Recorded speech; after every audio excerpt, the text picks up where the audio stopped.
Ah, yes. It's Tuesday, innit? How's it going, everyone? It's good to see you.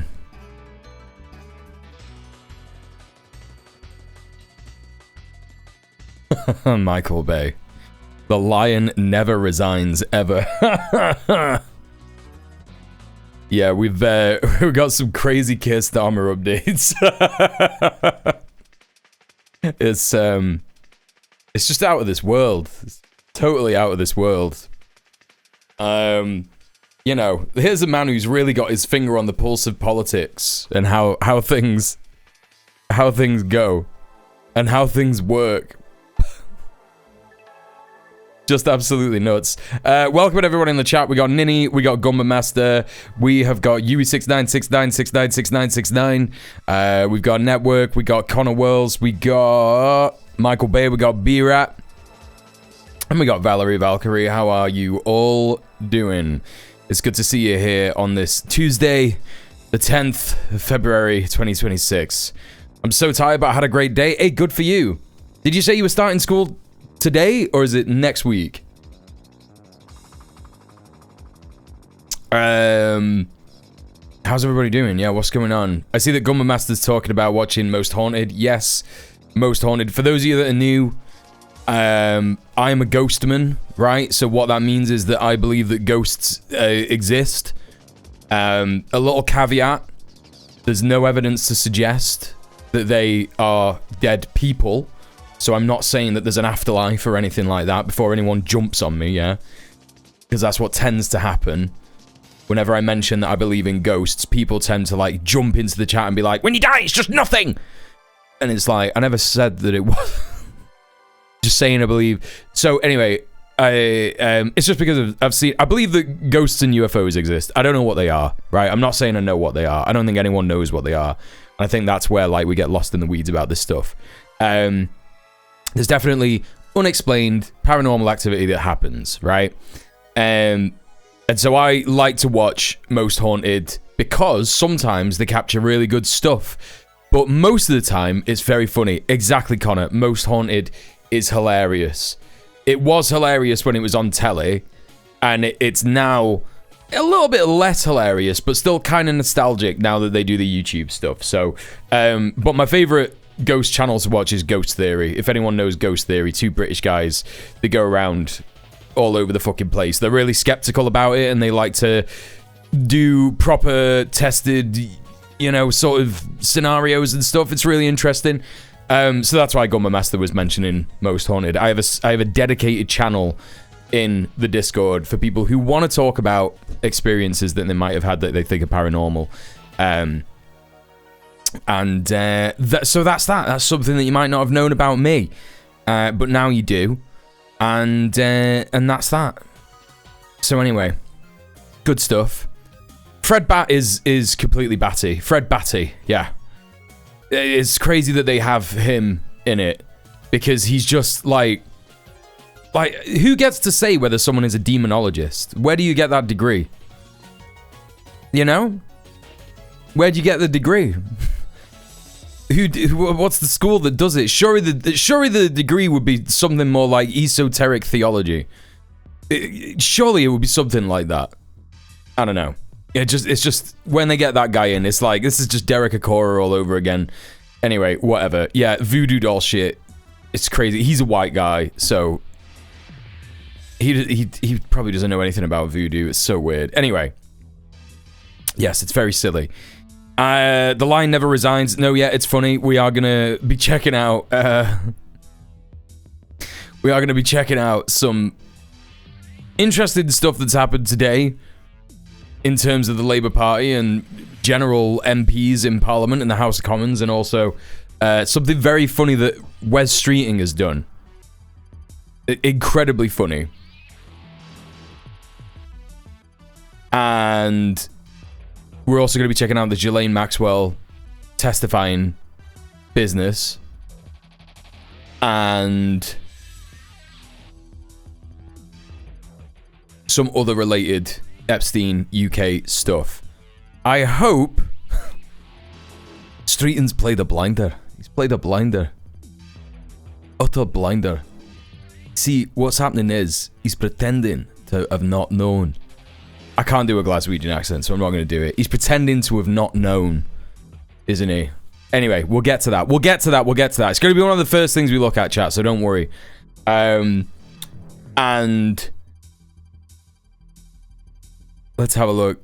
Who else is in the chat? Today was the first day of school. I hope you had a really good day, Nini. I know you said that you're tired and you had a good day, but that's good.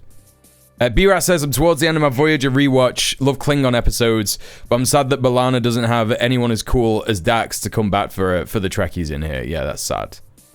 It is sad.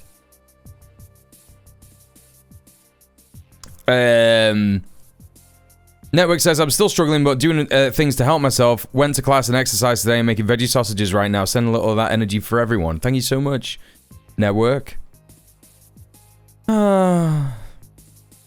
Sending you a lot of love. I hope that you feel better. I hope that you're powering through it. Just like the Lunar New Year of the horse says that we should do. I like ghost shows where there's some handyman at the end who says that they fixed what they fixed in the house, what was causing the weird stuff. I think that's at least 2 different shows. Yep. That's good stuff. I'd be interested to watch some of those, to be honest. Theology specialty. Gotta be, right? Demonology. Esoteric theology. I don't know. Hey, Krill, what's up? Soph says, just looked up Starmer to see if he's done. Got a great Starmer face in the first article I saw. Yeah, it's just really insane stuff. Derek Okora pretended to be assaulted by ghosts was peak TV. No, yeah, it didn't... After that, it was just never the same. It's just never the same. You could do a master's in magic and occult science at Exeter. Oh, it's not a real university, is it? It's not even a real place, is it, Exeter? Hey, Link, what's up? How are you doing?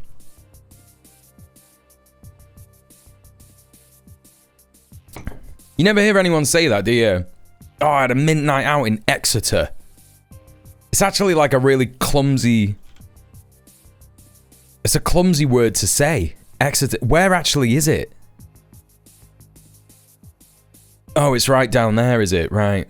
Okay. It's really right down there. Near Dartmoor National Park.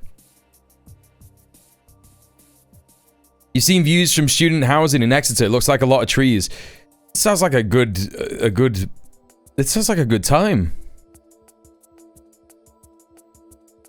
Might go there soon. Why? Not gonna have a mint night out though. No, I doubt it. They don't actually have houses. They just live in the wild. Hell yeah, that's the way to do it.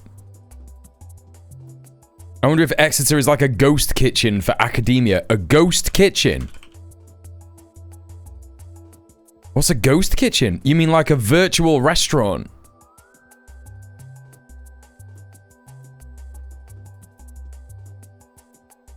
I'm just learning about this. Oh, ghost kitchen. We were talking about that the other week. Yes. We were talking about that the other week. That's correct.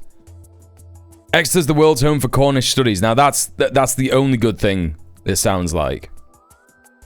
Yeah, ghost kitchens are just like, yeah, places that make food and they sell it on Deliveroo. So what you do is, yeah, there's no actual kitchen. Well, there is a kitchen, but there's no, you can't go in and order it. You have to order it on Deliveroo. So basically what you're saying is you order your degree on Deliveroo. Okay. I'm up for that. What the fuck is going on here? List of associate... I just went on Wikipedia to check this out. List of associated chain restaurants. Several virtual restaurant brands have associated brick and mortar locations. The following are virtual restaurants known to use ghost kitchens. In Brazil, Aussie Chicken. Operated by Outback Steakhouse and Abbraccio. So that's a big brand. In Canada, Dirty Dogs is a ghost kitchen operated by The Pickle Barrel. What the fuck are you talking about? The Pickle Barrel. Oh, it's a Jewish deli. I was going to say, does it sound like a restaurant? Pickle Barrel. That makes more sense. Burger Den in the US. There's so many in the USA. Fucking Burger Den. Burger Den and Meltdown are ghost kitchen brands owned and operated by Denny's. Conviction Chicken. What? You're not telling me there's a fucking somewhere you can order off. That's like one of the names. Like, sometimes I'll be going through like Deliveroo, and it's like late at night, and my favorite place is shut, and I'll see a place, and it's called like Burger Prison, and it's like, what are you talking about? Why is it Burger Prison? Why? What do you mean? It's like a 90s Cartoon Network character. Cosmic Wings and Neighbor, operated by TGI Fridays as well. Fish Symposium. Wait, what? Is that a real one? Oh no, you're just coming up with ideas. No, that's good. I like Fish Symposium. No, I know it means that they can. I know what a ghost kitchen is. They can focus on delivery orders. They have to talk about talking to people. I know about that. I know about that. But I just think that the names are so insane. Cosmic Wings. That's pretty good. Dockside Charlie's, Coupon Run, Underground Chucks. Nah, man, you can't be calling a place something like that. Why are you gonna want to eat there? Where should we get food from? Underground Chucks. Nah, mate. What the fuck is O'Charlie's? Casual dining restaurant, okay. Fresh Set, that's a good name. Chicken Sammy's, the wing department, yeah, it's alright. Guy Fieri's Flavortown Sports Kitchen is a virtual restaurant chain operated by Chef Guy Fieri. This is the only good one. There's more suspense than just Korean food restaurant. No, that's true. That's true. It gives you, there's an air of mystery. Oh my god, there's so many Hooties. There's so many Hooties. What the fuck? Hooties Burger Bar, Hooties Bait and Tackle. Nah, man. Hooties Chicken Tenders. All these sound so bad. Hey, Morgana, what's up? Link with the 10 stream watch, by the way. Big up Streakers. Okay. Libby's Barbecue. Pasquale's Pizza and Wings. By Chuck E. Cheese. Do you know what that's reminded me of, chat?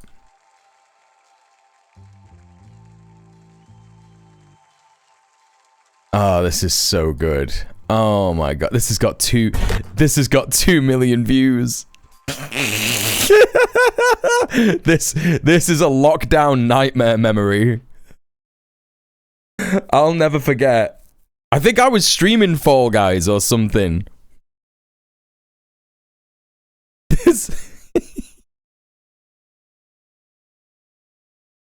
I think I was streaming Fall Guys, and I think it was literally like Mr. Dank. You know the chatter, Mr. Dank? He's in here like every day. He said something like, that's like when Chuck E. Cheese said poggers. It's so weird.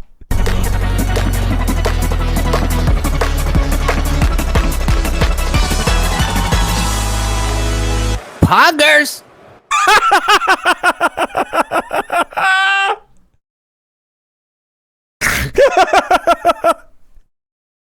Oh, I forgot how good it is. Oh, that's so cringe.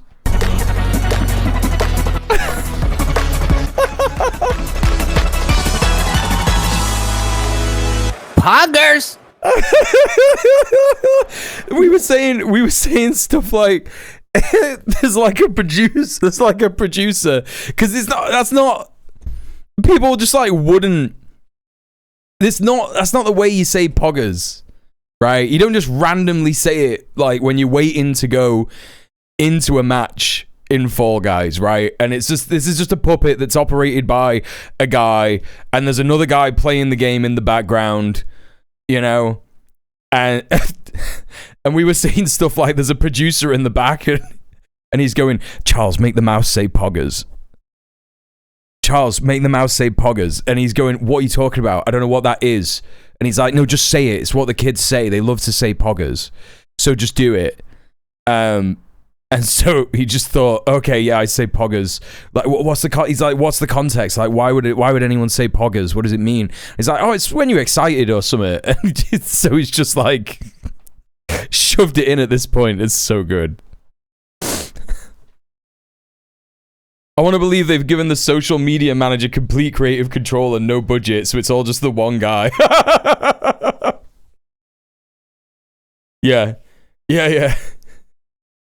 Oh, this is so good. Oh, what a great memory. What a great memory. And obviously this happened like during lockdown, so everybody felt like we were going insane all the time. And then all of a sudden, you know, so I was just kind of streaming through it, trying to stream through it as much as I could. And all of a sudden, I just get wind of the Chuck E. Cheese said poggers. Like, I lost my mind. Absolutely lost my mind. I don't remember anything from 2020, and every day I unlock a new repressed memory of shit like this. It's weird. I was thinking literally last night.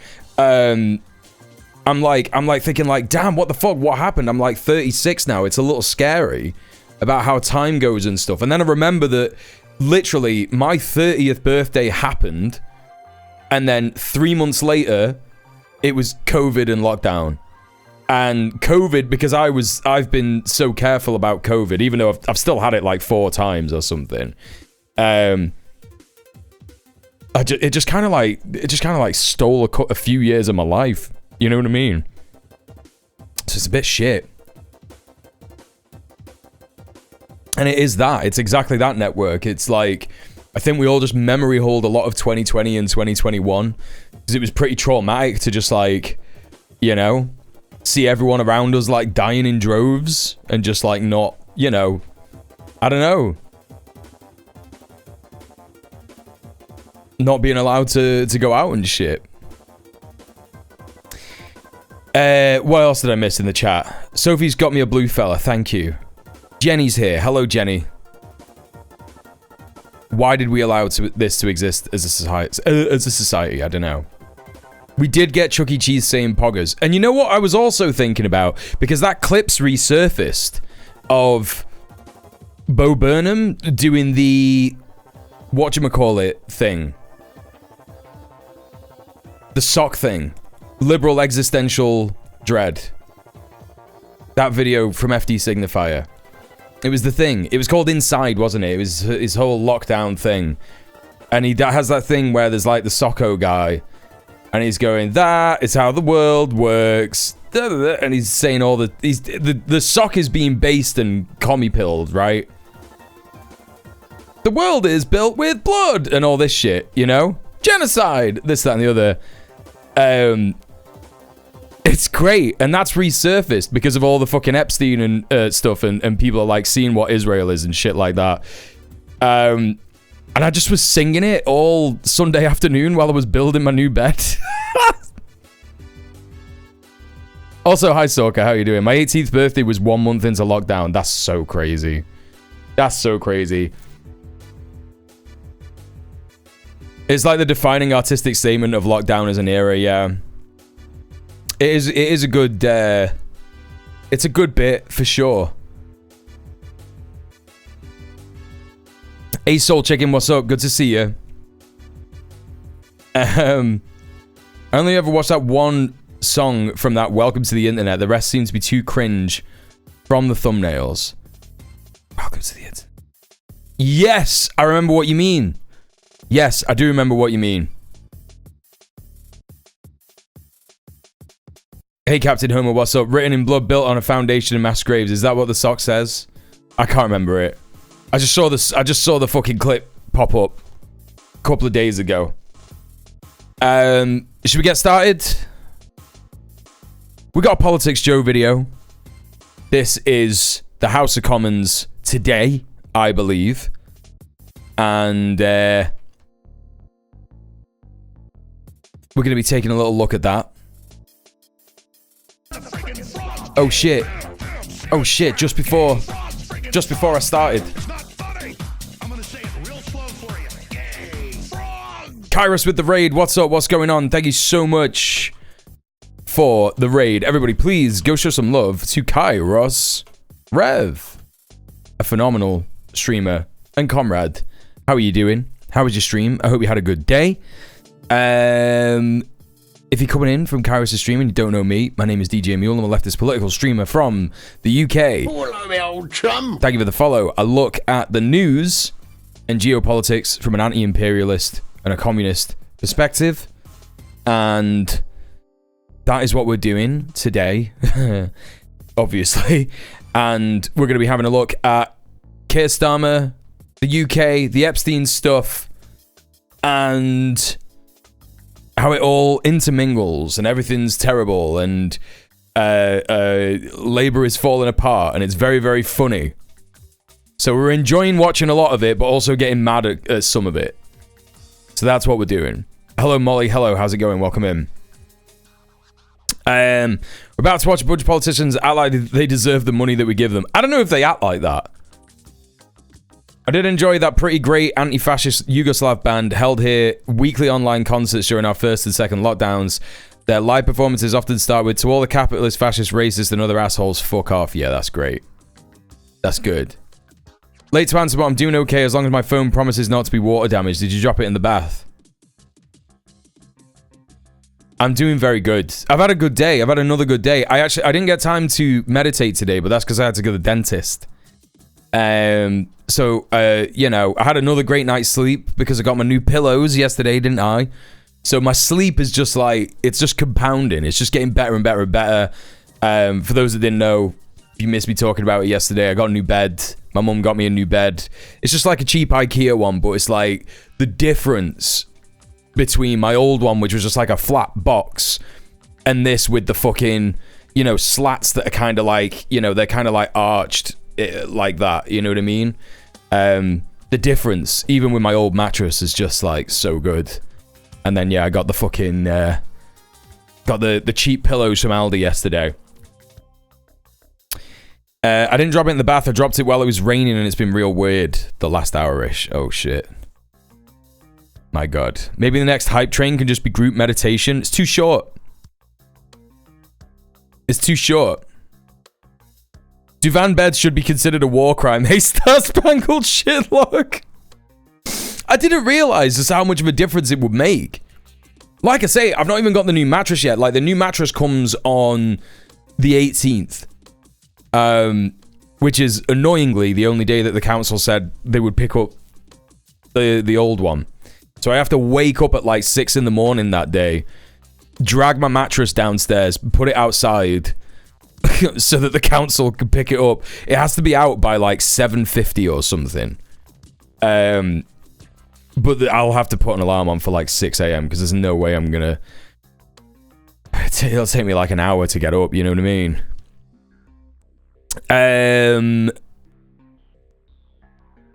I mean, for anything deep, yeah, but basic time breathing would work. Yeah, it's not going to work. It's a great idea, Sorka, but I think the only people who are excited about that are like me and you. You know? I think the only people would like that would really, really enjoy that is just me and you. Everybody else just wants to listen to kneecap and shit, so, you know. Maybe we'll do a meditation stream. Maybe we'll make that next month's incentive, yeah? Okay, let's get started. Let's check out the Politics Show video. I came to the House in the wake of information released by the United States Department for Justice around the depth and extent of Peter Mandelson's relationship with Jeffrey Epstein. I outlined immediate steps this government took, including initial review of material which ultimately led to a referral to the Metropolitan Police, and steps taken to modernise the disciplinary procedures to allow for the removal of peers who have brought the House of Lords into disrepute. I'm here today, Mr. Speaker, to update the House on further action the government will take to rebuild trust in public life in the wake of these damaging revelations since my statement last week. I'll finish the statement first, if I may. People shouting resign. Can you hear it? It's so good. Mr. Speaker, I am sure the House will agree with me. The issues of standards, while important in and of themselves... He seems like a friendly, honest chap. He's scum. He's fucking scum. ...do not meet the scale of disgust that we all have when we see powerful, rich men misuse their positions to abuse women and girls. These procedural rules, and the rules that I will talk to the House about today, Mr. Speaker, are important given what has been able to happen in the past. But we should start by... Hey, Rilesy, what's he smirking at? I think that he's just a nervous smiler, you know? Do MPs have immunity? Immunity from what? Police proceedings? No, but they have, like, friends in the cops, right? They know all the people who manage the cops, and corruption is definitely a thing, you know? A response, collectively, requires wider changes in the culture and use of power wherever it rests. This goes to the heart of who my right honourable friend, the Prime Minister, is. It is why he became a human rights lawyer in the first place, why he became the Director for Public Prosecution. This is depraved, dude. This is so depraved. The Crown Prosecution Service to be more victims-oriented, and it is why he... They just keep going with this line that's the whole PR bullshit fucking line that they've given after all this. They're like, oh, well, don't forget when Keir Starmer was top cop 10 years ago, he made it so that women and girls were safer in this country. And it's just provably not true. The insinuation is that he has a single leg to stand on. Yeah, he just actually doesn't. Yeah. Mr. Speaker, as I set out... Also, don't forget, chat, Melpert Cam is in play as it is every single day. As soon as we get £25 in donos, we will unlock Melpert Cam for the rest of the stream. There he is. That's the position he's currently in. He'll probably be there for some time. But do you want to leave it? Yeah? Do you want to leave it as late as we did yesterday and give him a chance to run away? Right? That's the question. If you don't want to know what that answer is, if you don't want to give it a chance, yeah? Hit me up in the tips jar. We only need £25 and we'll unlock that boy for the rest of the stream. So your stream locks up for me. I've restarted. It's been like this for a few days. Other Twitch streams play normal. I don't know what to say. I'm sorry that's happening. Anyone else having that issue? Hey, Mr. Dang, what's up? You missed us. You missed us playing this. I might play it again in a bit just for you. Might play it again in a bit just for you. No problems here. Yeah, it sounds like Captain Homer's been having like an issue for a bit. Do we have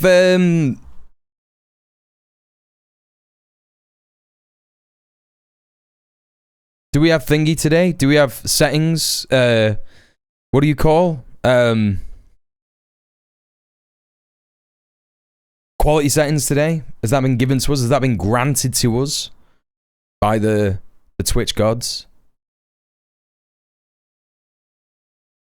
Useful sometimes to try a different browser. Yeah, have you say that you've reset, Homer. Have you, like, cleared your cookies, emptied your cache, all that kind of business?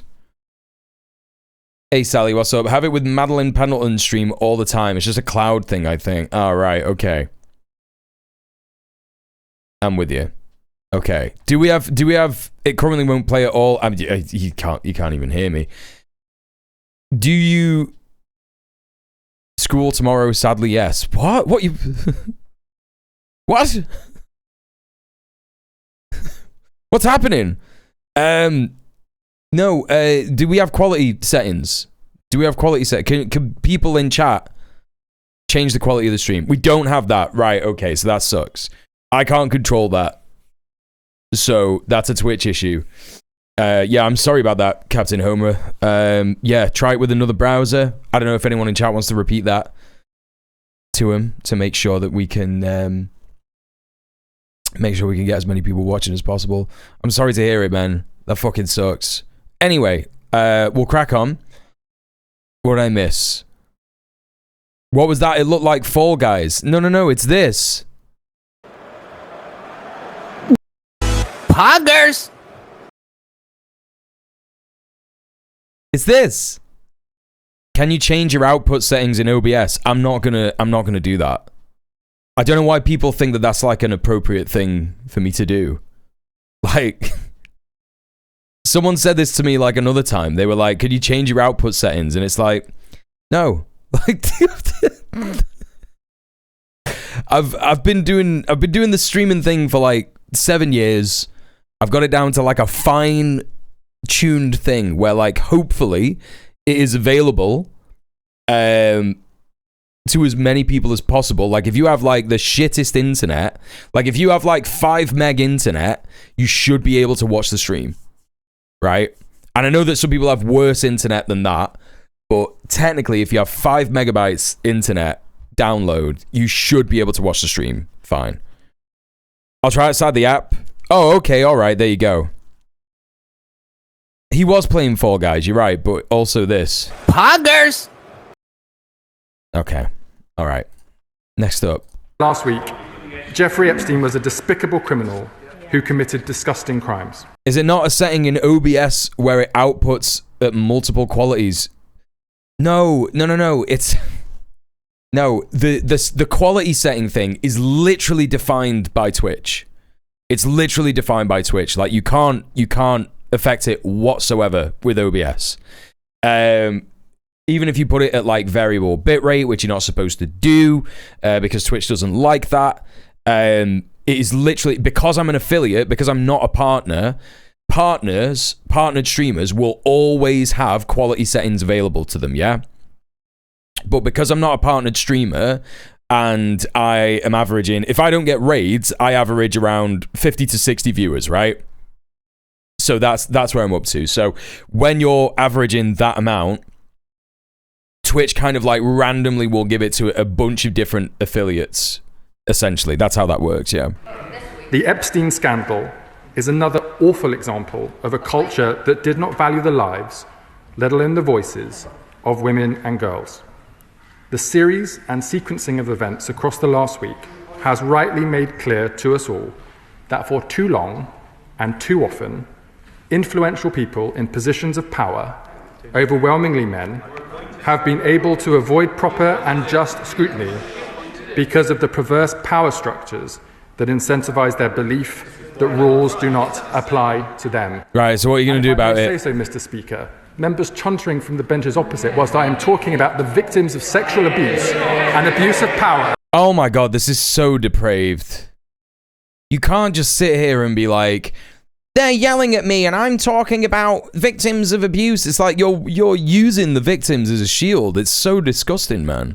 Should know better and should recognise that they should be quiet and listen when we are talking about the victims and the justice they deserve. This is so insane, dude. I hate this cunt. Doubt today. Oh my god, it's Ian Duncan Smith. This guy has looked this age for the last 30 years. And I don't believe that he's a human being. I think he's actually a demon. I just don't believe it. I feel like he's some kind of interdimensional being. I would say we could use Discord, but they want my government ID soon. No, that's not true. A lot of people are getting stressed out about the Discord thing and they're not reading the thing properly. What they're saying at the moment is that if you have adult content in your Discord, then members will be asked for an ID check. But if you don't, you should be fine. What I would suggest to everybody is to make sure that Discord understand that this is a bad idea. What you should do is cancel your Discord Nitro. Is that right now, today, when everything is about the Prime Minister's judgment, that this looks a lot like smoke to me. This is right. but not right now. And the point I simply say to him is that the point about Mandelson is that all of this stuff was actually known in conversation discussion. He was sacked twice for... You got locked out of your own server's voice chat. I don't think that's... They've not updated it today. This isn't like... What?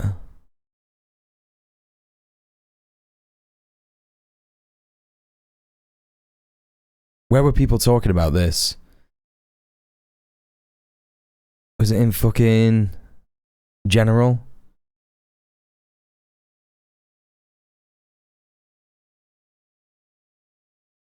Discord customer service data breach leaks user. Oh, that's different. That's separate. Discord will require a face scan or ID for full access next month. Age verification is platform globally starting next month, then it automatically set all users' accounts. When it will automatically set all users' accounts to a teen appropriate experience unless they demonstrate that they're adults. Right, so you're just gonna get like, you know. That's all it is. Unless people are posting, you know, unless people have got like porn discords and shit. It's not gonna fucking matter. Like, check it here. Age restricted server. Server is marked as age restricted. It may contain sensitive content. Do you want to confirm your age group to gain access to this server? And we'll have to see how it goes, but like, it doesn't look like it's the way, you know? It doesn't look like that's what's going down. I'm looking at the prompt asking me to verify my age using a photo of my ID. That's different. I think like the scan photo ID thing has always been a thing, but I think that, and also it might be different in Brazil to other places. What's going on? Continue reading with a Verge subscription. Whatever, man. They're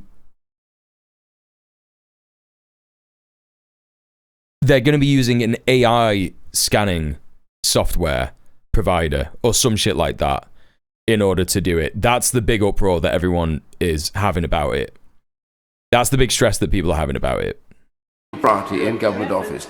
He actually ended up in Deripaska's yacht when the EU was discussing taxation on aluminium, improper again, and all this stuff leads to the final question. It's not letting you access your own voice chat and you're in Europe. Oh, I thought you were in Brazil. Sorry about that, Kairos.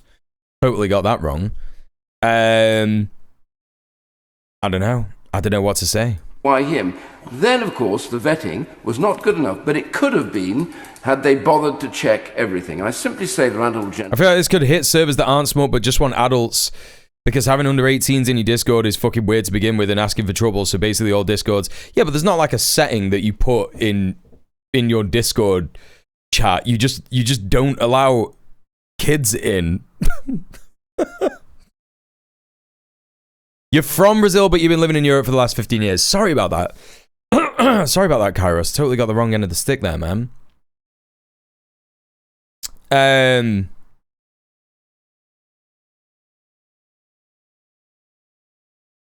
Yeah, there's not like a little thing that you tick to say like, please Discord, please don't fuck me up. I only let adults in my server.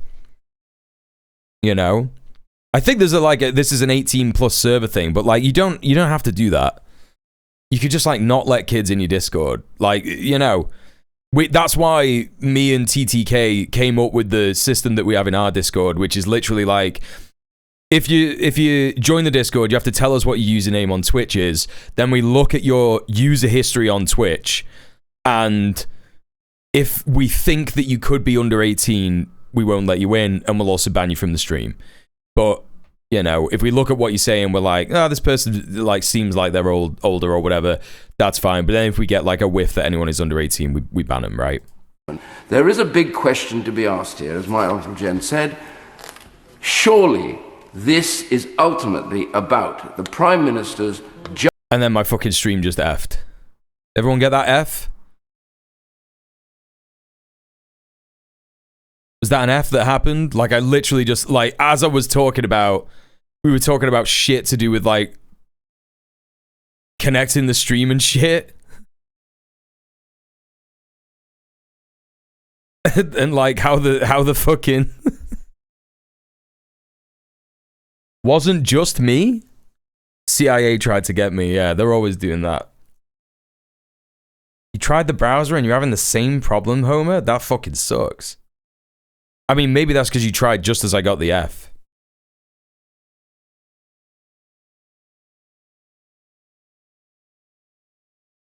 I dislike the idea that children can't have any online third spaces. It's just too much to manage for me, Hippie Marshmallow. It's just too much for us to manage. I'm literally like one guy, and TTK is one person who sporadically helps, you know? So, you know, I just wouldn't be able to... I wouldn't be able to, like, think about the things that I would need to do in order to, you know, make my streams safe for kids. And also, like, you know, there's definitely other content that they can watch and shit. And yeah, ideally kids should have in real life third spaces, yeah.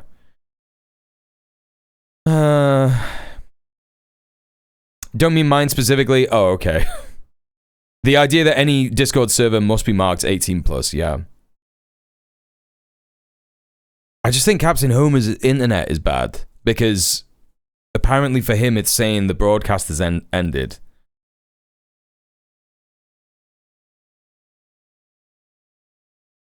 And we had like a tiny F a minute ago. That's really rare. That just doesn't happen. So I guess it wasn't just me then. I don't know.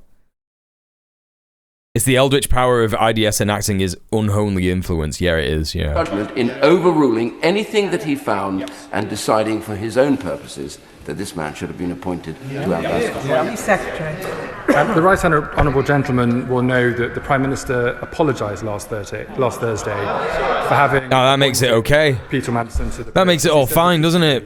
Had he seen the information that we are now all able to see from the release of documents from the US Department for Justice, which showed the level of corruption, but also the deep and extensive relationship that existed between Peter Mandelson and Jeffrey Epstein, on which Peter Mandelson lied to the Prime Minister about at the point of his appointment, he would never have appointed him in the first place.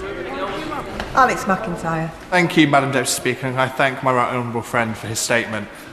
My biggest concern, the biggest concern of my constituents, is that the impact of behaviour like Peter Mandelson's undermines trust in our politics and in our democracy. This is a Labour MP saying it. Oh, that's crazy. Quite frankly, all parties in this House have had scandals related to someone in their party.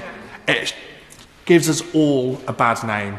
So can I ask, from the bottom of my heart, can this government get a grip of it and end the sleaze and scandal culture that has engulfed all of our politics, all of our parties, so that I can go back to my constituents and say, no, we're not all the same? I thank my honourable friend for his question. As I said in my statement, the vast majority of members of this House, but also civil servants and other political appointments in the other place, come into politics to serve the public, not to serve themselves. But what the Peter Mandelson issue has shown is that for all of the rules that we have in place that work for the majority of people doing the right thing, there have still been loopholes for people who want to do the wrong thing, and those are the loopholes that we're now going to close. What? Madam Deputy Speaker, can I thank the Minister for his statement today? It was clearly preferable being here than in the reception that the Prime Minister is hosting for Scottish Labour MPs and MSPs later on. Keir Starmer is hosting a reception for Scottish Labour MPs and MSPs. That's got to be because of what Anas Sarwar said yesterday, even though it was completely shite. It was completely rubbish. And it didn't even mean anything. Hey, Detaway, how's it going? How's the lettuce doing? Yeah, we're gonna... Don't you worry, I got a great update. I got a great update on Lettuce 2 Electric Boogaloo. Lost count of the amount of... Also, hi, Bellatrix. I said hi. Here, dealing with one way or another Westminster chaos. And it often relates to members of the House of Lords who are there for life, be they Labour, Liberal or Conservative. This statement's tinkering. What Scottish Labour have been saying is it's quite legitimate.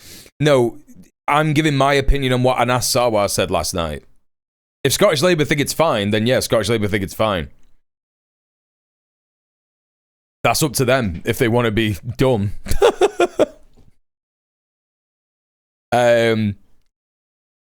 I mean, what Anas Sarwar was basically saying, like, what I'm saying is that Anas Sarwar was basically saying, Keir Starmer's got to resign because I don't want to lose my job. That's all. That's what I'm saying. You just make it a general comment. Yeah, no. Look, he just wanted to save his skin. He doesn't want Keir Starmer to step down because he cares about women and girls or Epstein or anything like that. He just wants to make sure that Labour aren't absolutely cumstered and dumpstered in the May elections.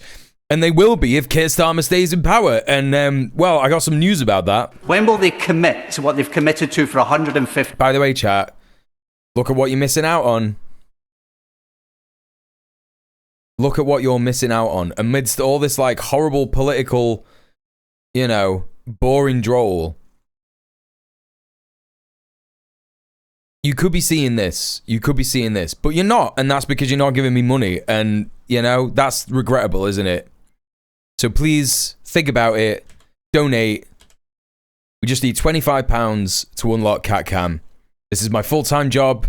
I'm getting sanctioned by Universal Credit at the minute. This month is looking a little shaky. So please consider subbing off Twitch and supporting me.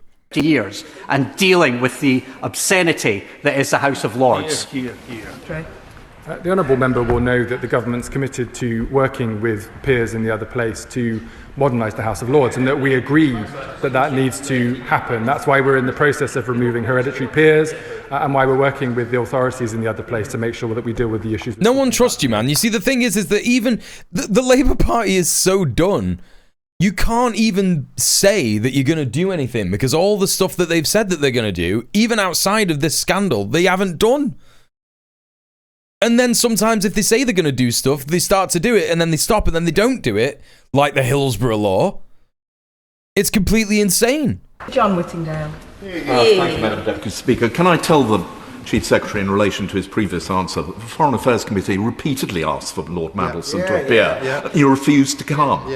But what the Foreign Affairs Committee did hear was from the Permanent Under-Secretary that Lord Mandelson would be entitled to a payoff in relation to the terms of his contract.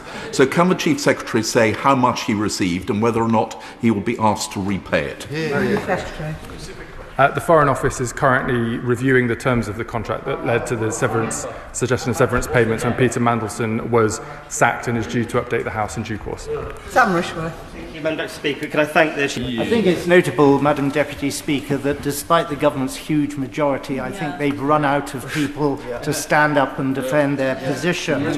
Now, the Minister is, and I'm not being...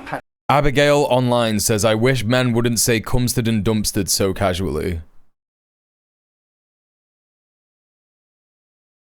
Okay. The Minister is a very intelligent man. Therefore, I ask of him that he does not insult the intelligence of the rest of us when he talks about the Prime Minister having believed Mandelson's lies after he asked him questions. We now know from the forensic questioning by the Leader of the Opposition that the Prime Minister knew that the relationship between Mandelson and Epstein carried on, ongoing was the word, after his being jailed for paedophilia and prostitution related. No, you don't need to say why though, Kairos. Like, it's obvious why that chatter is saying that. What that chatter is doing is bisexual men erasure. That's what that chatter is doing, because that chatter is implying that I am referring to men coming in women loads, and that is the only way that I would ever think about that, and I would ever think about using that phrase in that regard. But I am in fact queer, so I'm not referring to like something like that, Offensive. So, most men shouldn't need to ask, why don't you like that? It should be obvious. But yeah, I think like new chatters who come in here who don't know me and shit, I think it's a little fucking annoying. Asked for more questions after that and was lied to. What more did he need to know before knowing that this man should never be allowed within miles of the American post as our ambassador? Secretary. My honourable friend will, in due course, see papers disclosed in compliance with the humble address, which will be very clear in showing the questions that were asked of Peter Mandelson and the lies that Peter Mandelson responded with in answering the Prime Minister's question. Okay, let's not do this new chatters are annoying. Like, if I have an issue with a new chatter, I'm going to do it, right? I'm going to talk about it. I'm going to bring it up, whatever. But let's not, like, when someone comes in, like, this person has a good point, an absolutely good point, if I was a straight man. Like, an absolutely, like, decent point, you know?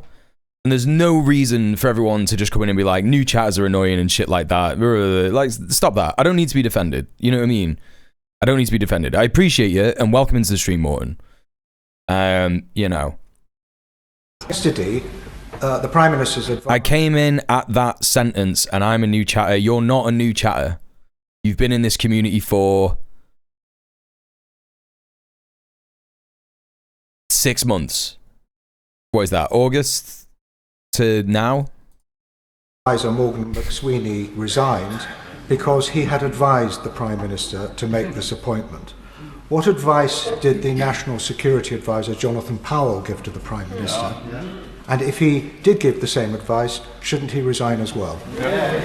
Chief Secretary. The honourable member will know that it would not be appropriate for me to speak on behalf of civil servants and special advisors from the dispatch box. The statements released by Morgan McSweeney and Keir Starmer yesterday answer his questions in relation to Morgan McSweeney's decision to resign from post. Sian Berry.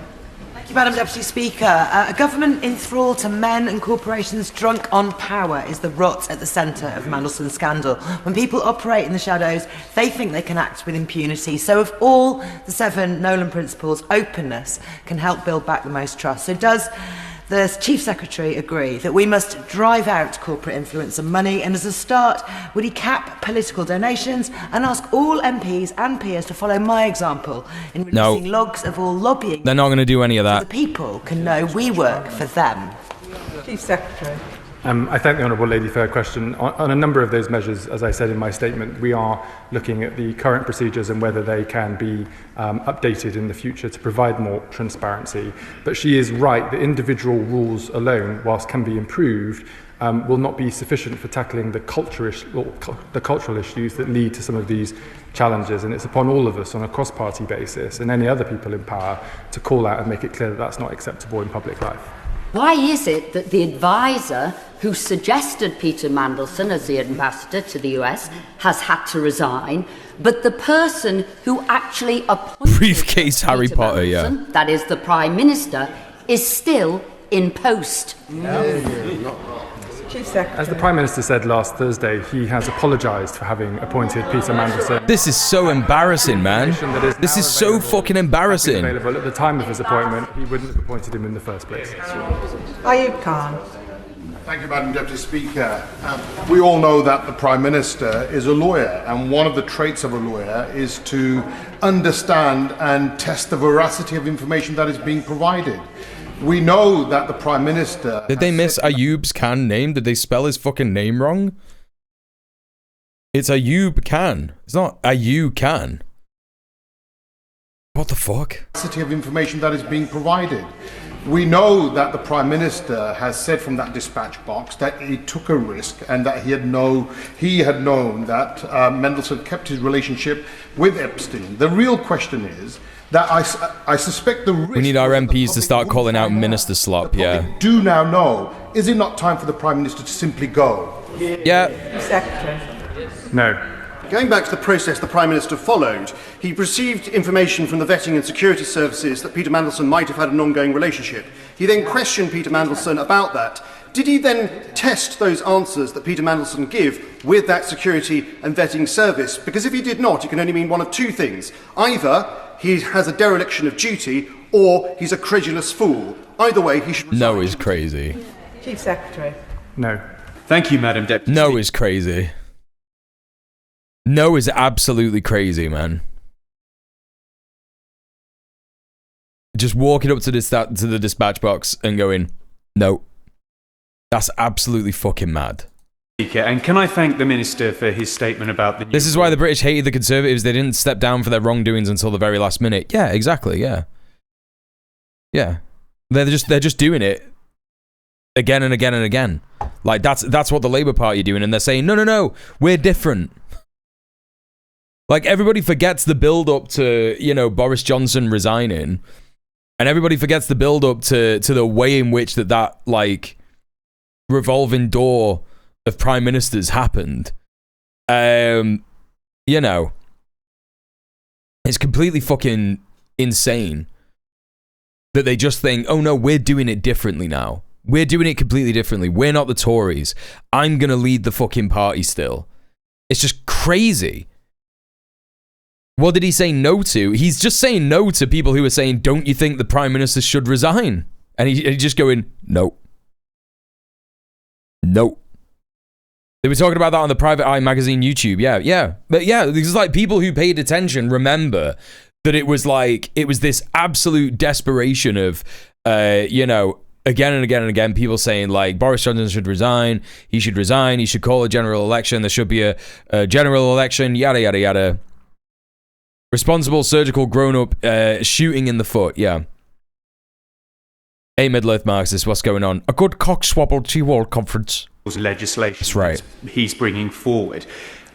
I've missed something, though. Could he point to the one that he's bringing forward that would stop a Prime Minister from appointing a twice-sacked best friend of the world's greatest paedophile? Chief Secretary. I refer him to the detail of my statement. The problem with the list Lame. the Minister read out is not one of those measures will protect us from the Prime Minister's poor judgment, unfortunately.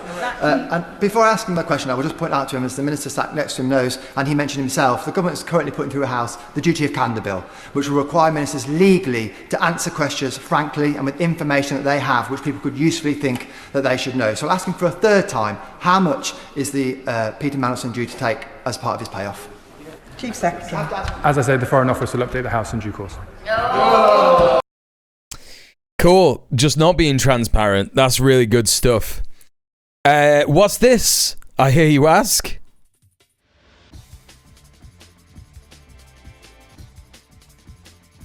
Why, this is an opinion piece by Wes Streeting. What's the opinion on?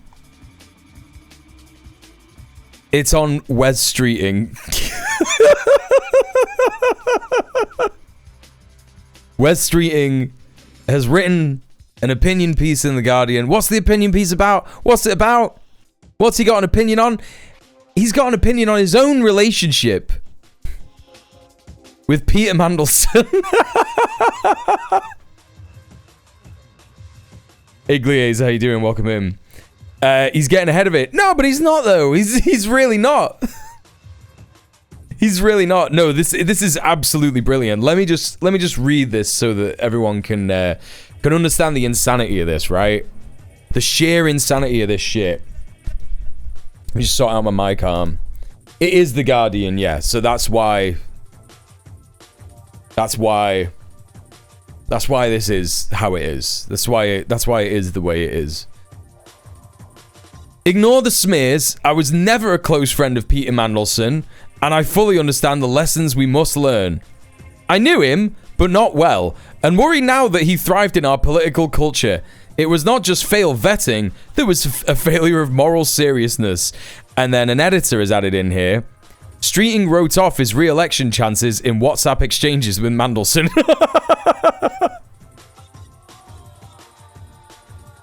Health Secretary publishes messages as he seeks to draw a line under his relationship with former peer. But it's like, bro.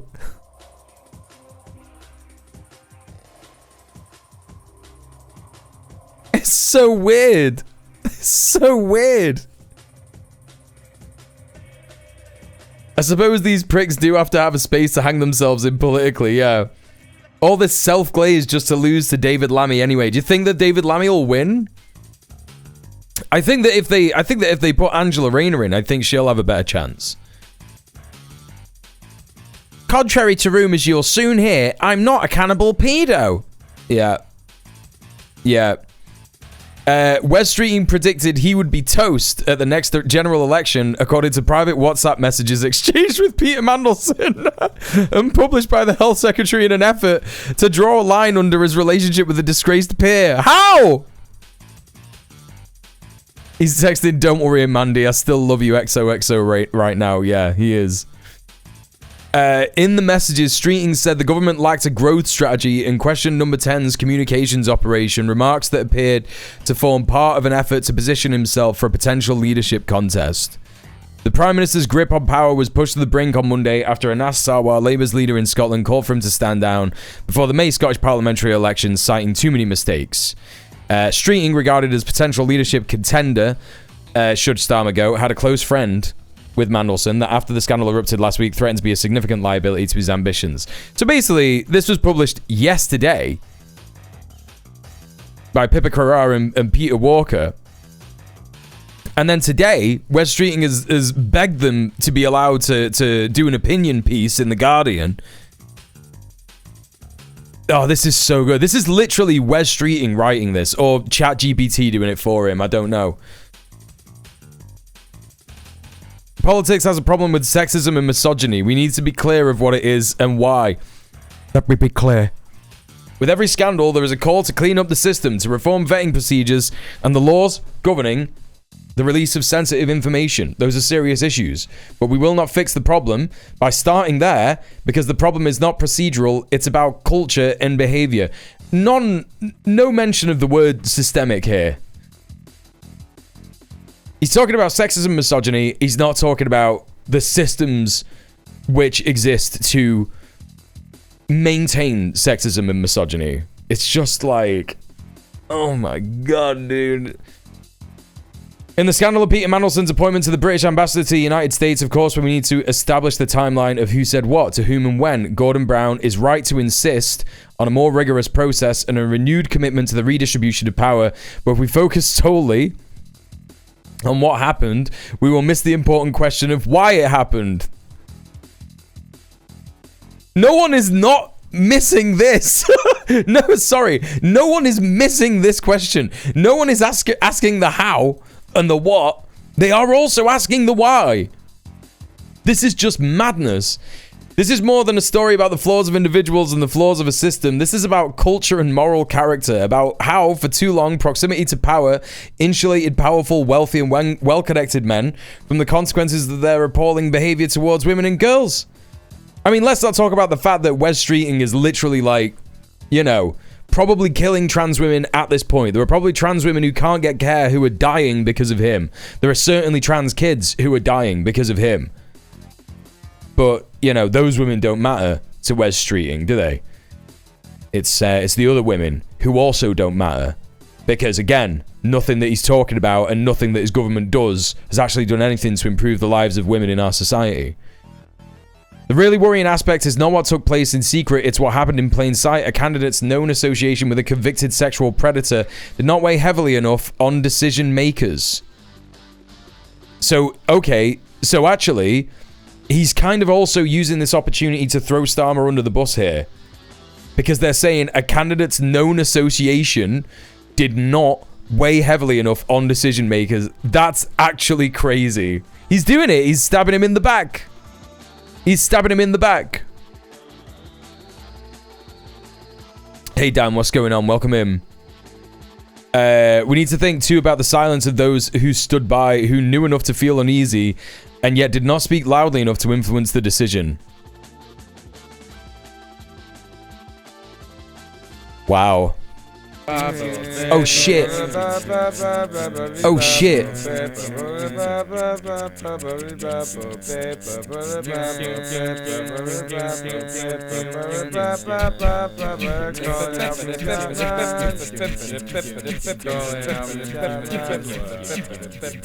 Raiders from Madeline Pendleton, welcome in. Thank you so much for the raid, Madeline. I hope that you had a great stream. Everybody, please go and show some love to Madeline Pendleton. She is another excellent commie streamer here on Twitch. Why did the shout out not work? What's going on? Streamlabs is completely fucked or some shit. Let me see if I can do the proper Twitch shout out version. Shout out. Shout out. Madeline Pendleton. There you go. Okay, I had to do the... Wait, oh, is it... Wait, what? Did I spell it wrong? The channel you're trying to shout out doesn't exist? What's going on? Oh, no, there you go. I just spelled it wrong that other time. Yeah, welcome everyone. My name is djmuel. I'm a leftist political streamer from the UK. I look at the news, I look at geopolitics from an anti-imperialist and a communist perspective. I've got a history of organising. I used to be the chair of a tenants union here in Manchester. And, yeah. Done a whole bunch of organising to help people fight their shitty landlords and shit. So that's who I am. That's what I do on the stream. My peeps, please go follow Madeline. She's great. And welcome everyone. Thank you for all the follows. Really, really appreciate it. We got so many people in here. We got Chinese Mustard, welcome back. We got Bethers26. We got Dougie Doug, welcome back. Verona Pith. We got Simmer James, or Simmer Jaime, is that how I say that? Bell, Progressive Possum, love that. Blue Rose Moon, hello. G5177. Antifa Secretariat, I think you were here already. Clipboxer. Fucking Clipboxer. Hello. Nip Dip, Star Wars Hour, Dutch Gravy. Rode on the Magic School Bus, a better username than yours. Ooh, Dougie Doug, I already said hi to you. Beta 105, Quelbs. We also got, I think that's it. Cryptic Demon, Buckfast Supernova. What's up? Can you give people unfamiliar with UK politics thoughts on Corbyn?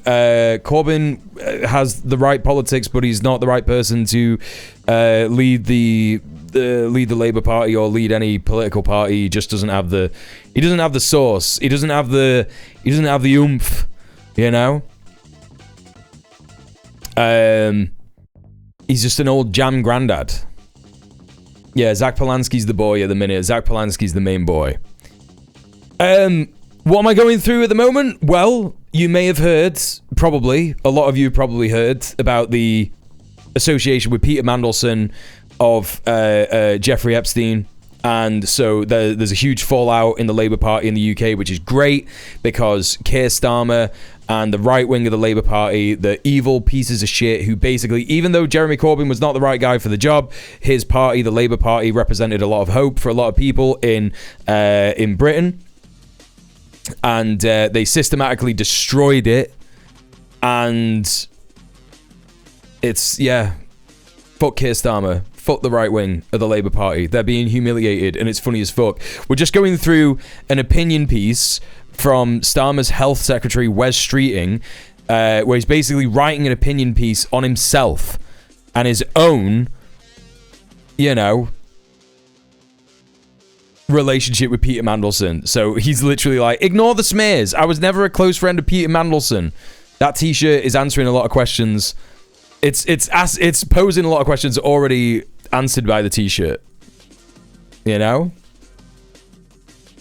I came in on a Hugo raid and I watch you more than him now. I don't chat much. Shh, don't say stuff like that. You should watch Hugo just as often as you watch me. You should have both streams on at the same time. I don't want to be stealing viewers from people. That's not right.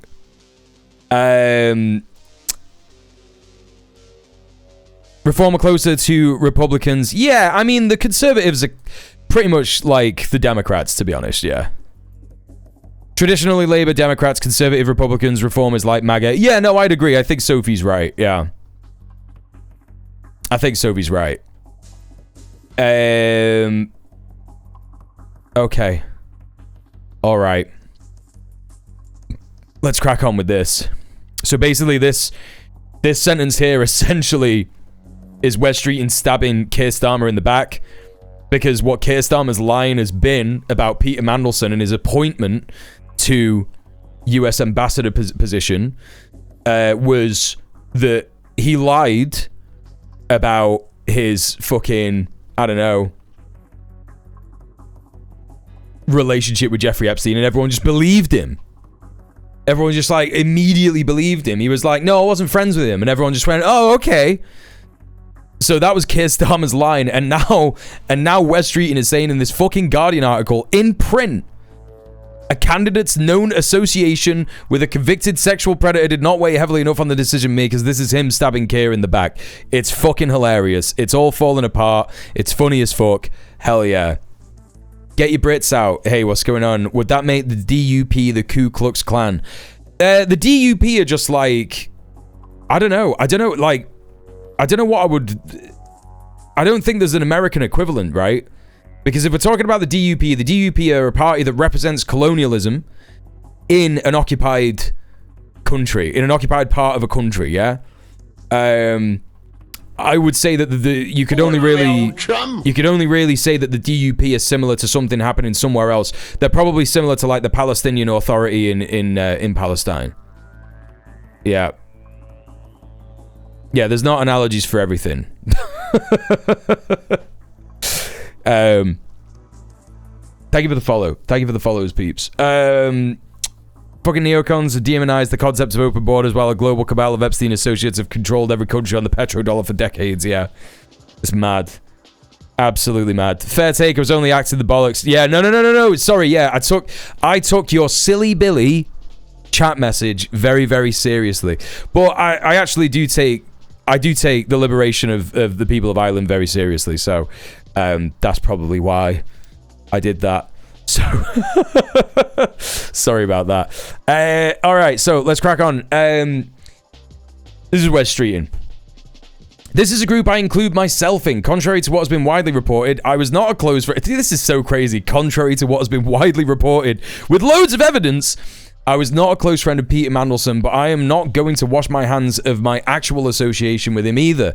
After a weekend of smear and innuendo that I have something to hide, I've decided to publish my messages with Mandelson. From these messages, people will see that the main issue I had with their publication is that I will put some of my colleagues in a difficult position because of what I said about the Israeli government ahead of the recognition of the state of Palestine. Mandelson and I saw each other for dinner on average once a year in a group setting. He offered advice. My partner worked for him 25 years ago. I therefore got to... No, sorry. This is on average once a year. That just means that he could have not had dinner with him for 20 years and then had dinner with him every fucking night for 1 year, and that would make that would average it out. Not every night. Every second week, every fortnight or some shit. You know what I mean?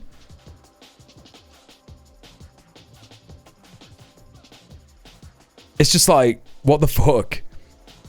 I'm in a UK-based Soists group, and they're loving the Greens right now. Thoughts on the Green Party? The Green Party are the only alternative that people who lean left can vote for. They're the only left-wing party in England. You know? So if you're voting in England, you should just be voting for the Greens. If you're engaging in electoral politics, you know what I mean? But you should be a pragmatist, and you should also be organising. You should also be joining your trade union, your tenants union, queer liberation groups, Palestine liberation groups, etc., etc. This is just mad. This is just absolute madness. My partner worked for him 25 years ago, therefore got to know him better than others of that generation in politics, a generation I have always admired since I joined the Labour Party as a 15-year-old in 1998. Yeah, so Wes Streeting joined the Labour Party when he was a kid, after Blair was elected. This motherfucker was singing, "Things can only get better. They can only get better." While fucking Blair was like, "Yeah, I'm not going to renationalize anything." You know? Wes Streeting was the NUS president when they were putting the tuition fees up, and his whole thing was that as the leader of the National Union of Students, they should not oppose tuition fee increases. He's just evil. He's just an evil piece of shit. He is just one of the most... I've hated the twat for a decade. He's just one of the most evil pieces of shit that you could ever think of. Hey, Gala Mango, what's up? Welcome in. Yeah, so what Sophie's saying in the chat, by the way, everybody should go follow Sophie from Mars. She's my co-host on Red Planet. She's one of my co-hosts on Red Planet. She does great streams as well and great content. Oh, I guess my fucking Streamlabs is just, not working. Disconnected due to an unstable connection. Disconnected 5 times. Check your router. I should just be able to connect. What the fuck are you talking about? Oh, okay, it should work now. Yeah? No?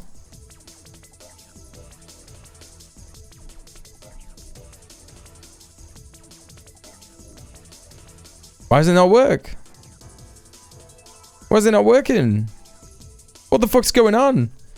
I think I have to restart Streamlabs. Hang on a sec, chat. Just give me a hot minute. I have a script that I haven't gotten around to filming called I Hate West Streeting for 30 Uninterrupted Minutes. Yeah. That's going to be a good one. That's going to be a good one. I'll shout Sophie out the Twitch way.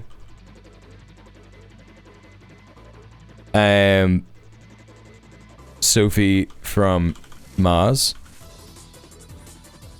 But what Sophie's saying in the chat is true for the Madeleine Pendleton Raiders and anyone who's not in the UK.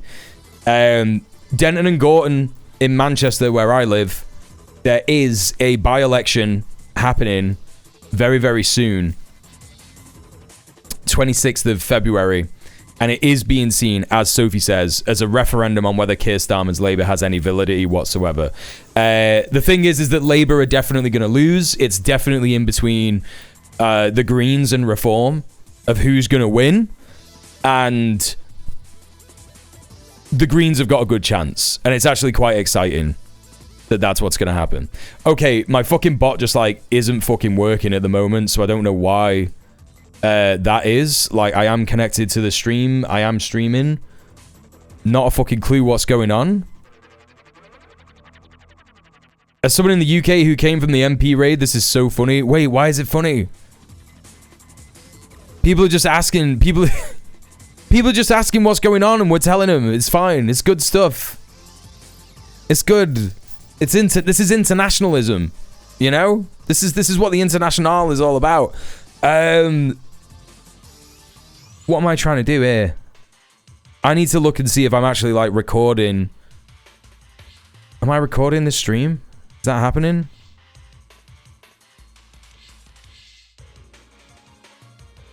That's yesterday's stream. 9th, 10th. Okay, that's still recording. Okay. Fucking hell. What a nightmare. I've just had a nightmare technical-wise today. Okay, right, so. Let's crack on with this. From these messages, yada, yada, yada, yada, 15-year-old 1998. I wasn't involved in his appointment, but like many other people, I thought it was a good move at the time. The painful truth I've spent for the past few days wrestling with is that, like many others in Westminster, I just didn't think enough about the appointment or the past that was known. What? That's crazy to say that. How can you even think that you're gonna run for Prime Minister when you're saying shit like this? That's crazy. Thanks, Soul Chicken. Yeah, I got this. Also, like many others in Westminster, I filtered the news of it entirely through the lens of whether it seemed a sensible way to help our relationship with a critical ally at a crucial moment. The critical ally at this point being the fucking pedophile president, of the United States, the dying fucking empire of the white supremacist hegemon. Fuck me, dude. This is insane. This is really insane. I didn't think it would be this insane. So the real question is not simply how vetting failed, but how moral seriousness failed. West Streeting is saying that he's not morally serious. He was sniffing Bing at 3 a.m. writing this, 1,000%. All the while, his husband is there going like, yeah, this sounds good. This sounds dead good. Yeah. Just keep saying this kind of stuff. This is bound to do you wonders. He should have just said nothing. He literally just should have said nothing. These are the people who were being fucking sold to us as the sensibles, the briefcase fucking grown-ups in the room. We can't nationalise everything. That's very, very stupid. That's sixth form politics. We don't want to be the sixth form politicians. We need to be grown-ups. You can't just nationalise Sainsbury's. And it's like, yeah, no, you can. Actually, you can do that. Hey, Big Eggathy, what's going on? Should have been morally silly. He was morally silly. That's what he's saying. He's literally saying that he was a silly Billy when it came to being, ethical. Insane. Oh my god. Madness. What do leftists in the UK think about US politics right now? I'm curious. I think most of us could just see it for what it is, which is like the empire falling apart under the weight of its own ego. But like, you know, there's a lot of leftists who are just like, wow, Trump's insane. They should get a Democrat back in charge, because they don't look at US politics that like seriously. Like, if I very, very, very much doubt that your average British person who is left-leaning understands the existence of Chuck Schumer or Hakeem Jeffries or Cory Booker or AOC or any of them people. I think that there would be some people who know about AOC. We have seen Alex Pretty and Renee Good. Yeah, that's been on the news, 1,000%. Yeah, they don't understand that Democrats aren't left. Yeah, there's a lot of people who wouldn't get that. America is so anti-commie, it's painful to live here. Yeah. I bet. I think that like I could put a few faces to those names. No, I'm not talking about Twitch chatters who watch me bubble, because we look at those guys like every other day. I'm talking about your average Brit who's not looking at US politics, you know? They don't understand that Dems are right-wing. I think a lot of them are confused as to why the Democrats are not doing anything more tangible in response to this, you know? Even here in Slovenia, random 40 to 50-year-olds are talking about Renee Good, yeah. It's painful that Schumer and AOC are lumped into the same category. It's not wrong, though. Yeah, I mean, like, you know, look, like, I'm not one of these people that calls her AOCIA or whatever, but she's not good. Like, she's done a bit of good, but not a lot of good. You know? I think if you're like, you know, struggling being a communist in America, I think you should organize. Like that's my genuine like take most of the time. Like, if you get stressed about what's going on politically in your country, go to your local tenants union meeting. You're likely a renter. Go to your local tenants union meeting. If you got a job, join a trade union. Go to the branch meetings. Speak to other people. You know, if you've got an ICE rapid response group in your area, which you probably will, get in touch. I believe Brett from Cinemarxism gave us a website for that. Is it icerr.org?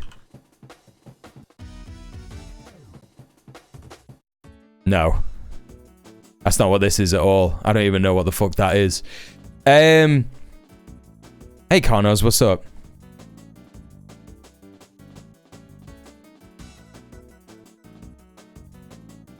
Welcome back, Gabriel. First time in my long life I've joined a union. Fucking let's fucking go. That's great. Yeah, you should follow Cinemarxism if you haven't already. Is it gonna work?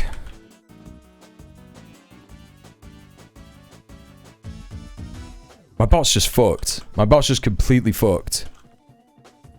Alright, there we go. Alright, so let's carry on with this. People join the Labour Party. Oh, wait, hang on a minute. Moral seriousness. A quick rush to fix the system, which will probably not stop the next scandal in any case. Will close down the space in which we can arrive at serious changes, not just in process, but in culture and behaviour. He's kind of right about that, but I don't know if the Labour Party or the government, you know, has... the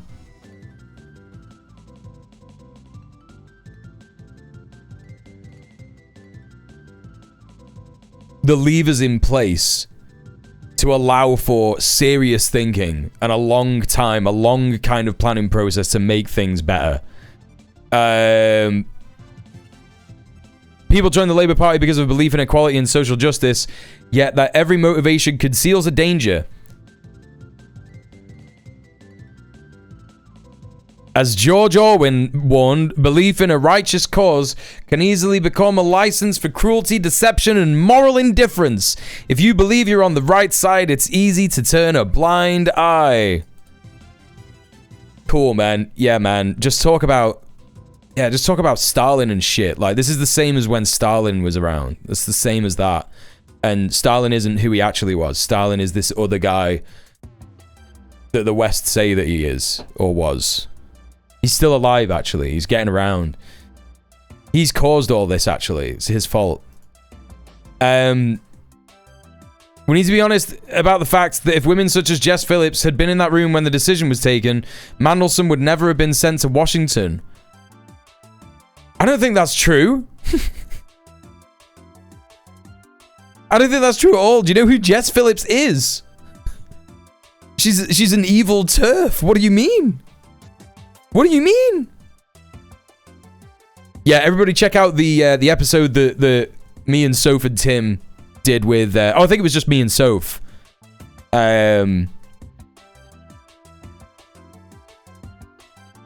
Episode that we did with Brett from Cinemarxism talking about ICE Rapid Response. Go and check that out. It's in the chat there. Sophie's just posted it.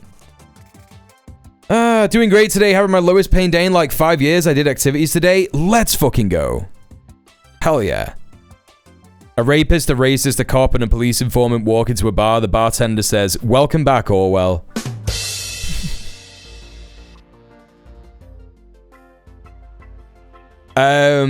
No, yeah, what the fuck is that? It's so crazy. Hey, Zoo, what's up? Nationally represented unions can't have forward-facing militancy or they'll be destroyed in the current environment.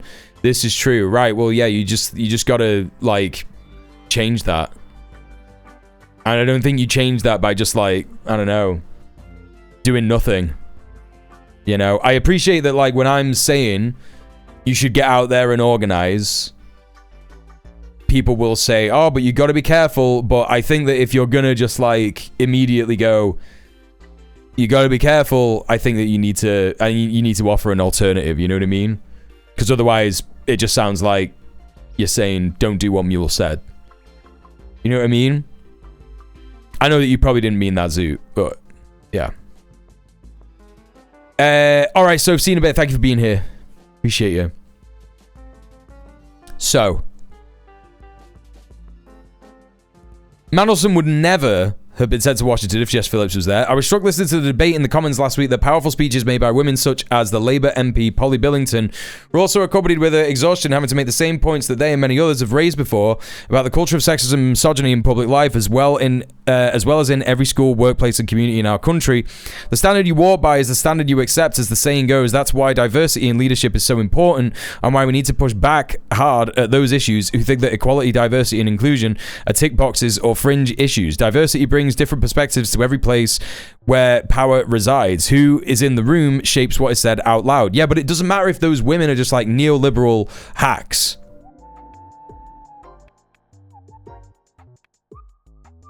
You know?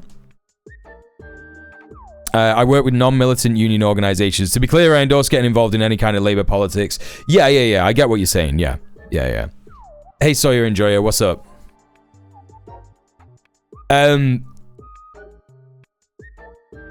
You know, you can't, like, it's just liberal fucking nonsense, you know what I mean? He's just saying, yeah, we need more women in the room, and it's like, Jess Phillips is not that kind of woman. Like, she says she's a feminist, but she doesn't, like, make any kind of moves to address systemic, feminist issues. You know, in order to do that, you have to be a Marxist feminist, and these people are not Marxist feminists. They're not making any kind of material analysis of what women's life are like beyond surface levels of, you know, talking about the safety of women and girls. They always talk about the safety of women and girls, but they never talk about why it's like that. Why society is like that. It is unfortunately what most people refer to as identity politics, yes.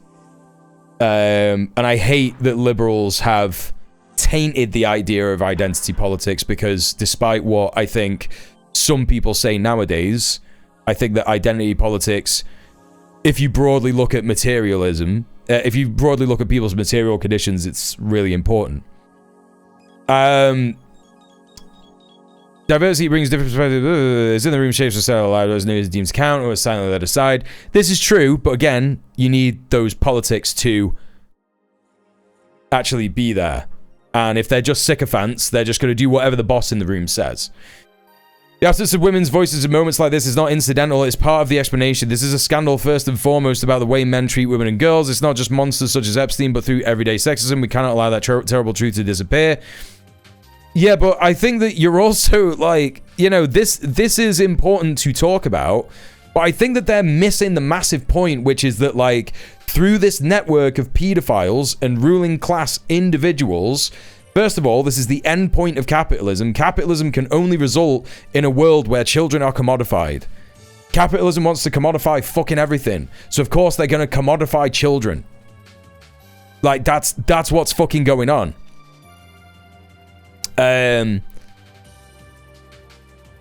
So that's the first thing that you need to address when you talk about this stuff. The second thing that you need to fucking address when you talk about this stuff is the fact that Mandelson was leaking state secrets to Epstein. Like, yes, it's important. Is he even going to talk about... He's not even going to talk about that shit. He actually said, as if he's going to bring up 2 points. He said, this is a scandal first and foremost about the way men treat... It was like he was going to bring up a second point, but then he doesn't. I've seen it in the NHS. I lead terribly. You're destroying it. You're selling it off to fucking private companies. Damn, I wonder how those private companies are going to make fucking women's lives worse in the NHS. For victims of some of its worst scandals to women such as a close female relative whose severe pain was ignored by a male doctor not once but twice until her male partner vouched for her pain. Yeah, look, I wonder what privatizing the fucking NHS is going to do to things like that, Wes. Even the NHS, founded on principles of equality, ignores women's voices and experiences because you don't fund it! You don't fund primary care! Holy shit, man. We can't let this scandal be another that passes by without real change. The rules we live by cannot substitute for behavior. There's no vetting good enough, no rules tight enough, no system of accountability strong enough. If we don't understand this, we have to have the courage to speak up when silence is easier. We have to confront these moral questions. Politics is hard. Bro. Put that on a shirt next to fucking Wes Streeting's face, man. That's so crazy, dude. Like, politics is hard. This motherfucker wrote in print, politics is hard. This is the health secretary. This is the fucking health secretary of our country, chat. Hey, Eric, what's going on?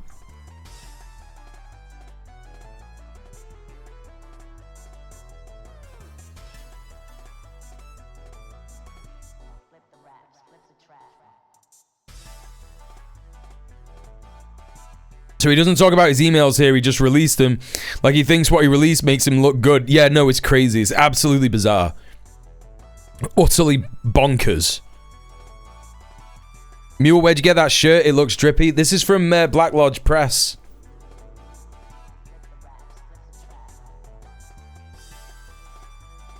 Shout out to Black Lodge Press. Legends. Hey, Rat Freak, what's up? Yeah, get the fuck out of politics if it's too hard for you, bro. Like, that's kind of how I'm feeling about it, you know?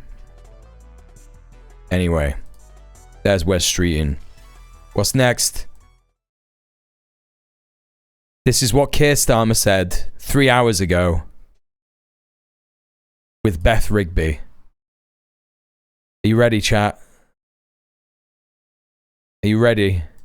Here he is, the big man himself. The big man himself. What's he going to say? Over the last few days, well, what's happened over the last few days is that we've pulled together as a party and been absolutely crystal clear about the fight we need to have. And that's the fight on behalf of all the people in this country who don't get the respect, the dignity, and the chance that they deserve in life. That is the fight that we are in. That's who we're fighting. But you're not doing anything to make those people's lives better. So you're gonna remain as the Prime Minister when everybody is telling you to fucking step down, and you're saying that you're remaining as Prime Minister in order to make people's material conditions better when you're not in fact doing that. It's completely mental. Individual and generalization while ignoring the systems in place that make it possible. I don't think the dude was a blackmailer. He was a service provider. Yeah, exactly. That's exactly what it is. We're not going anywhere. Keir the Lion Starmer. Exactly, Michael Bay. I'm their Prime Minister, and this is their government. And what the last few days has shown is that that is absolutely the focus of this government. And we need to change in the sense of being out there, making that argument over and over again. Not talking internally to ourselves, which caused chaos under the last government. Talking to the country and making it absolutely clear we're elected on a mandate for change, a 5-year mandate. It is our duty to deliver on that mandate. Brother, your mandate is the lowest voter turnout in the history of the fucking UK.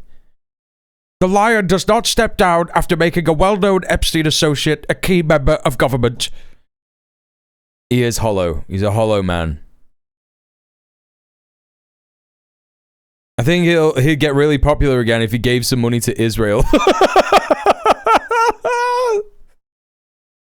You jest, but he might do that.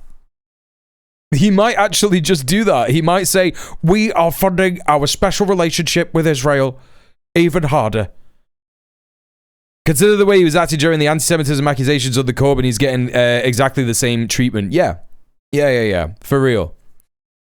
It's mad. Hey, LHS, what's up? Everybody go and follow Lesbian Hot Sauce, another great lefty streamer. Shout out. I gotta get used to doing it on the other screen now. There you go. Everybody go follow. More money laundering vape shops, but only for Israel. This political near-death experience has really fired you up. I'm absolutely... The journalist just said this political near-death experience has really fired you up. Brother, what? For change, a 5-year mandate. It is our duty to deliver on that mandate. It sounds like this political near-death experience has really fired you up. I'm absolutely clear about what I stand for. What do you mean? What are you on about? Who I'm standing for and what I'm fighting for. And we are in a perilous world internationally, and we have to stand tall on the international stage. That has implications back in this country. But we also need to remember and never forget that whatever the political discussions in Westminster, for most people across the country in this community centre, it's the cost of living, making ends meet, whether they can get on in life, whether their public services are working. That's what matters most. The public services aren't working because they're all private. They're all privatised. You're not renationalising any of them, even though you said that you were going to renationalise the fucking train services in this country. That doesn't appear to have happened. But also, you're not funding the NHS in the right areas. You are funding, a fucking investment into fucking Palantir. He looks so old here. I think he's not got his Just for Men on. I think he's forgotten to do his hair dye. I think that's what it is. It's so crazy, man. It's so crazy. That's what he was saying when he was attacking Rishi Sunak as opposition, yeah. And I'm absolutely up for that fight, and I'm not walking away from that fight. Are you going to patch things up? Hey, Nappers. Sawa, he tried to take you out yesterday. You want him to be First Minister of Scotland. It's a mess, isn't it? Well, I've got a huge respect for Anna Sawa. Obviously, he made his views known yesterday, but I want to be really clear. They love to be so clear, don't they? Someone's got to do a supercut of Keir Starmer, Darren Jones, Anas Sarwar, all the fucking Labour briefcase wanker politicians saying, I want to be really clear. Let me be clear. I want to be crystal clear. Laser focused. Shit like that. Nothing a diet of raw meat and ferments can't fix. I'm 100% supportive of Anna Sarwar to be the First Minister in Scotland. He'd be an incredible First Minister. Right, but it's not going to happen under you, bro. This is so funny. This is so funny. And I support him. You can forgive and forget what happened. I support him 100% without reservation. Bro, there's no way that he's going to be First Minister if you stay as Prime Minister. This is so stupid. Will you lead the Labour Party into the next general election? Yes, I will.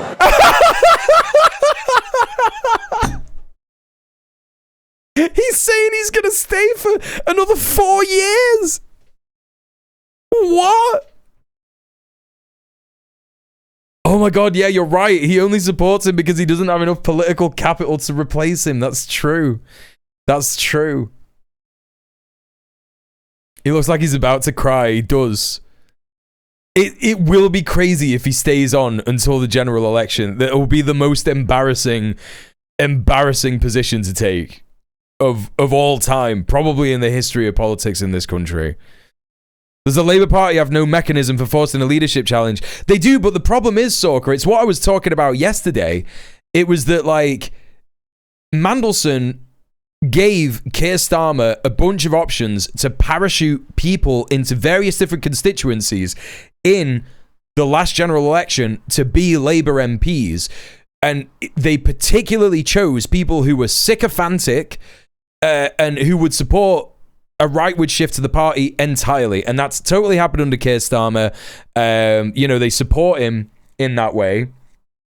And it's very unlikely that those people, because all those people are doing are just collecting an MP's salary.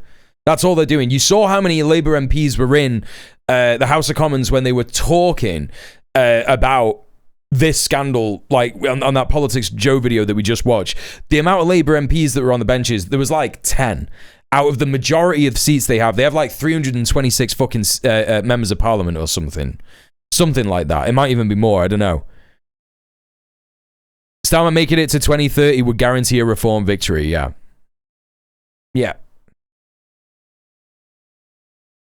On the trains, I happen to have an inside track that they're planning and testing price-limited systems. If they work, they could apply them to the whole network and retake control of it all, but it's very civil service-led, preparing for eventual policy.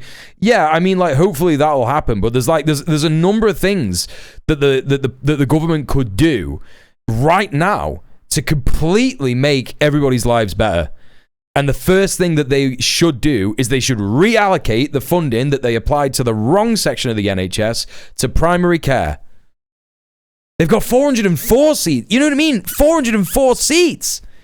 And like 10 MPs turned up to be like, I'm not sure about what Keir Starmer's doing. You know, that's not enough to launch a leadership challenge because they just get voted down. They just get totally voted down. I don't know. Stranger things have happened, right?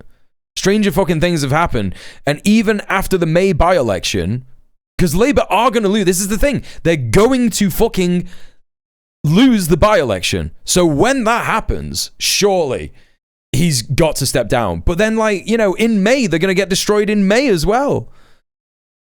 But if they wanted to not get destroyed in May, they should make him fucking step down now. It's completely insane. It's so insane.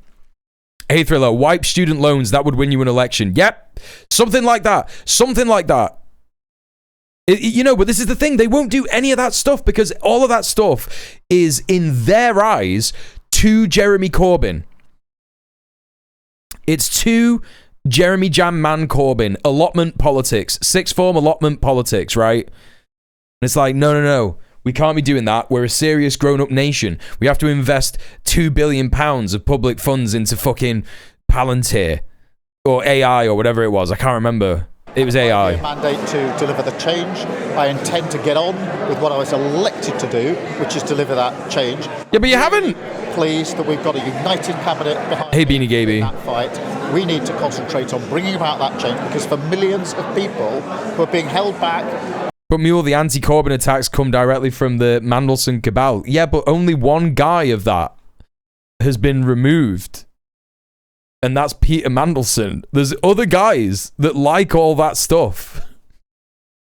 The Mandelson cabal is still there. The very nature of a cabal means it's not just one guy. It's like 10 guys.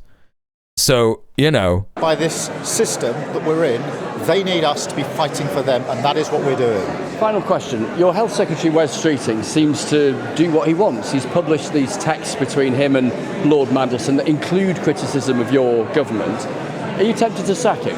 Well, the issue of text messages and all information that's being gathered as a result of the humble petition, humble address last week, that needs to be a managed process, both in government and obviously there's a police element to it. So we need to do it in that managed way so that the right information is released. We need to be totally transparent. That's what Parliament wants. Have you told him to wind his neck in? Because it wasn't managed, was it? He just acted unilaterally. Well, I do think that we all need to ensure that we're all acting together in this, because all the information needs to be pulled together. We owe it to Parliament to be totally transparent about it. We need to liaise with Parliament and with the police to make sure we get the process right. And you've got an economic strategy, to be clear, because he was suggesting in the text that there wasn't one. Let me be very clear about the economy under Rachel Reeves, our Chancellor, because she is turning the economy around. And what we now see is 6 interest rate cuts. Wes is about to find out why Keir is the king of the fucking jungle. In a row. That is the fastest cut in interest. They are. They're calling him Keir the Lion Starmer. They are. Rates since the 2008 crash. Significant achievement because of the stability that she has brought. We've got inflation predicted to come down to target, hugely important for the economy, and business confidence is turned. Wait, hang on. Did he just say we've got inflation? He's not even. This is crazy, man, because he looks at what Trump says and he says, I'm gonna just do that. Like, that's why he's being so obstinate here, because he's looked at the way that his peer Donald Trump is acting in the White House. He's just like, well, he just does whatever he wants, you know. Grandpa Simpson, thank you so much. Lions don't live in jungles, so that tracks. Exactly. That's the beauty of that joke, isn't it? Welcoming Grandpa Simpson. Thank you so much for the tier 1. Thank you for the 5 months. What was I saying then? Yeah, he just says, he's looking at what Trump does and he's like, yeah, well, he just does whatever he wants. But he's not even doing the we've got inflation down. He's saying we've got inflation predicted to come down. And you just know that that's not going to happen. Brother, when in history has inflation come down? It slows and, like, stagnates, right? But, like, inflation happens because fucking corporations just put their fucking prices up. That's all that happens. And if you want to compete with that, you need to either put limitations on those corporations, say, hey, listen, you can't do any fucking price increases. You can't charge more for groceries. You can't make a profit out of people's everyday material needs. And you've also got to raise the fucking minimum wage, which you say that you've done, but you've done it to such a fucking shitty degree that it hasn't made a fucking difference. Target, hugely important for the economy, and business confidence is turning a corner. Business confidence, nonsense, briefcase bullshit. We have to make sure that this is for real and it's felt in people's pockets, but it's a tribute to the hard work of Rachel Reeves as the Chancellor that we're now in that position. Rachel Reeves did one of the worst budgets of all time that gave a bunch of benefits to corporate interests. Literally, she announced a budget that was literally just for the City of London last year.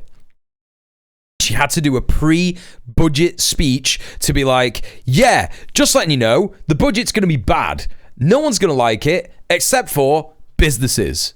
Except for big fucking businesses. Insane. Position where the economy is beginning to show those signs of turning in the way we need for the country. Prime Minister, thank you. Thank you. Thank you for what? Thank you for fucking what? Well, let's bring in our political editor, Beth Rigby. Beth, what do you make of the message that the Prime Minister is setting out today?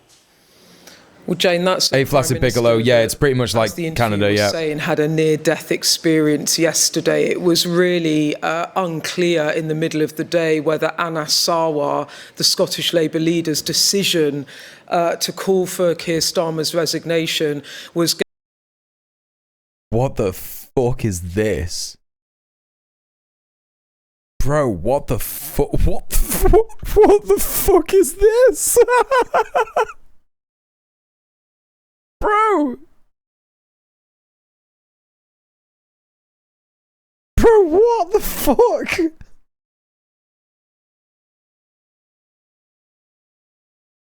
Oh, God.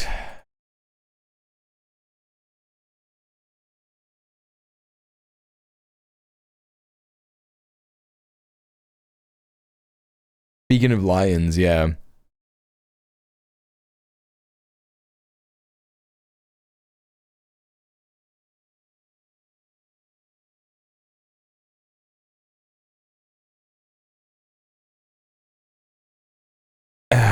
I just hate everything that's happening right now. I hate everything that's fucking happening right now. There's also some breaking news. I think that this is breaking news. I'm pretty sure. When did it come out?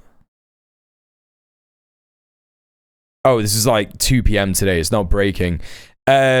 New Labour councillor who helped draft the online safety bill. So again, remember, the online safety bill, which is supposed to protect kids from, I don't know, looking at porn or whatever, has pleaded guilty to grooming a 13-year-old child. He was also a political organiser for Hope Not Hate.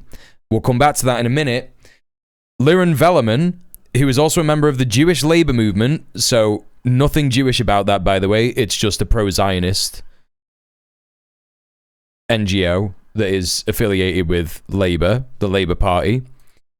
Sent online messages asking to see a girl in her school uniform, how old she was, and if she was at home alone. He sent a video of his penis and asked to see her in her underwear. Now, the reason that it's interesting, so obviously this is Keir Starmer's online safety bill that means that if you're in the UK now and you're just like an adult and you don't want to like give your fucking face to an AI company to like scan it and, you know, use it in whatever fucking insane applications they're going to use it in, you have to get a VPN to watch pornography, right? You also have to get a VPN in order to access your DMs on Blue Sky, right? And the other interesting bit about this, so this guy helped draft that bill. So yeah, what we should do is we should make sure that people have access to pornography if they're adults, but if they're adults, you got to give, if you're an adult, you got to give your face to an AI company. He helped draft that bill. Also a political organizer for Hope Not Hate. Now, Hope Not Hate has done some pretty interesting and good work to counter fascism in the UK. They've done things like go undercover in fascist movements and fascist organizations to expose them and shit like that. But I did a bit of a post about Hope Not Hate a couple of months ago. They have not said a single thing about Palestine, right? And I have had a inkling for a long time that they are compromised by Zionists, and I genuinely believe that it is not just this guy.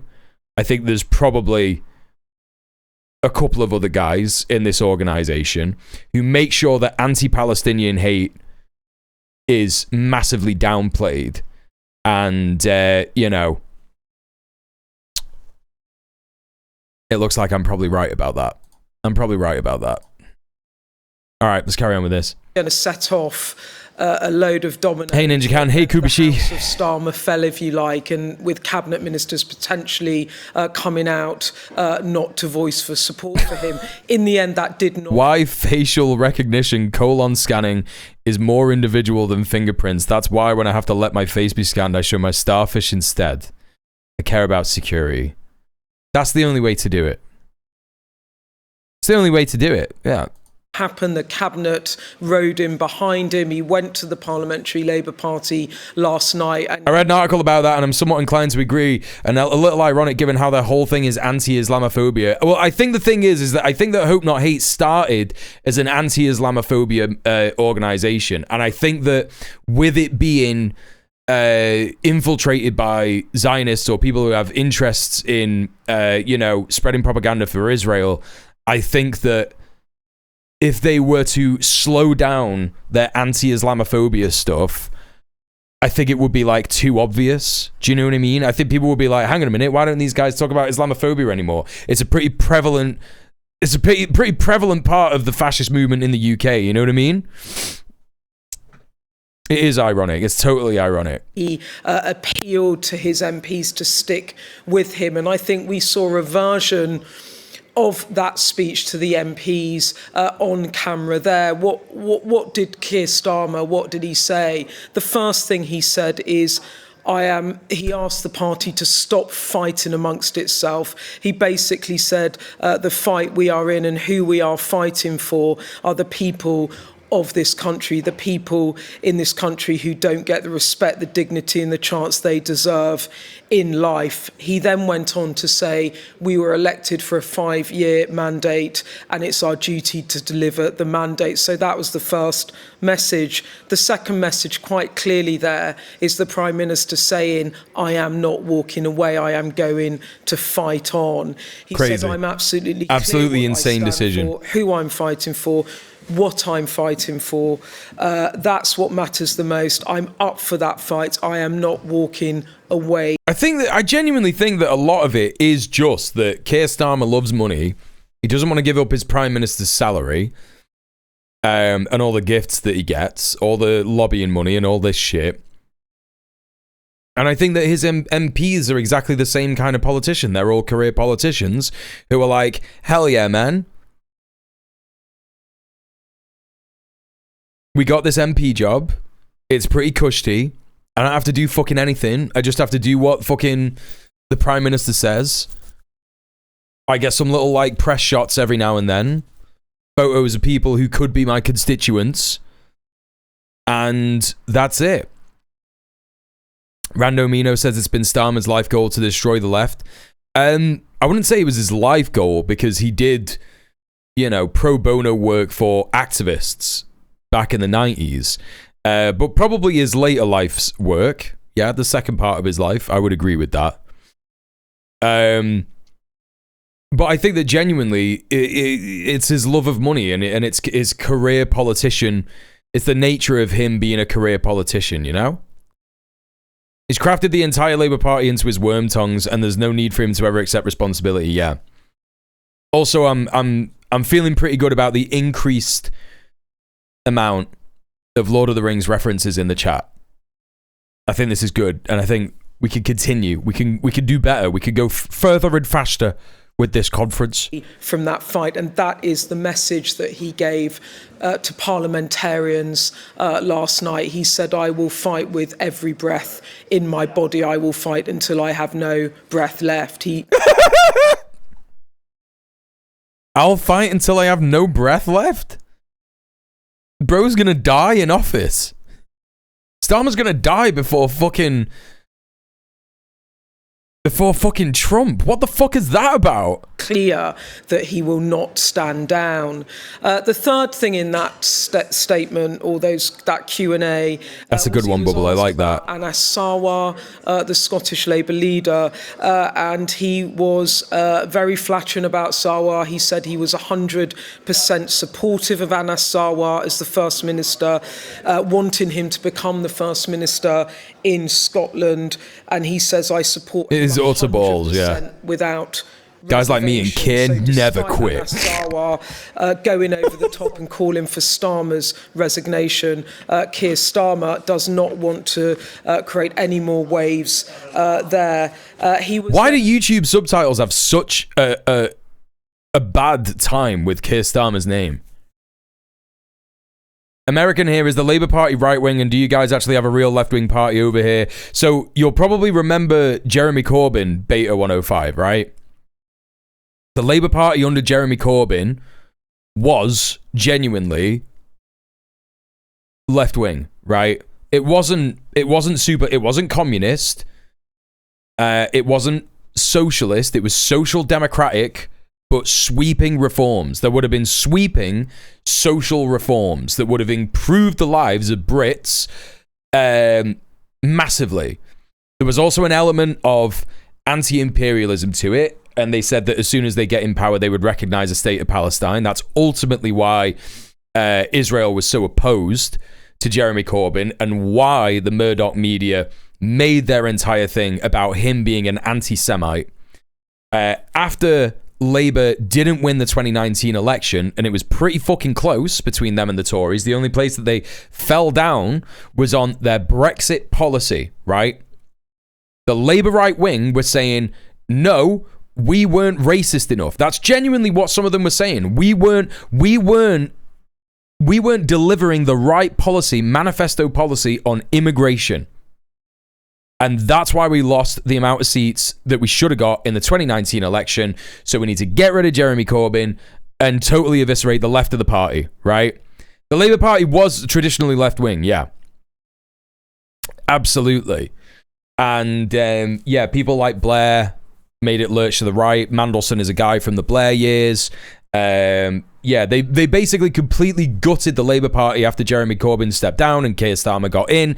They excised all the left-wing members, literally just like average members of the party, right? People who've done activism for the Labour Party for years, for decades, trade unionists, fucking queer activists, you name it, anyone left-wing, pro-Palestine activist, just completely gutted the party, destroyed it. And, you know, and there hasn't been any fucking left-wing element of the Labour Party since, and that was about 4 years ago. They gutted Keir Hardie's left-wing trade unionist party, which is what the Labour Party was. Now, is there a real left-wing party over here? Yeah, we've got the Greens. The Green Party have recently, since the middle of last year, they elected a new leader. I actually joined the Green Party in order to vote for this guy. He is Zach Polanski. He's a very good speaker. He's much better at public speaking. In terms of like handling certain smears that people have tried to employ against him than Corbyn was. So he's a much better political leader than Corbyn in terms of like how he speaks to the media. And the party, the members themselves have voted for like, again, broad sweeping reforms. But some of these are like non-reformist reforms. Some of these are like abolitionist reforms. And it's fucking crazy that the Greens have literally got a policy that is abolish landlords. That is a straight up abolitionist reform. You know? How's your party doing? I don't hear anything about them. Have they? No, they've not disbanded. No, your party have, you know, they had their founding conference. They voted, the members have voted for some pretty decent fucking policies. They're essentially saying that they're going to be the socialist vanguard party in the UK, which I'm obviously a massive fan of. And I'm really excited to see where they go. I think a lot of people have given them a lot of like pessimistic doubt. And it's because I think not many people understand what it's like to try and start a political party from scratch, no less a political party that wants to be a vanguard party for an actual revolution, right?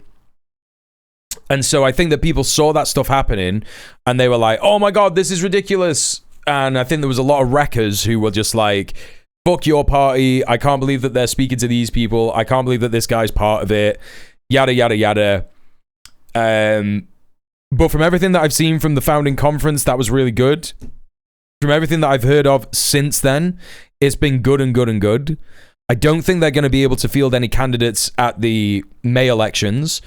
They may very well be ready for a general election, and they have said that they would work with the Green Party, and the Green Party have also said that they would work with your party. Your party is a slow burner. Green Party is surging at speed. Both are in the same ballpark. Yes.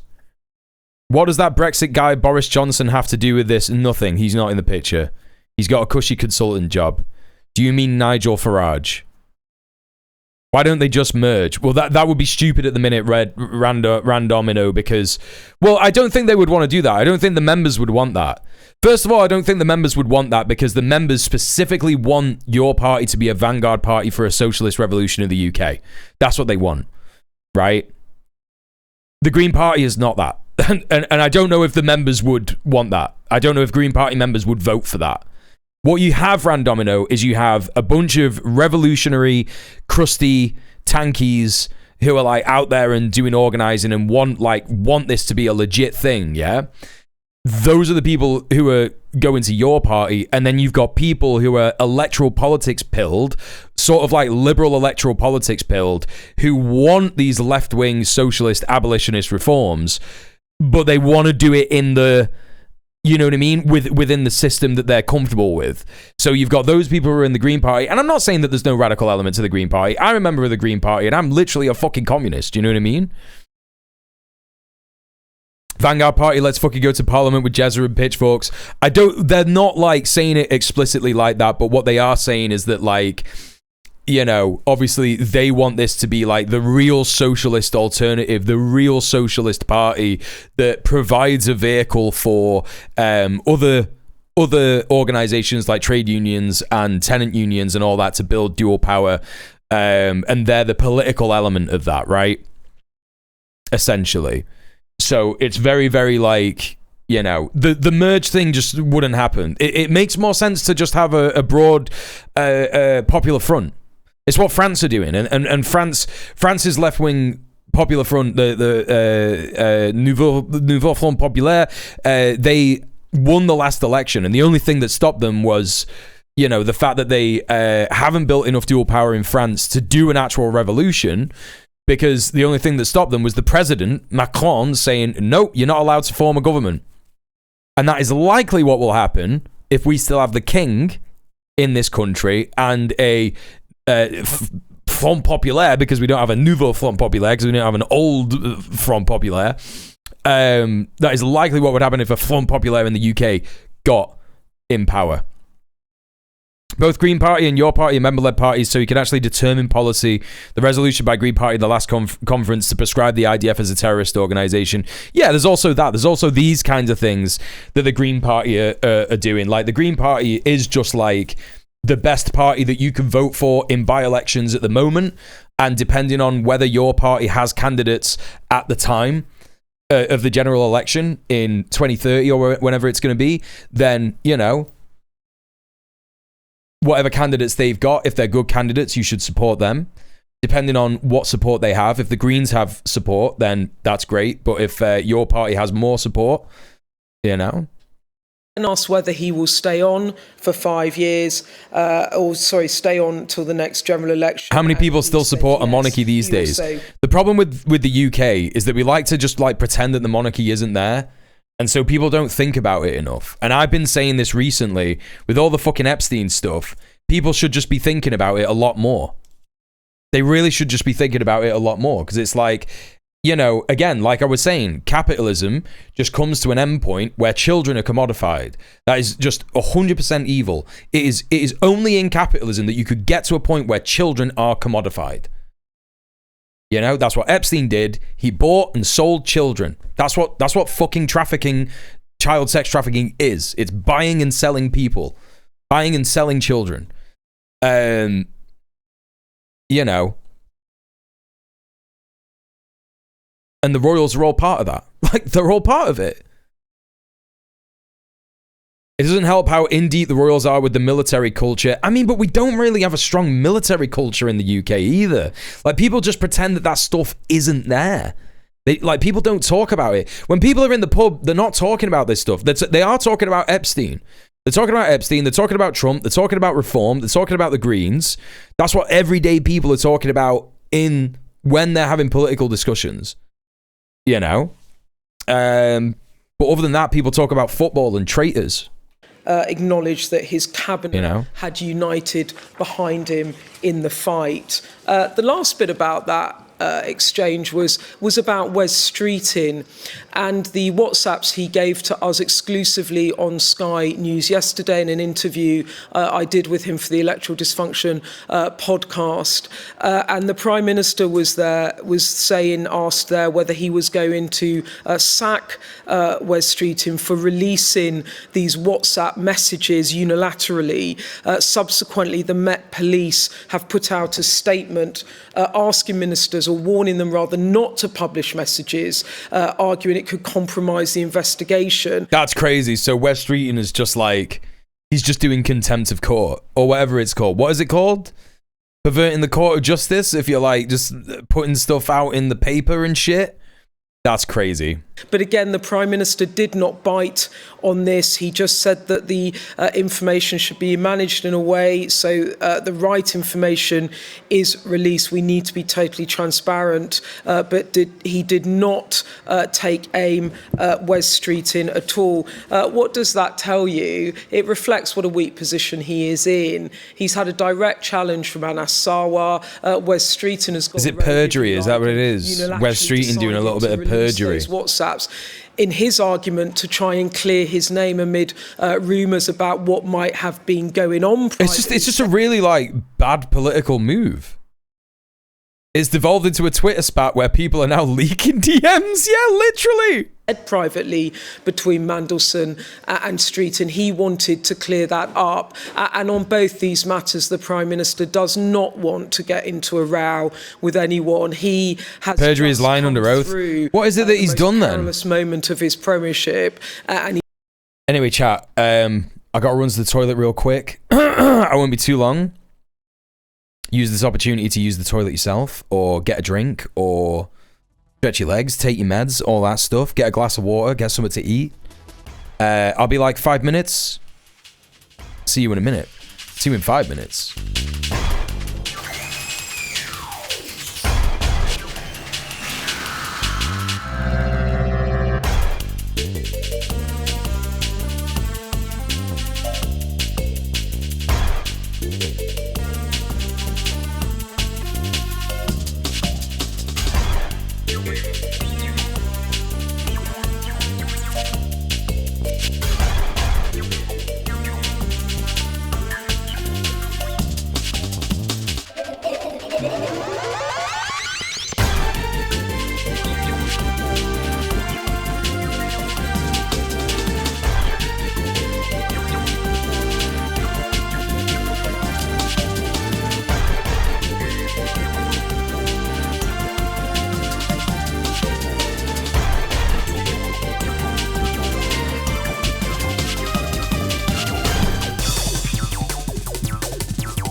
Hey, what's up, chat?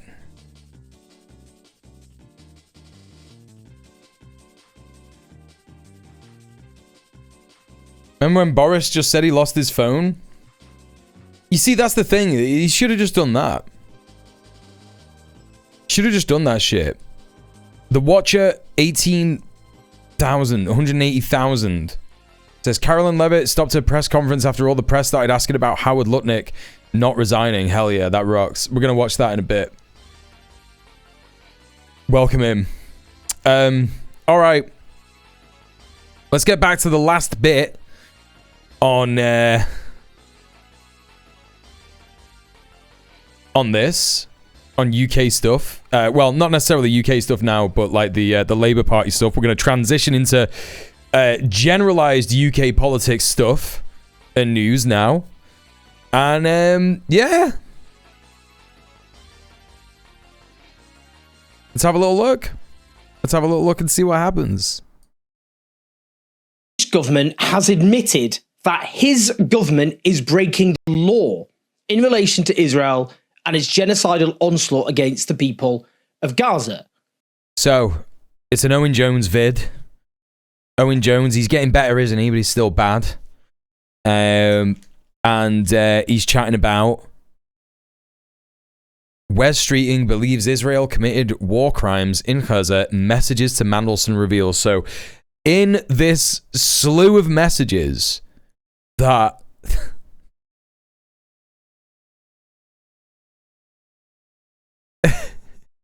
that Wes Streeting has dumped to the media in order to tell everyone that, you know, he isn't friends with Peter Mandelson. He isn't as close friends with Peter Mandelson as people think he was. He has accidentally revealed that he himself believed that Israel was committing war crimes in Gaza during the period between October 7th, 2023 and the so-called ceasefire.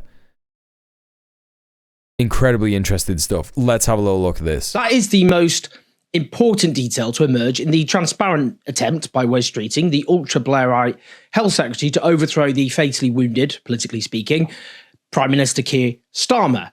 Now, a quick bit of context. Morgan McSweeney, supposedly Starmer's chief of staff, in reality, he was running the show, was forced to resign over the appointment of Peter Mandelson, close friend of late paedophile Jeffrey Epstein, who was McSweeney's mentor and secretly had huge influence over the whole government.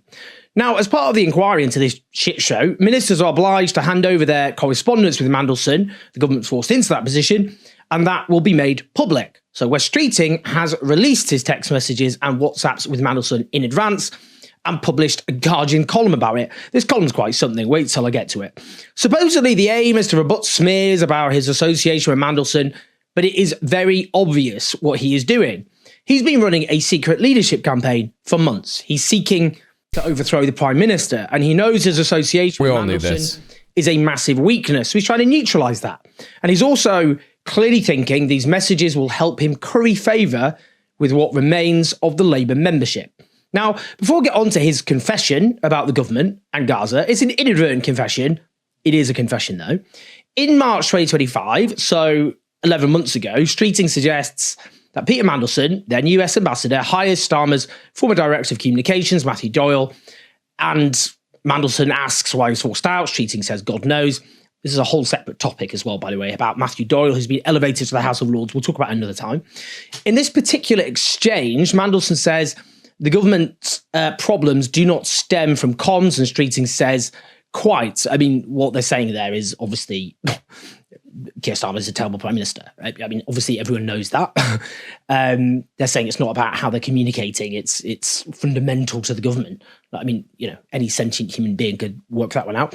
Then Streeting goes on to say he's in his constituency and that he's toast at the next election, his words, noting Labour lost their safest ward in the London borough of Redbridge, and that he doesn't think the party will hold either of the two Ilford seats. Streeting represents... Hang on. Let's read what he's saying here.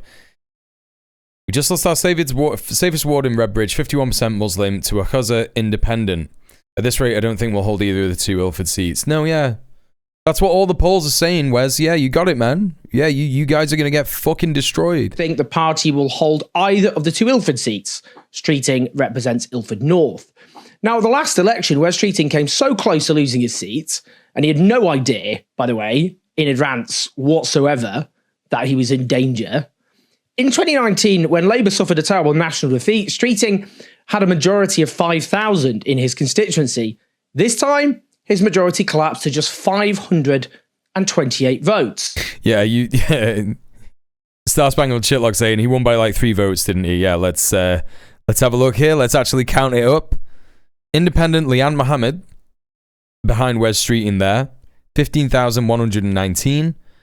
Wes Streeting, 15,647. So he won by, I don't know, 1%. I'm so glad I'm alive to see all of this crumbling before our eyes. Well, it's crazy, right? Because yeah, like this is part of the broader white supremacist capitalist empire falling apart. Like this is the British part of it, you know. And now we have a stark choice. Our electoral politics has revealed that the next general election is going to be between socialism or barbarism. That is how things go. That's the only way that this kind of fucking system can end in. And then we have to make a decision between this and a new system. And, you know, obviously one of those systems will be much like this system, but with more violence and horror. And the other will be much better for everybody, won't it? And hopefully the choice will be obvious. You know, but I think, you know, the key thing is that people need to keep fucking organizing in this country and keep going to their fucking union meetings and trying to build dual power, because it's not going to save us. You know what I mean? We're not going to get liberated. Corruption will still exist.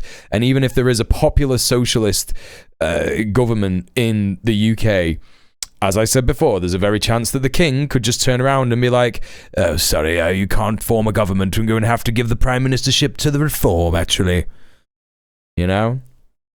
Did the UK have some sort of equivalent to COINTELPRO? The UK MI5 have infiltrated all kinds of socialist movements.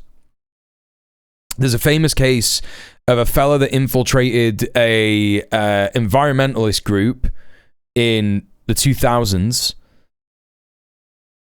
and he basically like had kids with people in that organization. He was like that in it. So, you know, he basically committed rape because he wasn't open about who he was. He was a police officer. He was infiltrating a socialist movement.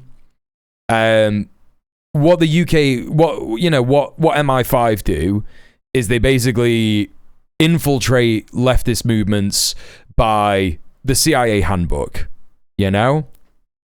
That's not even getting up to Cambridge Analytica. Yeah, the Cambridge Analytica stuff is completely insane.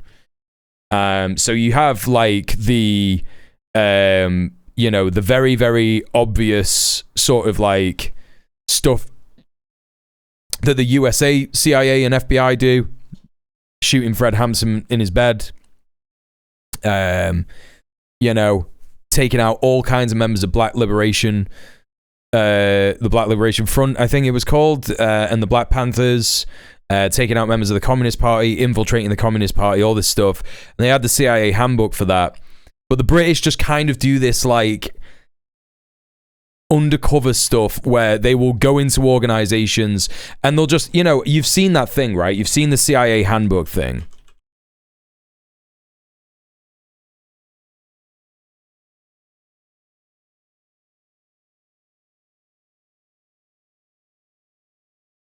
Like, you could just get it.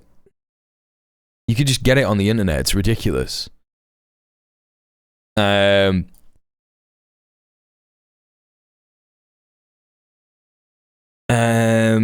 Contrivers when office workers work slowly, employees. Oh, this is for... No, this is different.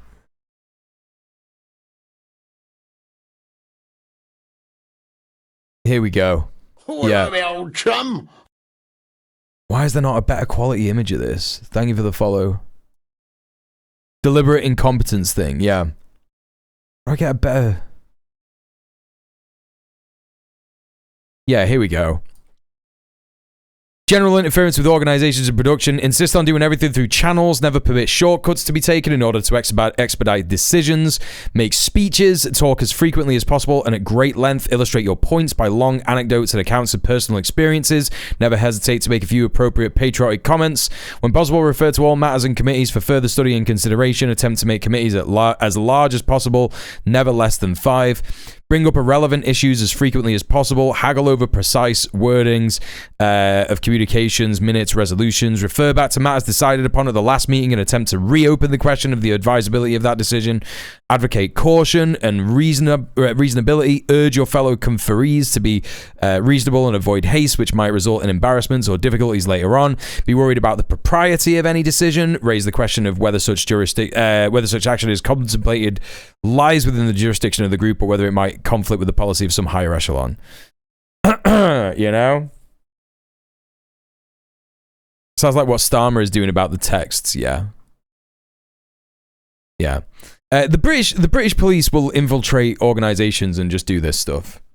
And the British police will also be more hands-off about it, and they will do things like agitate people that they know are in social movements, and they will like basically advise them to do this stuff without saying it out loud what they're actually trying to do, and not reveal to that person that they're a police officer. They will like befriend people, and they will be on like the periphery of organizations. They won't be in organizations. They'll be on the periphery, and they'll be agitating and being like, I just think this guy's got a, you know, he just needs to be hounded out of the community.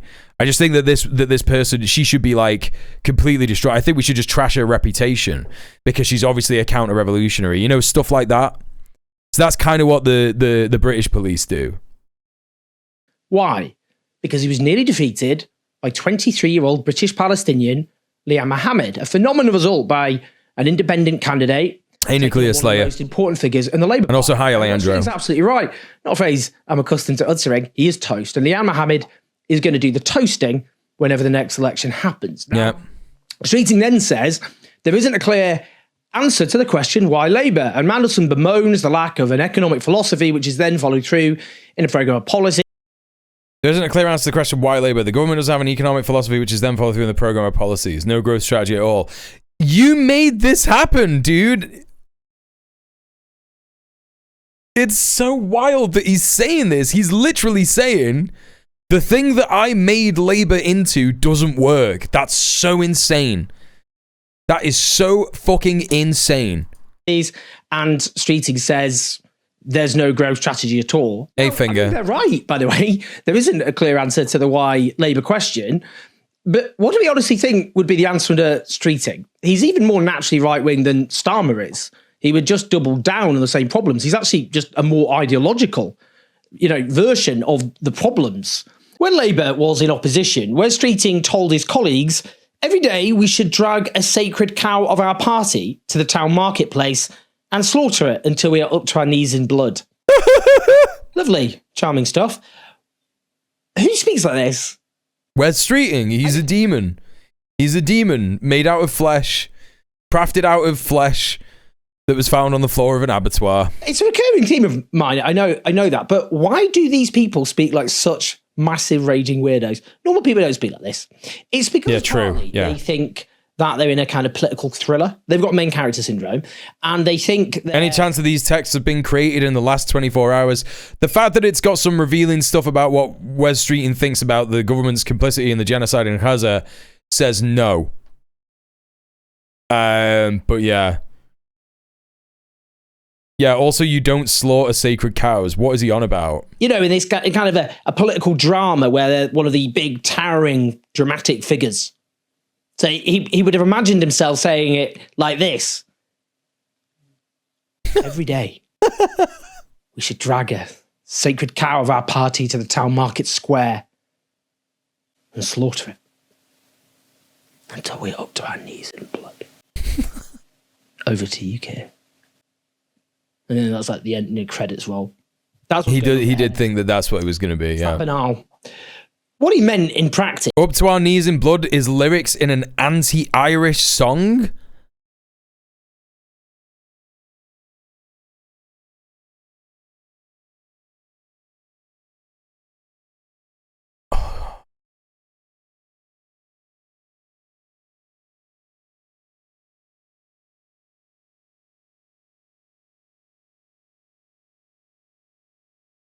Fucking hell.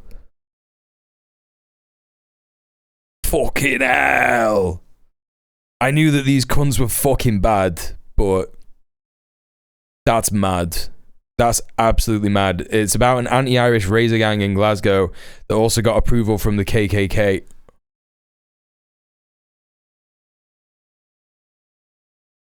Fucking what? Fucking what? That's mad.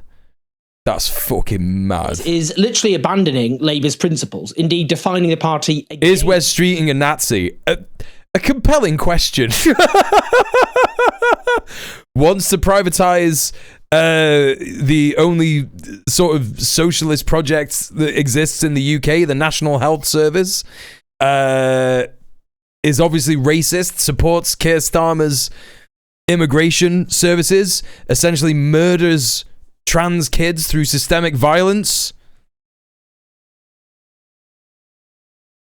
Nah. That's what they say, up to our knees in Fenian blood. Holy shit, man. What the fuck? It's a Rangers fan song. That's crazy. He doesn't even like football. I know that this cunt doesn't like football. I know he doesn't watch... He only watches Rangers because he's a fucking fash. Its natural principles and adopting Tory ideas. That's what Mandelson champions too. As we know from the Epstein emails, he literally encouraged bankers to threaten Gordon Brown's government, which he served in, to try and stop it from introducing a tax on bankers' bonuses being introduced after the financial crash. Both of them support a Labour Party which is neutralised as a threat to wealth and power. That's what drove their visceral opposition to Jeremy Corbyn. He's right. But guess what? They got their wish. The Labour Party adopted the worldview and agenda that they wanted. Well, they were actually bemoaning. Is Owen having a rough time of it like Matt and Chomsky? Wait, what do you mean, Carnaz? It's the fact that Starmer's adopted that worldview and it hasn't worked. It's gone down like a... Mate. You mean Aaron Mate? Gabor Mate, sorry. Cup of sick. So now they're looking for excuses. That's what's happening. But then let's come on to what Streeting said in private to Mandelson. I'm sure this will come up in coming days, so wanted to check in with you on recognition of Palestine and the domestic politics of it. Keir's statement today was excellent, but Macron's statement tonight ups the ante. That's when the French president backs the recognition of Palestine. Morally and politically, I think we need to join France. Morally, because Israel is committing war crimes before our eyes. Their government talks the language of ethnic cleansing. This is insane. What an utter worm. What an utter disgusting piece of shit worm.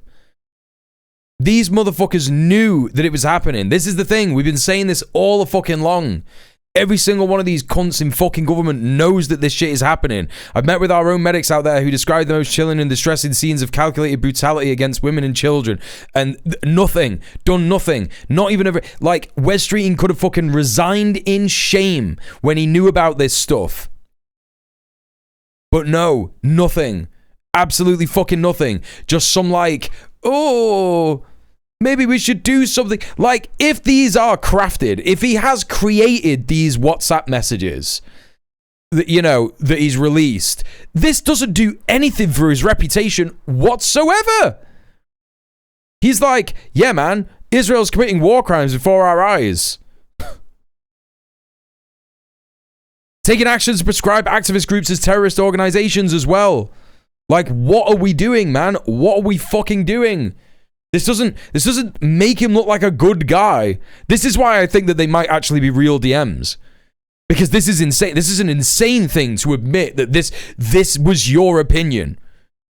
This was your opinion and you were part of our fucking government that was fucking participating, assisting Israel in its genocide in Gaza. Sending spy planes every fucking week. It's insane. And I have met with our own medics out there who describe the most chilling and distressing scenes of calculated brutality against women and children. Politically, a Commons vote will be engineered in September on recognition, and we will lose it if we're not ahead of it. There are no circumstances in which people like me or Shabana, that means Shabana Mahmood, who's now the Home Secretary, could abstain or vote against, for example. Conference will be a sea of Palestinian flags and the moderates will be waving them. We need to be leading the charge on this. The alternative is being dragged there with enormous damage to Keir, the government and party. I've never been a shrinking violent on Israel. I've supported LFI for over 20 years. Our sister party, Haaretz, that's the Israeli newspaper, and progressives are clear about what's being done in their name and they oppose it.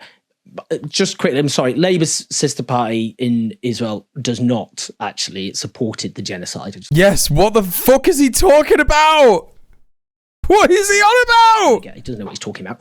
I appreciate these things are always more complicated than they appear to those of us who aren't up close as you are. And I also appreciate how much Keir and David Lammy, the Foreign Secretary, are giving to this personally. But it is what it is. We need to lead, not follow.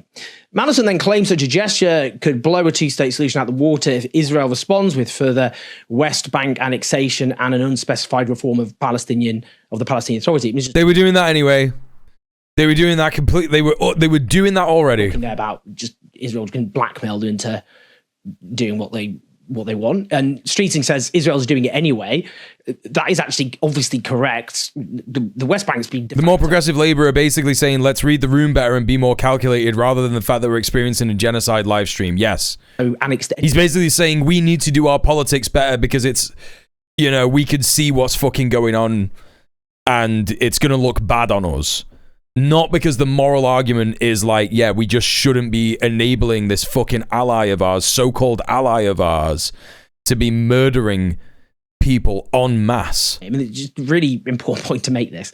He talks about further West Bank annexation. In practice, the West Bank has been annexed. They haven't annexed it entirely because it would just mean in practice admitting that they are what they are, which is an apartheid state, because they wouldn't be able to pretend they were an apartheid state if the West Bank was under their legal control, because the 3 million Palestinians there would not have citizenship. They're not going to do that because then they would massively increase the number of Palestinians who live within Israel's borders. Anyway, Streeting says Israel is doing it anyway, as I've said, which is true. And then says this is rogue state behaviour. Let them pay the price as pariahs with sanctions applied to the state, not just a few ministers. Okay, now I believe that these are made up. Now I believe that these are made up. I don't think that Wes Streeting would have ever said this. He just knows that this is the right thing to say and he's trying to save his skin in his own seat. That's all this is. And when he runs for re-election in the general election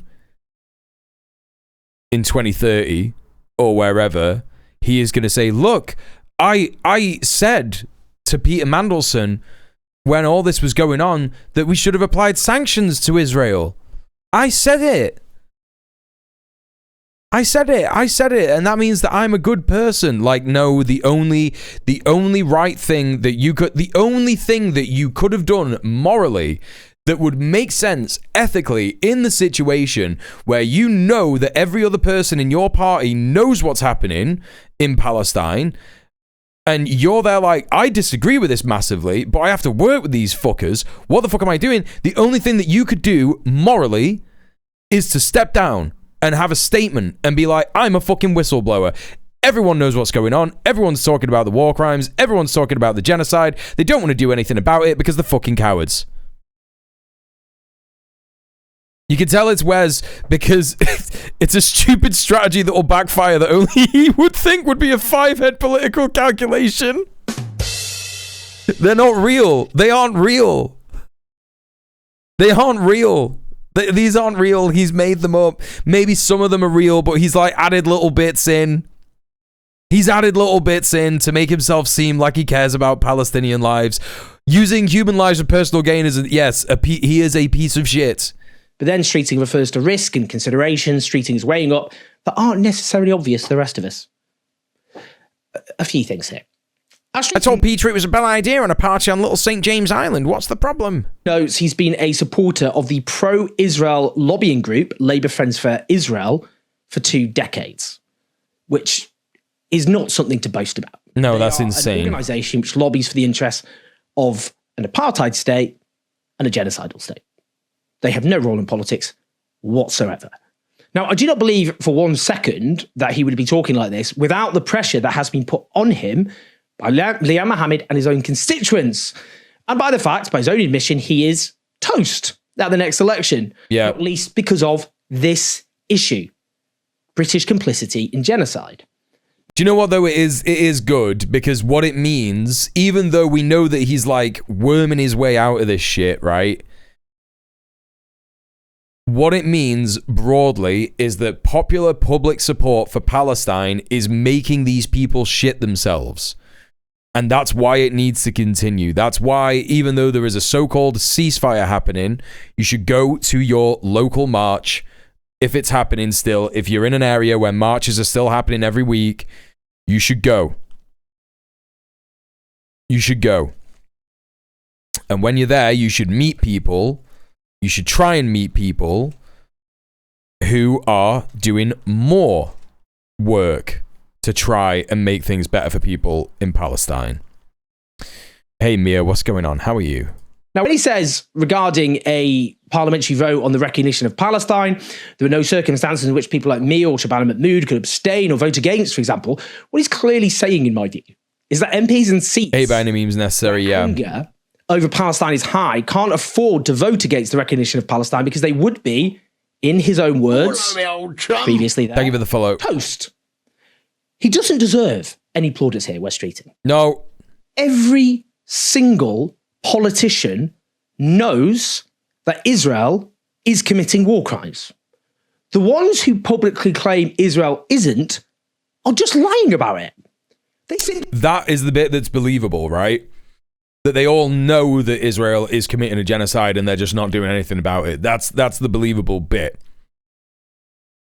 The unbelievable made-up bit is where Wes Streeting is saying, oh, I think that we should put sanctions on Israel. No, you don't. You don't believe that at all. You're only saying that because you're going to lose your seat. I believe Israel has the right to commit war crimes in a end justifies the means sort of way, and they don't really consider Palestinians. I went to the island with Mandelson and shook my head the whole time so everyone knew I was against it. Yeah, human beings. That's the way to do it. As simple as that. Loads of politicians are privately saying Israel is committing war crimes, and they've said it for a long time. They're not saying it publicly. It's the same with so many of my colleagues, so many journalists. It's so easy, isn't it? It's so easy to be courageous. Yeah, they don't give a flying fuck about Palestine. It's so easy to tell the truth when so few are listening.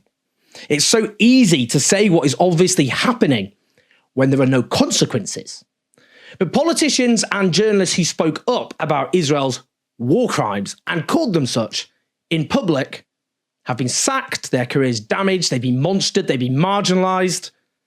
Streeting says Israel is committing war crimes before our eyes. That is, he is saying it is transparently obvious that Israel is committing war crimes. What he's saying is there is no need to do any special investigation or research that there doesn't need. Yeah, and everyone in fucking Westminster knows that. To establish that, there needs to be a criminal court for justice, but there doesn't need to be a court to establish a fact.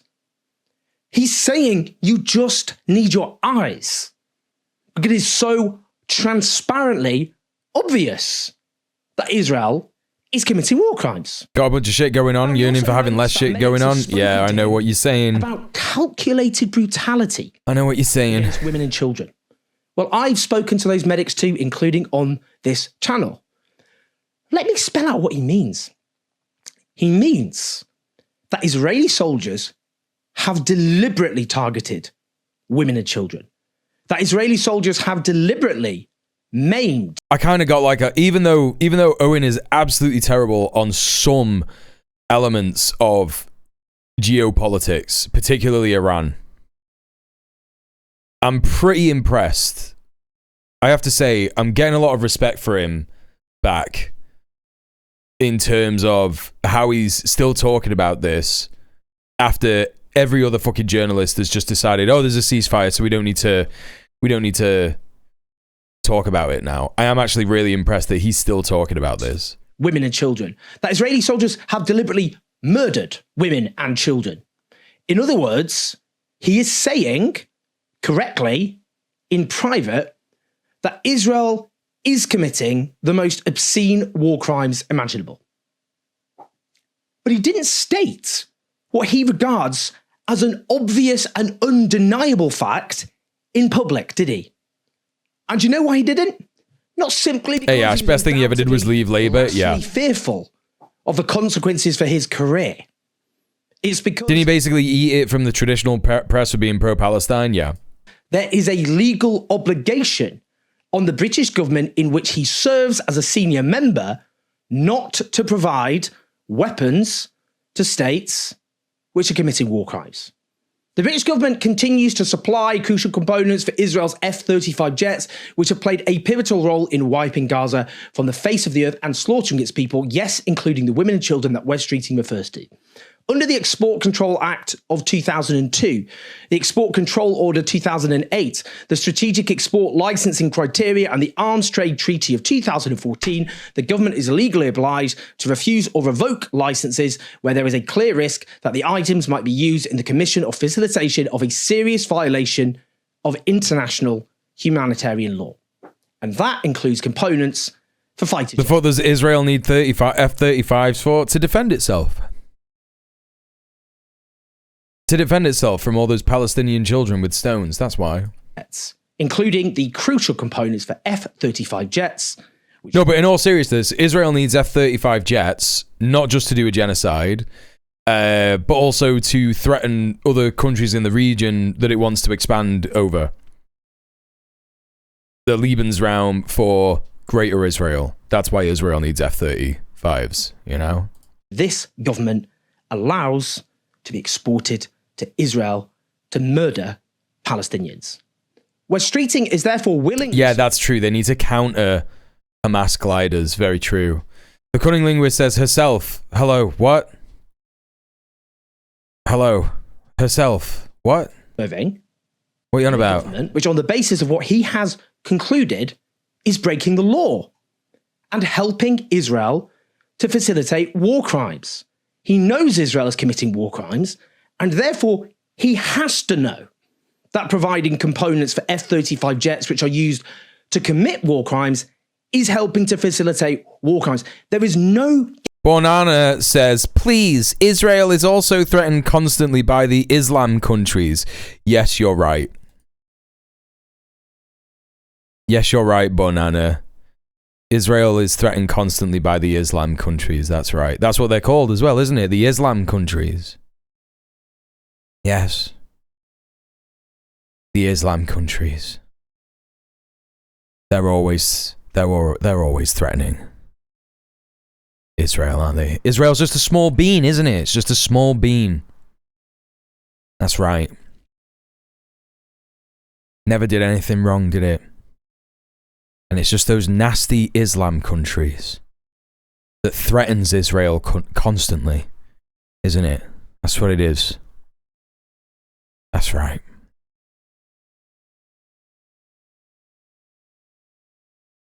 And as we all know, Islam is bad, isn't it? It's the bad religion. Israel is terrible. So you've got an interesting ideology there. You've got an interesting take. You seem to recognize that Israel is terrible, but you seem to be upset by me saying that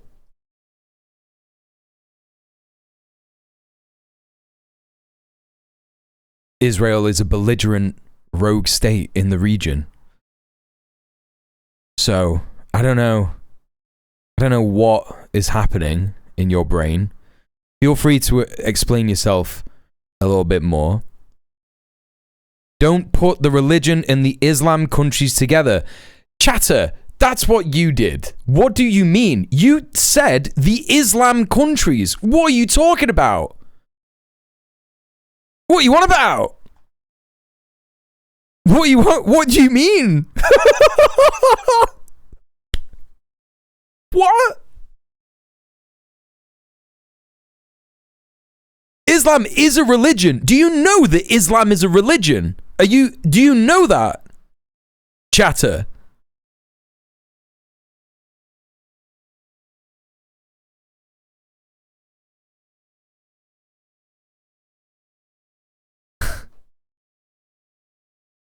The leaders of Islam countries aren't Islam religion. You don't know what you're talking about. You don't know what you're on about. You don't know what you're fucking talking about, do you? You got mad because I said that Israel is a belligerent rogue state that threatens countries in the region, and you were like, no, the other countries do that as well.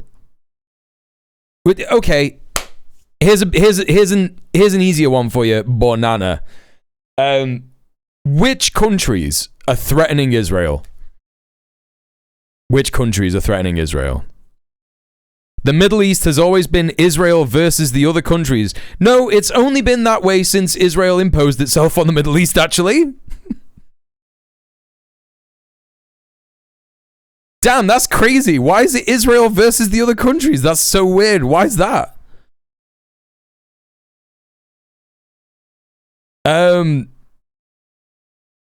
Again, like, you know, I think it would be good.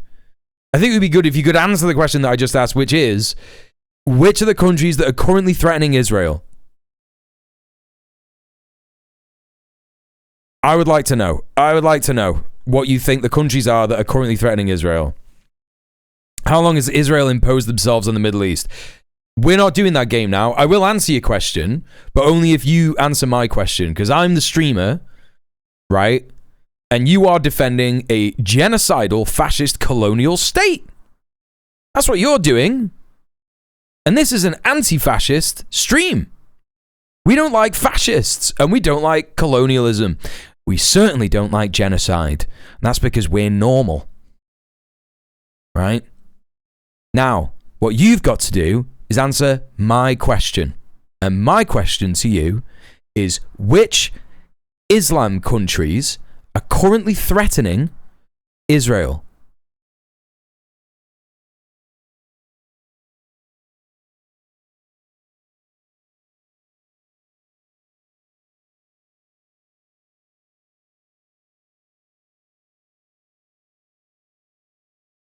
Is Keir Starmer in chat? Israel has done some bad things, but also Israel has a right to defend itself from the Islam countries. Hey, Richard Cabessa, welcome in.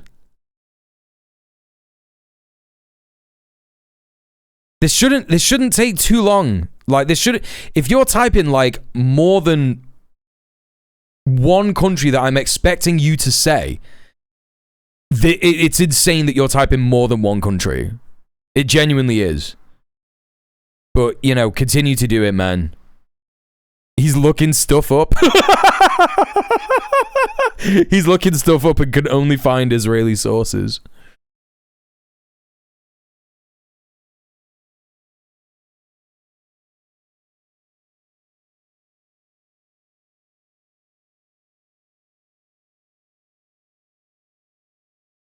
It's insane if you're typing anything more than like one country right now. This is so crazy that it's taken this long to answer my question. This is so wild. You were so certain that, like, threatened constantly by the Islam countries. You were so certain of this. This was like a really bold, dogmatic statement that you made. And like, did you not already know which countries you were talking about? It should have been 30 seconds max. I have no love for Israel. This has been going on since the 80s. Okay, you're wrong. When you say this, I assume you mean Israel behaving like a belligerent rogue state. I asked you a question. If you don't answer this question, I'm going to give you a week-long ban. That's how that's going to work. Answer the question. If you don't answer it, I'll give you a week-long ban. That week-long ban is for you to go and do your research and come back, right? Answer the question. Which Islam country or countries do you think is threatening? Fun ad breaks, no idea what you're saying. Brother, I know when my ads are running. You know that, right?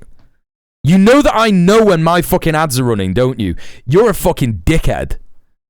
There's literally a thing that I can look at that tells me when my ads are fucking running. Krill, thanks for gifting a sub to this guy that I just fucking timed out for a week. ads happening right now. There's no ads. But thank you. Appreciate that anyway, Krill. I know, I get the money anyway. Yeah, you're right. That was a crazy maneuver. That was a crazy maneuver to be like, ads, they're all getting ads.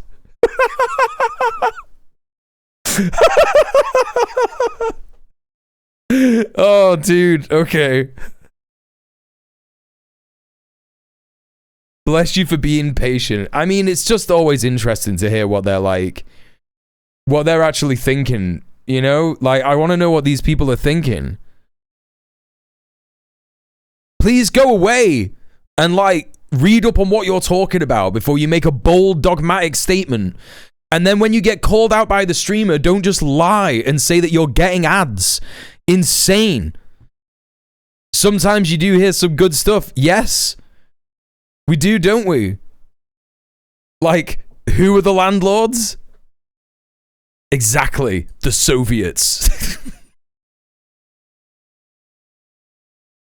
That will always be very good.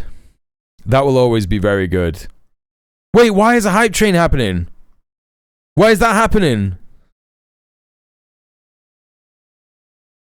What's going on? Wait, are the ads happening? Hunter Biden's bathroom? Are you getting ads? Wait, are the ads happening? No, there's no ads happening. Or is that bit of the...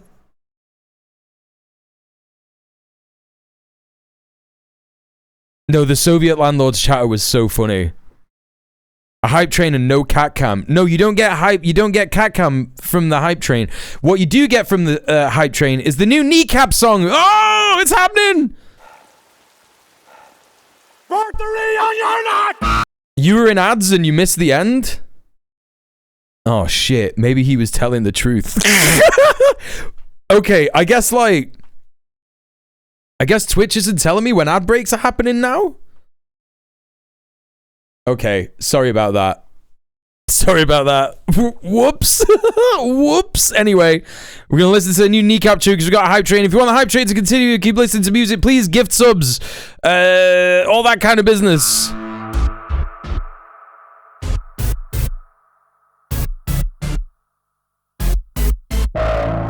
other news, the Prime Minister has been conjuring up the spirits of previous leaders for foreign policy advice.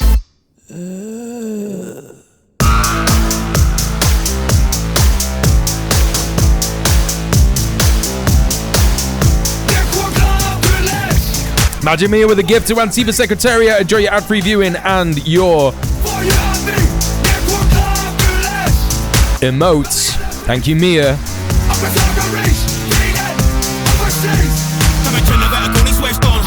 It's always on me, they be sorting everything, run along, Foxy. I'm sick of you cons outside. I'm going off the grid, swing to a hit. Rap can't after me, but I can take some charge, man, there's nothing to see. I'm going for a turn around a dip in the sea. I can quit the land, dude, that's a little bit of me. Kneecap, always filling the void, the worms at fucking yellow, just 2 minutes 30 left on the hype train chat.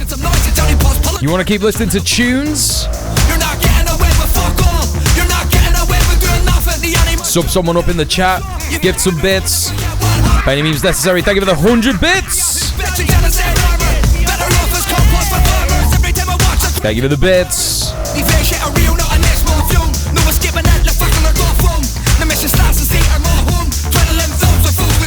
Activists are currently being surgically attached to one another to see if there really is strength in numbers.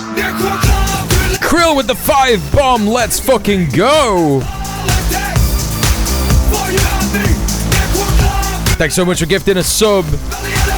Tanyama, Call of Dice, You and I'm Happy, Star Wars Hour, Barbara Loden.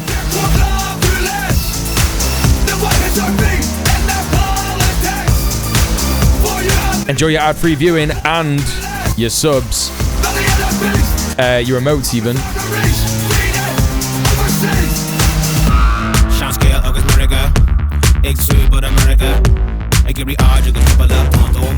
Krill with a gift to Kairos, let's go! Enjoy your ad-free viewing and your remotes. 4 minutes left, level 3, let's go.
All right, we got 3 minutes 13 left on the Hype Train chat. If you want to keep listening to tunes, you know what to do.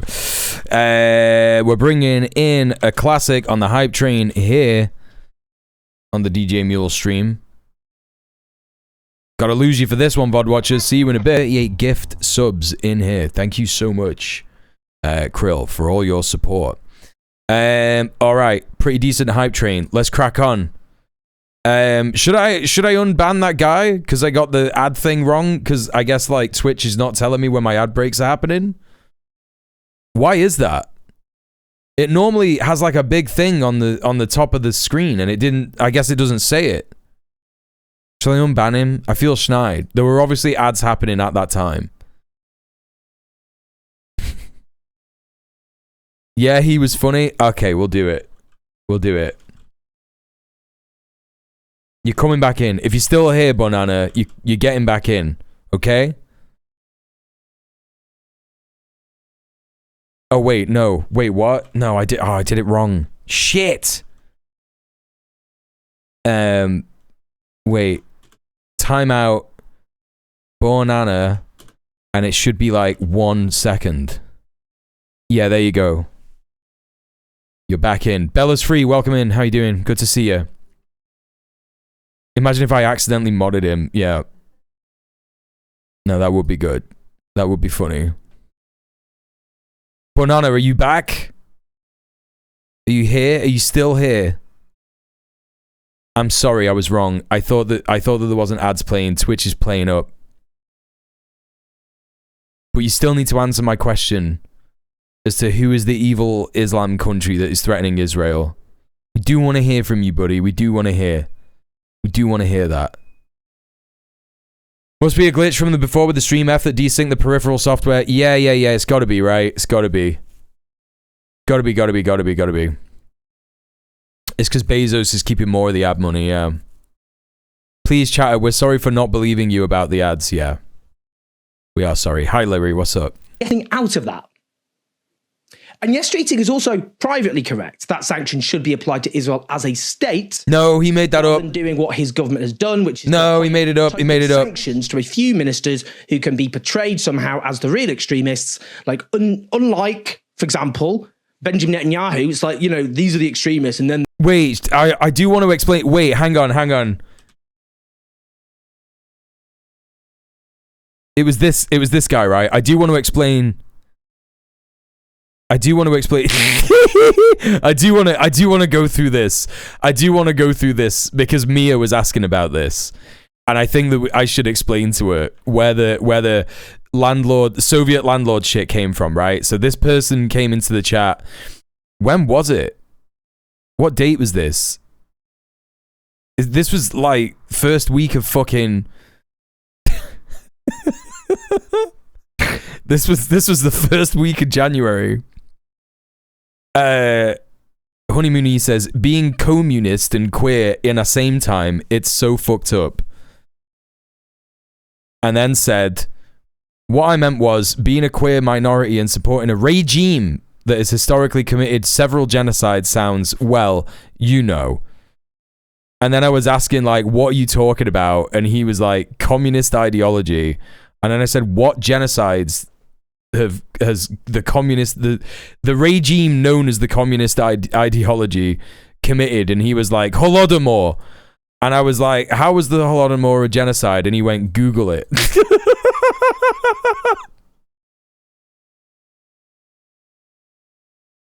And then I explained the Holodomor. He was like, so explain what it is. So I explained what it was. And then he goes, I was like, are you actually queer? Right? I said, are you queer? Because, you know, he's talking about me being queer. And I was like, hang on a minute, are you queer? And he goes, yes, I am. I find it very funny that you've decided who I am and you're judging me for that. But returning to the question of the Holodomor and communism, yes, the Holodomor was a genocide created by a communist government to put down all others who do not agree with their politics. This bit is crazy. This bit is so crazy. My concern with people who support communism and are raising USSR flags, romanticizing Soviets, and feel themselves so woke and cool. It's so fucked up. You literally have historical data on how those things go and how many crazy things it brings to humanity. And we were just laughing at him at this point, and he was like, so you deny that the famine that was artificially created is genocide? And then I was like, that's not what happened. And he was just like, wow, now you're going to lose this debate, which is really funny that he thought he was in a debate with me. And then he says, you need to refresh your knowledge about this fact. The Holodomor was created by the Soviets in order to kill the cultures of other people who did not agree and to have only one Russian language, only Russian culture, and to kill all resistance. This is insane. This is completely insane. This is so insane. And the people who died were not landlords, but ordinary peasants who worked on that land that did not belong to them. By the way, that was the point that I made, because of course, if you know anything about the Holodomor, you know that the reason that people starved was because the fucking kulaks, the landlords, were not sharing their grain with the fucking system. So he agreed with me. I was like, yes, I know that happened. I'm not saying that didn't happen. I'm just saying that you're saying it was on purpose by the communist government. And it's not. It's because fucking landlords wouldn't share the fucking grain. And then I'm like, what actual ideology do you have, right? What actually ideology do you have? And he was like, I am socialist, but I disagree with many things as well. What the fuck? Like, I don't even know what he's on about. So then I was obviously talking about the kulaks and the landlords, right? And then he said, who was landlords? Right, Soviets.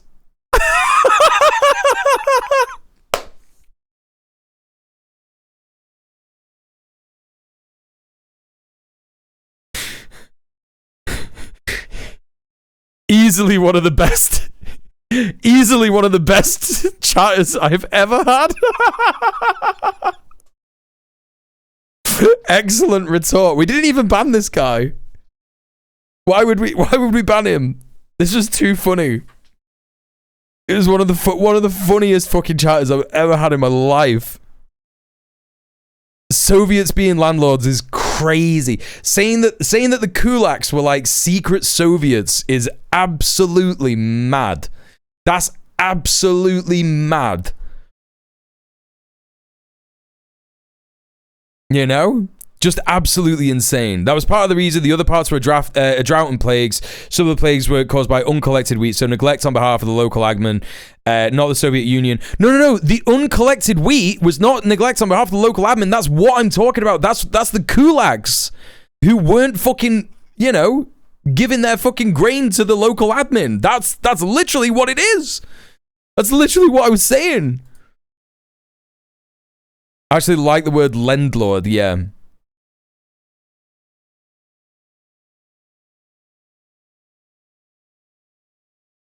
Maybe this is hopeful thinking, but there is a possibility that right Soviets was reacting to something and not saying they were the landlords. No, look, there wasn't even a minute in between these fucking...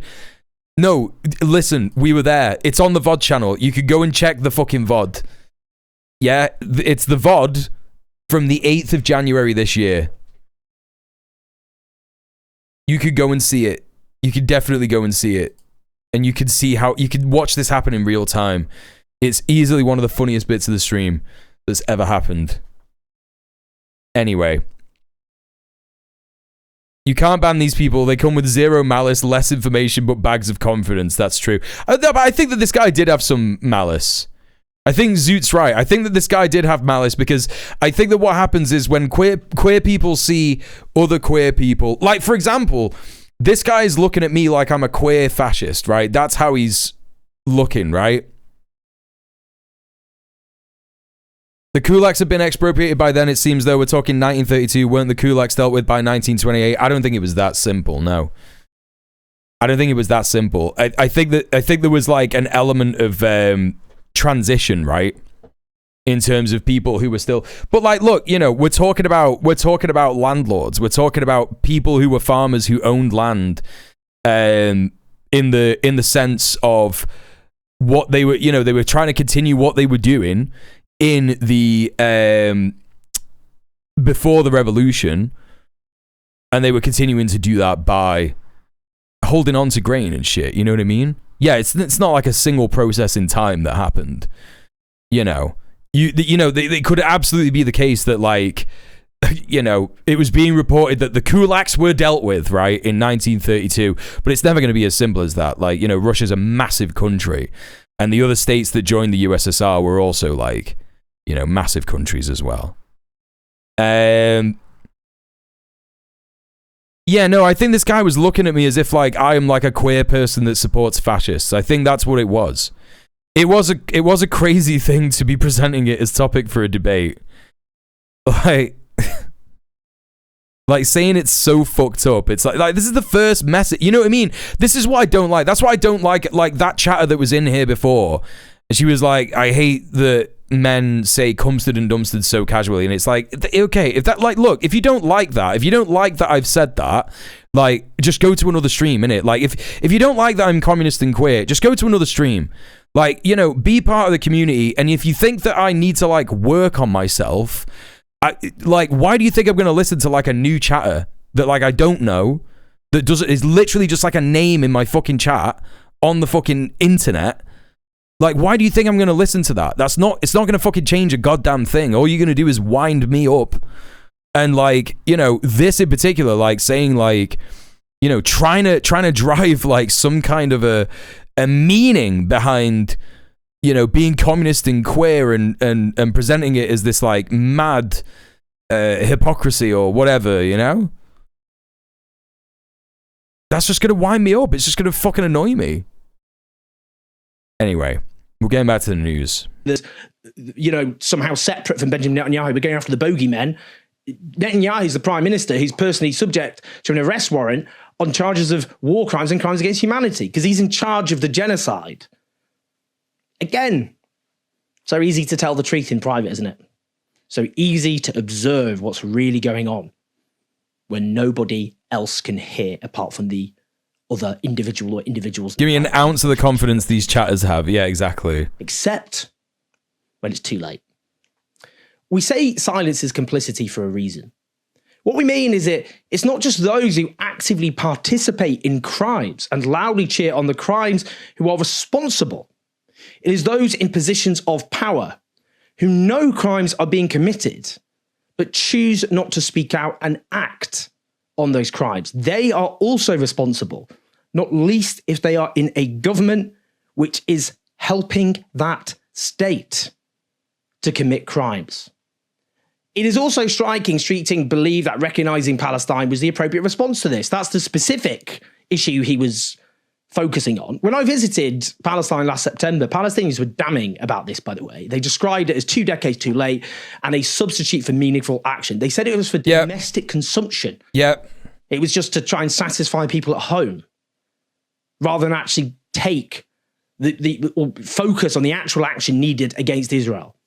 Now, Streeting wanted recognition of Palestine because he wanted to push back on the pressure he'd come under from constituents because he thinks he's going to lose his seat, which he is. As for the Guardian column he wrote, headlined, "Ignore the smears. I was never a close friend of Peter Mandelson. And we just read it. The lessons we must learn." We just read it, chat. Yeah, well, to coin a phrase, I did not have friendly relations with that man, Mr. Mandelson. Sorry about the American accent there. That was awful. Yeah, it's fascinating, isn't it, how Streeting recently deleted tweets fawning over Mandelson going back years, isn't it? Why did he do that? If he's all about being all transparent and all the rest of it. Good night, Gabriel. Thanks for being here. Look, here's my messages. But, I mean, you're not screaming transparent if you're trying to hide.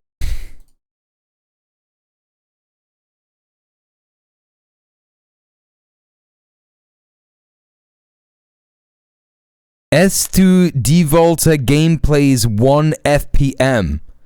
Communism is the same as fascism, just instead of racial discrimination, it is social economic discrimination.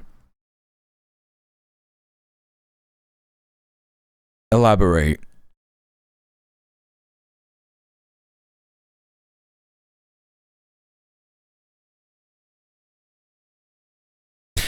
Elaborate. S2 Devol gameplays 1 FPM. What do you mean by this? I've got all the time in the world. We can cover the news later, you know?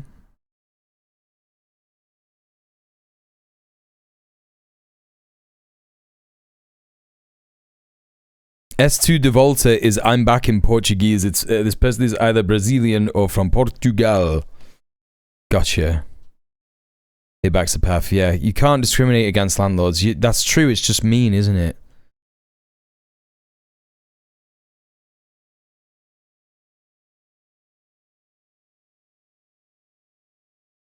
By any chance, were you at this protest, chatter? Well, in San Francisco, a rally originally thought to be a joke took place as planned, but not without controversy and counter-protests. Today's March for Billionaires was in opposition to a proposed wealth tax, a one-time 5% data charge for California's wealthiest. That, in theory, would fill the gap where federal funding used to be. California is home to about 200 billionaires, with almost 2/3 of those living right here in the Bay Area. Opponents of the bill, like the protesters today, say this tax will spark a billionaire exodus and take jobs. This is so funny. More than 200 billionaires in California, more than 130 billionaires in the Bay Area. Damn, there's so many of them. How can we refuse?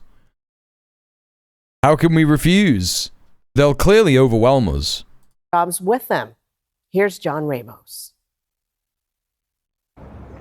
California has more billionaires than any state in the union, and it is said to have the 5th largest economy in the entire world. Still, people are living on sidewalks and eating in soup kitchens. So it's probably not surprising that this place would become ground zero when it comes to class warfare. No, I don't think you need to say in Minecraft when you said push them in the bay, because I don't think you meant push them in the bay for them to die, because we all know that they have boats, don't they? So when you're saying push them in the bay, you just mean, you know.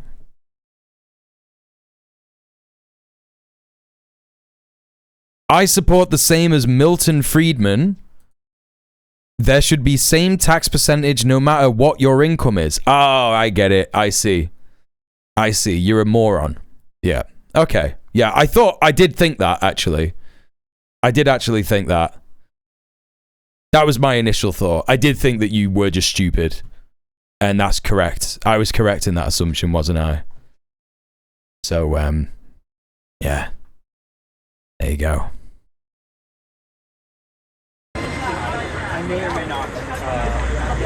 The issue of income disparity. Famous not fascist Milton Friedman. Is a serious one, but today's advertised March for Billionaires. Why is it bad? Buddy, look around you. Like, fucking look around you. Like, what do you mean? Why is it bad? We live in that system that fucking Milton Friedman advocated for. No, don't talk to the chatters. Talk to me. Talk to me. It's me. You're in the stream. This is the interactive element of the stream. Yeah? Why is it bad? I'm telling it you now. No, we don't. What the fuck? We live in capitalism, bro. What are you on about? We live in a capitalist system that ultimately means that working people are poorer than rich people. That's just standard basic shit. Like, we don't have as much stuff. We don't have as much money. Like, that's what he wanted. We live in that system. What do you mean we don't live in that system?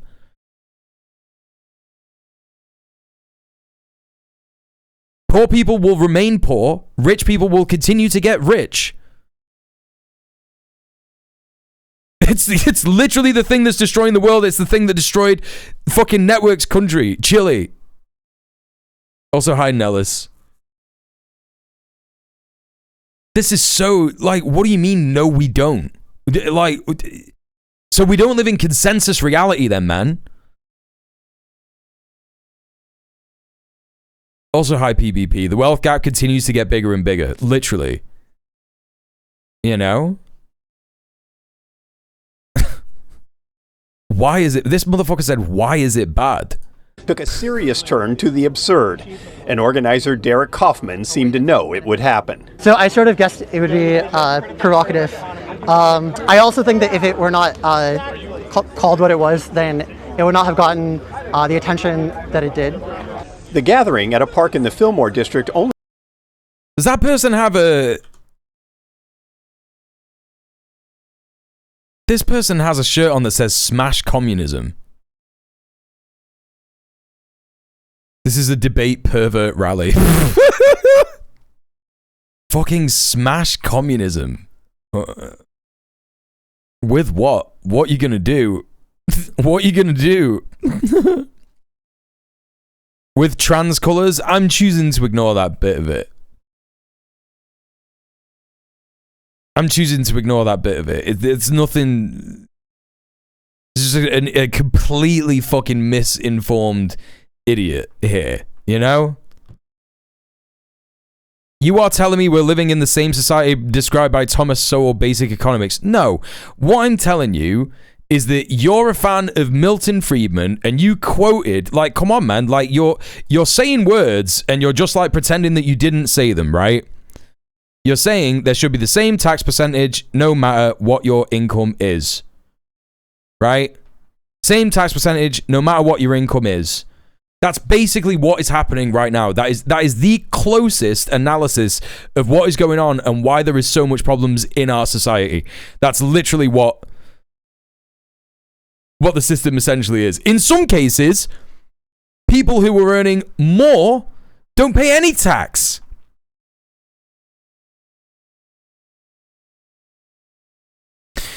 Yes, we're in very technical debate bro territory.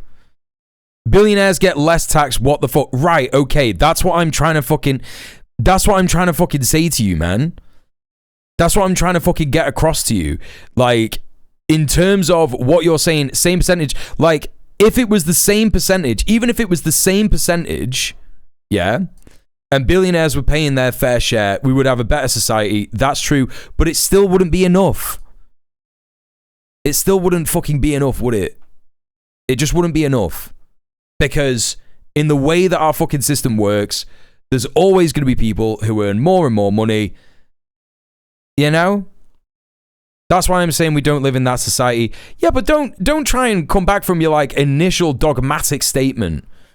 You know, your initial dogmatic statement is like, communism is the same as fascism, just instead of racial discrimination, it's social economic discrimination. First of all, you don't understand what racial discrimination is. Because racial discrimination is tied to social and economic discrimination. That happens.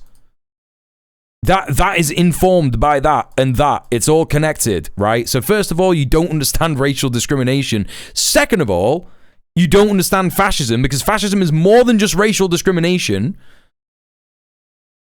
Capitalism is literally economic discrimination. Not necessarily. You don't know what you're talking about. You don't know what you're on about. You literally don't know what you're on about. You're an idiot. You're an idiot. That it did. The gathering at a park in the Fillmore district only drew a handful of supporters who seemed sincere in their opposition to California's proposed asset tax on billionaires, which they believe will drive wealth and innovation out. And yes, as Middle-earth Marxist says, the way that people earn more money in this society is by stepping on the backs of other people and doing zero labor and getting rich off other people's labor. State. You know, I know a lot of people disagree with the framing of this, but I do really believe that that most billionaires have had a greatly positive influence on the economy. Please don't speak in other languages in the chat. I can't moderate if you speak in other languages. Please.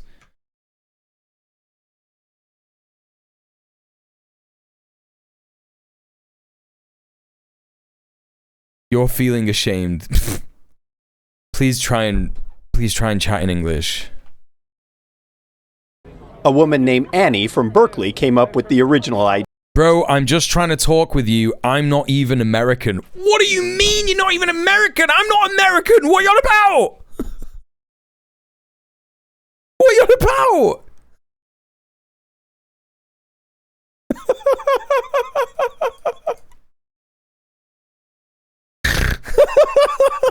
I am a Christian. I swear on my God that I am being completely genuine here. We are being serious. We like billionaires. We want them to stay.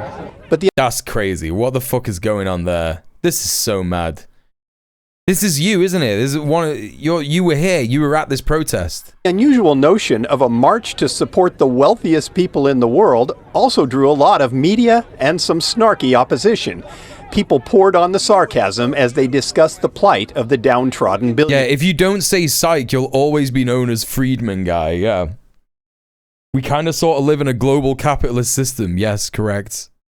Jesus famously liked the rich. These people are idiots. Completely fucking idiots. You know, you don't know when you look at somebody what their story is, what their inner struggle is. So you can't tell if somebody is carrying the weight of billions of dollars. It really is a heavy burden. Roselle Swimmer spent yesterday creating... Oh, I think maybe the Smash Communism person... I think that maybe they're part of like a counter-protest that's being silly. Which is pretty funny. Does the sign say build no future? This guy's got to be taking the piss, right? It has to be taking the piss. 1,000%. The weight of billions of dollars. Yeah, what a burden. No, it's gotta be fake. This has gotta be fake. What their story is, what their inner struggle is. So you can't tell if somebody's carrying...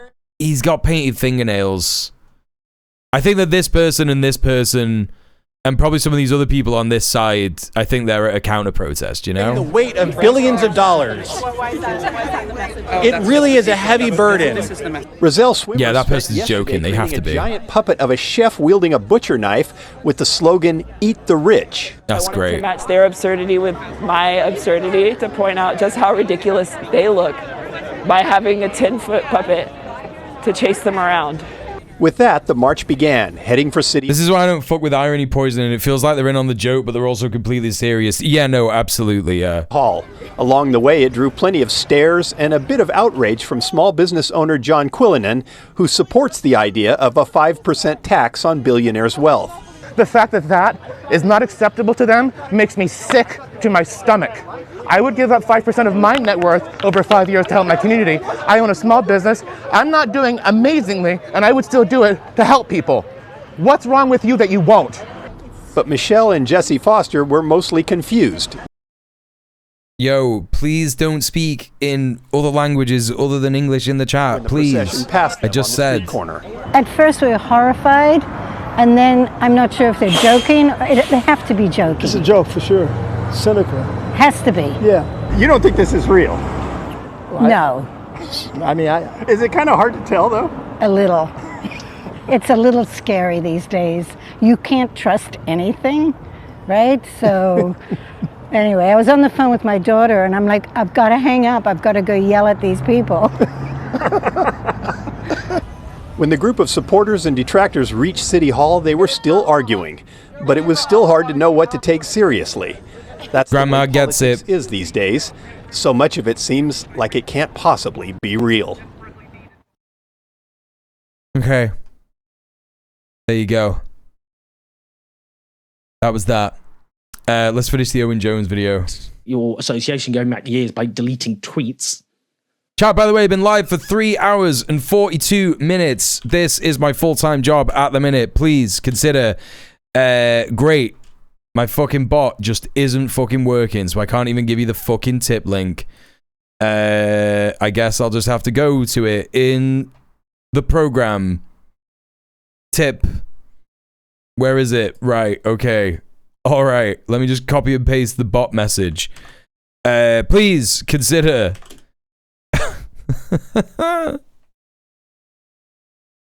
Please consider...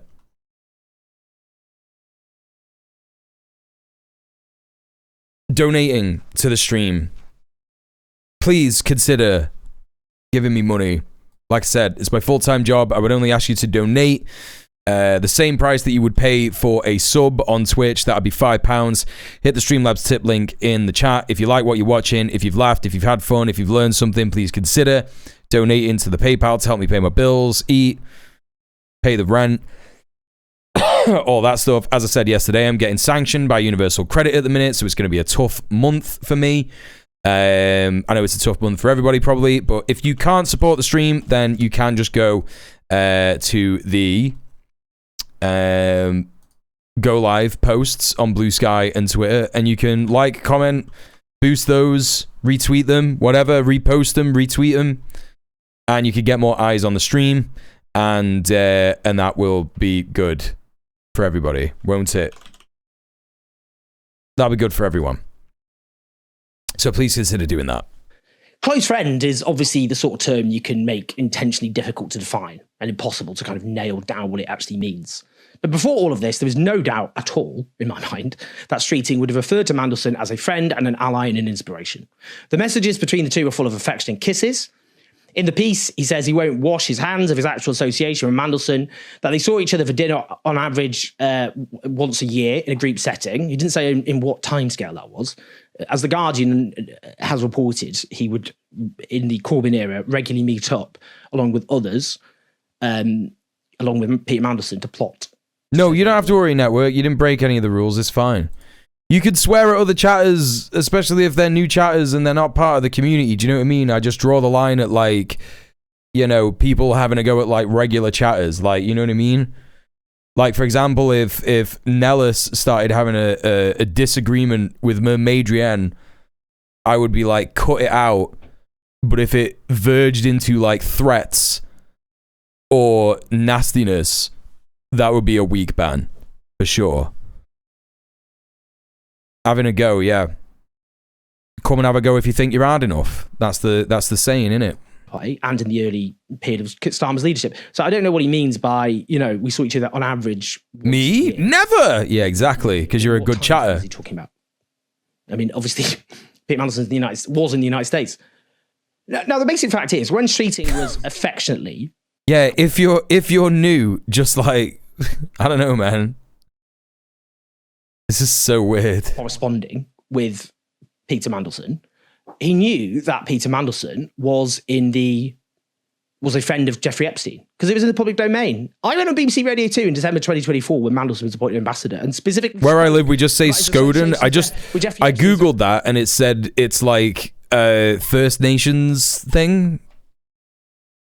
Muskogee, is that right? I don't know. Interesting. Skoden. The reason he should not have that job. I wasn't doing it as a sleuth. It wasn't something like a load of investigative journalism. Just got it off like a news article on the internet because it was in the public domain. There was a Credit Suisse. There are all kinds of Twitch chatters. Revealed in 2023. There are all kinds of Twitch chatters. It is like walking into a bar and starting to talk about Warhammer. Yeah, it is like that. It's just so odd. People's politeness just kind of like goes out the window. Like, it's just so weird. I've had so many people say all kinds of like bizarre shit in my chat. I think someone actually came in the stream and started asking about Warhammer. No, it was fucking TTRPGs when I was DJing. Some guy came into the fucking chat when I was fucking DJing drum and bass and jungle, and I clearly wasn't interacting with the chat in the same way that I normally do, right?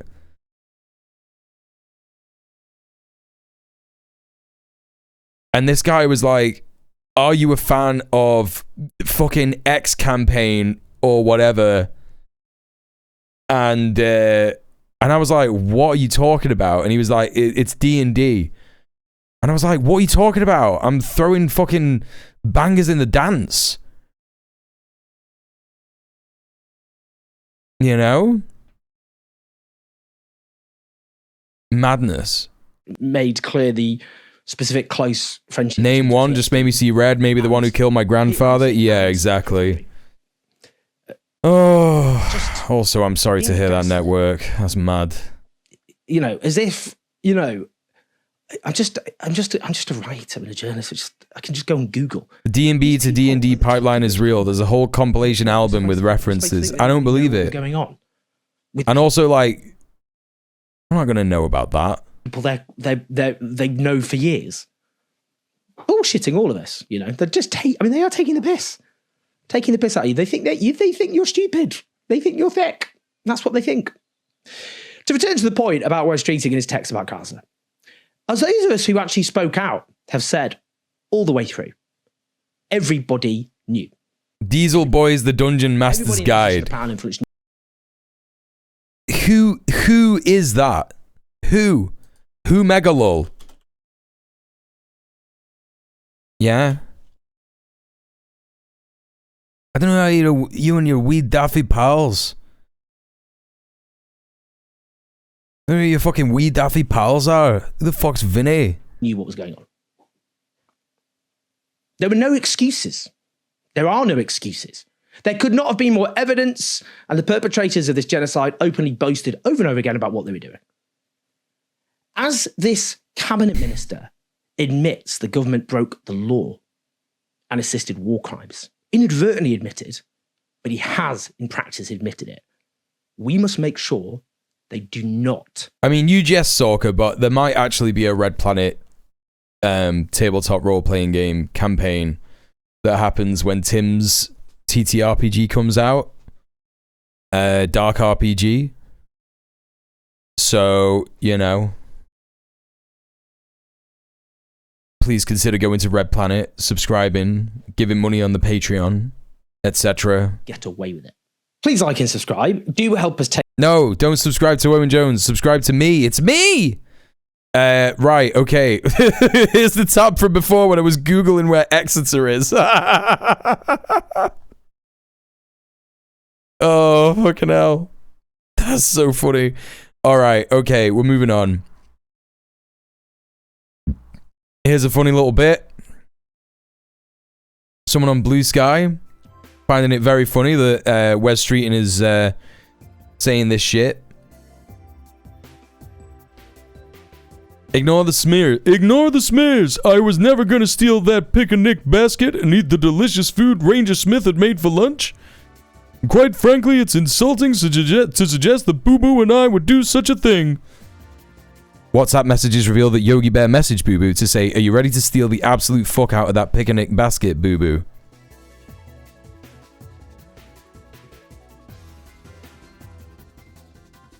Pretty good. Pretty good bit. Speaking of Peter Mandelson and Andrew, Prince Andrew, the Andrew formerly known as Prince. Oh boy. Police are assessing claims that Andrew sent confidential reports to Jeffrey Epstein. So it wasn't just Mandelson that was sharing state secrets. It was indeed Prince Andrew as well. Well, Jane, we've had a short statement from Thames Valley Police that says we can confirm receipt of this report and are assessing the information in line with our established procedures. And this is after those emails emerged from the Department of Justice in America that appear to show that Andrew Mountbatten Windsor... It would have been treason against his mum, yeah, literally! A prince committing fucking treason against his fucking queen mum.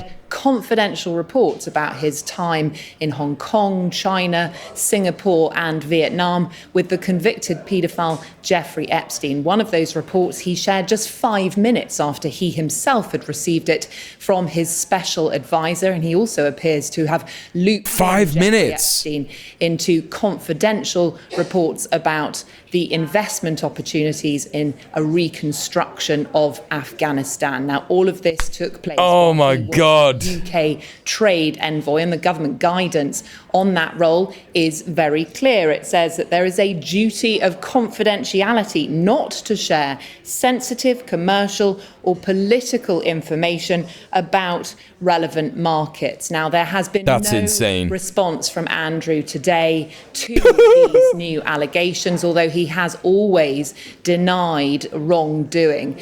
These emails have emerged after we have also seen images from the Epstein files that appear to show Andrew Mountbatten Windsor on all fours over a young girl. Although it must be said that appearing in images in the Jeffrey Epstein files doesn't necessarily imply any impropriety. It certainly does. I hate that they're saying this. They just keep saying this because fucking Sky News wants to say it because Rupert Murdoch is mentioned in the fucking files. Doesn't look good for Andrew, formerly Prince Andrew. He has now been moved out of Royal Lodge and is now on the King's Sandringham estate. He has been stripped. How is that not a Royal Lodge? Is that a new photo? It came out in the ones that came out a week and a bit ago? Wait, is it a week and a bit ago now? It wasn't Friday Just Gone, it was the one before, wasn't it? We know we only nonces swans. This is just always how it's been, hasn't it? We die, they profit, fucking hell. Doesn't have to be. Hello, me old chum. Thank you for the follow. All of his royal titles, and he had to pay millions in compensation. Hasn't Murdoch removed himself from Sky News UK for years? Yeah, but it's part of the same corporation, right? Nice one, Mia. Thank you for being here. Hope you're doing okay. Hope you get some more free time soon. Look after yourself. Don't burn out. Don't burn out. This whole Epstein thing is just a digital trail of what they've always been doing. I mean, yeah, like I said, it's the end point of capitalism. The end point of capitalism is when you commodify everything, and there is just so much corruption that you just can't fucking move for it. You know? The general British tabloid press is still Murdochian. Yeah, 1000%. But also, it's Sky News itself. Like, because there's not just Sky News UK, there's Sky News US, there's Sky News Australia, right?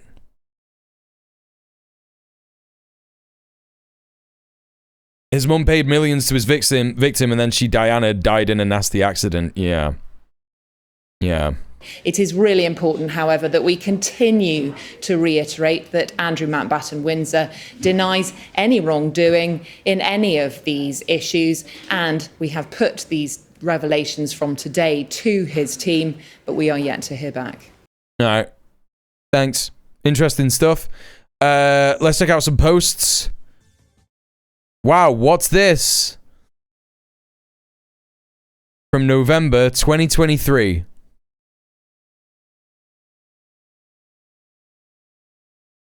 Are you ready for this? Are you ready for this, chat? It pains me to say this, but everybody who works for the Times should be prosecuted for crimes against humanity at The Hague. How to make slogans great again. This is crazy, by the way. October the 31st, 2023. This is like a thread from Matt Chorley from the Times talking about how good Peter Mandelson is. Yeah? How to win an election. Should we hear what the master had to say about this? And this wasn't recently. This is from 2023. Should we hear what kind of things he had to say? On the basis that Turkeys don't vote for an early Christmas, I suppose projecting next May is sort of unrealistic. But I'm going to stick with it on the Danny Finkelstein principle. The longer you go, the worse it gets. The idea that, you know, if you just hang out for the entirety of the year and hope that something turns up, you know, you may just result in everything just getting worse and worse, and you get a worse result than you might otherwise have done if you'd gone early. But I also thought that this Conservative Party conference would be the springboard for that. I thought they would use the conference to sort of frame a great time for... And now the party that you completely fucked is doing the same thing. It's doing the exact same thing, buddy. It's so wild that he's there being like, yeah, no, to like hang on to the bitter end, you know, you're going to do way more damage to your party than if you'd have just resigned earlier. Fucking stares at the camera moment, you know? Like, what? What you want about? What you want about? That's what's happening now. Change and then build up to a great crescendo next May. But the conference fell flat. The pillars were not put in place. The springboard is looking, you know, decidedly floppy. So it may not be going quite as they hoped, but I'm still not writing off May. So Danny, okay, is he going to talk about how to win an election or anything? Apparently not. Okay, well that's just whatever. How to write a policy. I don't want to hear him talk about that. How to make a shock comeback. Peter Mandelson, 3-time cabinet comeback kid, on Brown's offer over yogurt and Sunak's window dressing. Oh my God, I don't want to hear him talk about that. How to make slogans great again. Danny the Fink on Hague being soundtracked by the Wombles. That William Hague. Polly Mackenzie on the Lib Dem quiet earworm. And Peter Mandelson sings. Peter Mandelson sings. Is that like a little clip? Birmingham rally, European elections, Don't worry, and Peter, we I've got triumph. it. Let me just change the When we record on the launch, record have you? player. Have you got it? Here we go.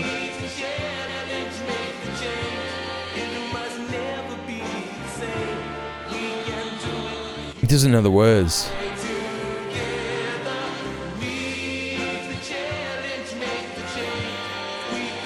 What the fuck? I love it. This is... He doesn't even know the fucking words. What the fuck?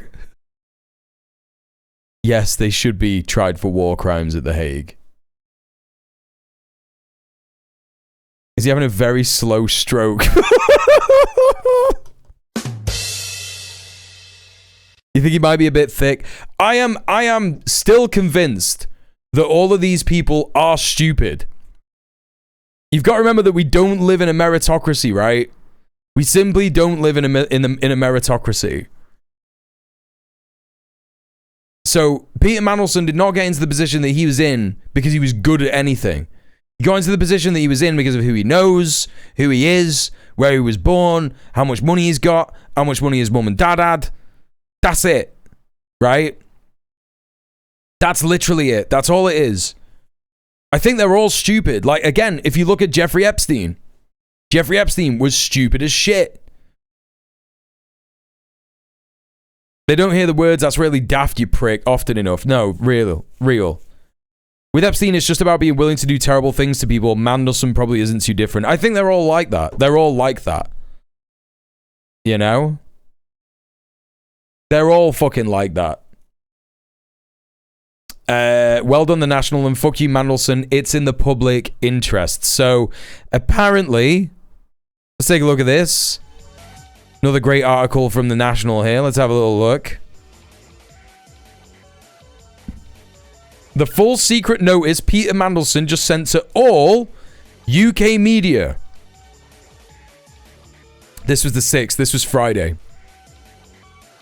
Late on Friday evening, this notice was circulated from representatives of Peter Mandelson via press regulator Ipso and the Press Association Newswire to all media across the UK. In it, Mandelson uses clauses of the editor's code most typically associated with grieving families or those suffering harassment from the press to urge journalists to stop scrutinizing his links to the world's most notorious paedophile.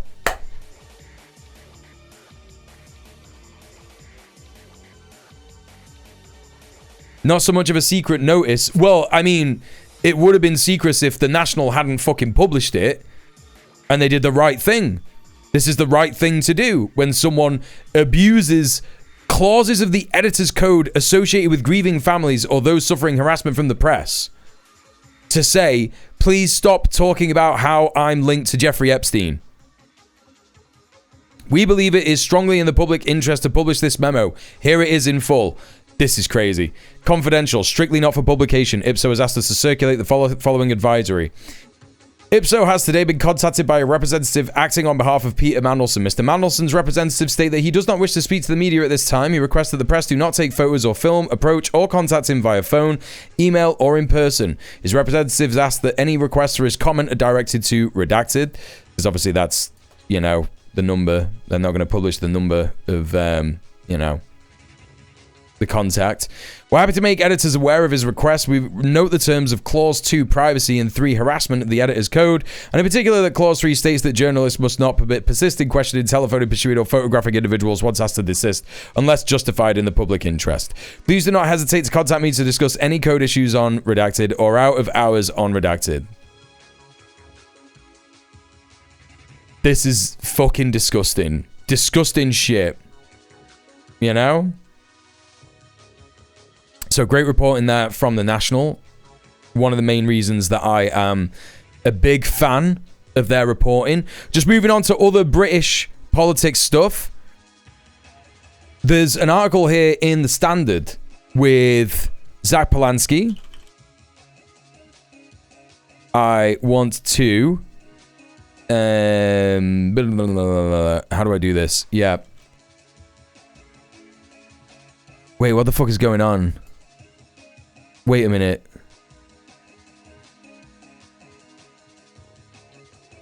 Oh my god, what the fuck is happening? I think that this has been the problem. I think this has been the problem with my fucking stream this whole time tonight. I think it's like automatically connected my fucking VPN in the middle of the fucking stream. Why the fuck does it do that, man? I disconnected it earlier so that shit like this wouldn't fucking happen.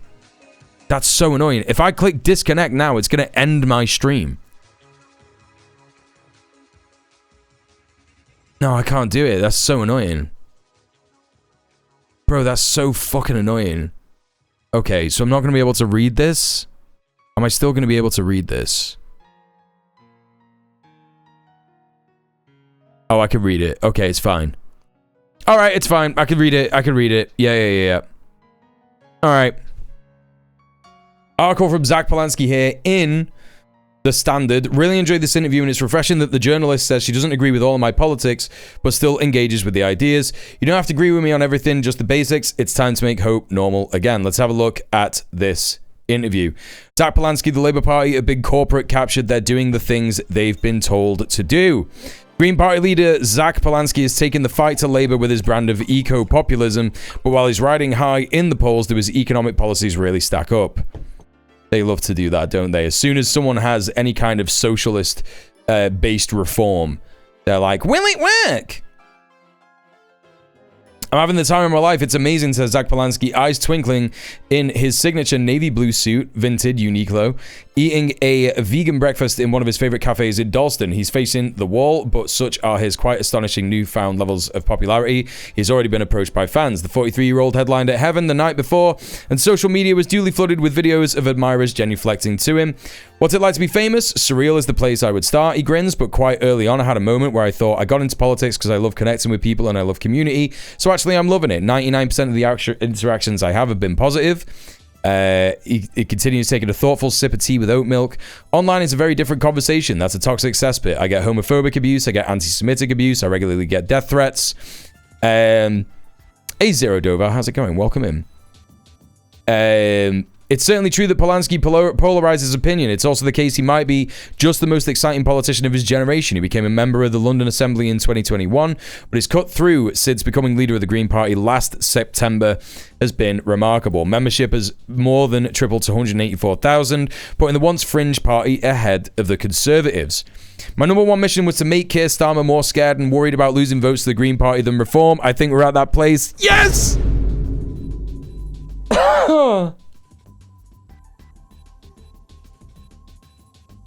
So good. So fucking good, man. His message of eco-populism with calls to tax the rich, improve housing, address the cost of living crisis, and a hard line on Israel and Gaza, delivered with his clever slogan, let's make hope normal again, has cut through the places other politicians can't seem to reach. His weekly podcast, Bold Politics with Zach Polanski, guests have included Ash Sarkar, Gary Stevenson, and Owen Jones, is a smash hit. He writes all his own social media posts and says he's received 29 million views on Instagram in a month. A gay Jewish vegan who doesn't drink, fly, or drive, Polanski believes you could be an environmentalist without being privileged enough to make those choices. It is this inclusiveness, as well as his focus on the cost of living crisis and Gaza, that many credit for his message really landing. He's got a consistent set of foundational principles, something the other main parties so painfully lack. That's crazy that a journalist at the fucking Standard is saying that. That's crazy, actually. Love him or hate him, Polanski is a phenomenon. I disagree with a lot of his politics, but he has the most incredible charisma. I watched several of his videos before meeting him and soon realized it would be impossible not to like him. In real life, he's polite, sweet-natured, thoughtful, and honest, taking care never to obfuscate or avoid a question. Most unusually for a politician, he looks like he's really enjoying himself. I really want to turn our country round and make hope normal again, and what I mean by that is offer people a proper alternative to what I see as a failing Labour government, and also the rise of the far right through the Party of Reform. At the same time, I don't see any reason why you can't be joyful. There's no question that the Polanski effect is fracturing the left-wing vote, particularly among young and Muslim voters. A Labour insider recently said if the party lost the hotly contested Denton and Gorton by-election in which Andy Burnham was banned from running to reform, it would be awful, but if they lost to the Greens, it would be existential. So when they say fracturing the left-wing vote, they are referring to the Labour Party as left-wing, right? So that's how you need to understand the bias of the Standard. When I was elected leader of the Green Party, I said my number one mission was to make Keir Starmer more scared and worried about losing votes to the Green Party than reform. I think we're at that place. We know we took £4 million from Quadrature Capital just before the general election. They're a hedge fund with asset management in the arms trade, oil and gas and gambling companies. The Green Party are majority funded by our members. We don't take any dirty money from multimillionaires or billionaires or dodgy donors. So I think that's a fundamental threat to the Labour Party when they've been corporate captured, when they've been bought and sold, and they're doing the things that they've been told to do. To have an authentic party speaking the truth is an existential threat. This is why they don't get Zach Polanski in interviews, but they get Nigel Farage on instead.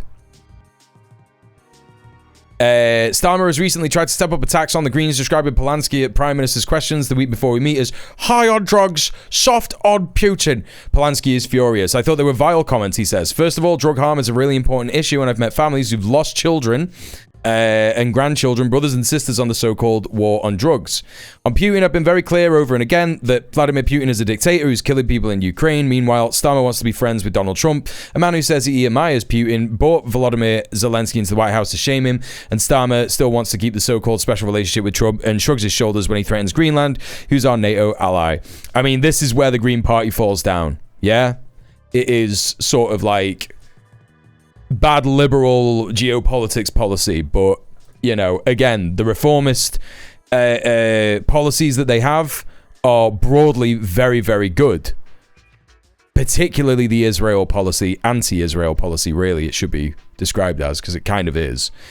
Anyone with eyes and senses can recognize Starmer and Trump have an unhealthy relationship. I think on the substance of what he said, he's utterly wrong. But in the tone of it, I think it was below or beneath the office of the Prime Minister to use Prime Minister's questions to create unnecessary attacks on important issues. And I think the British public will see straight through that. Wait, hang on, what? Wes Streeting is attacking me every day on social media because I'm another gay man in politics who's not willing to throw the trans community under the bus, and that exposes his abject immorality.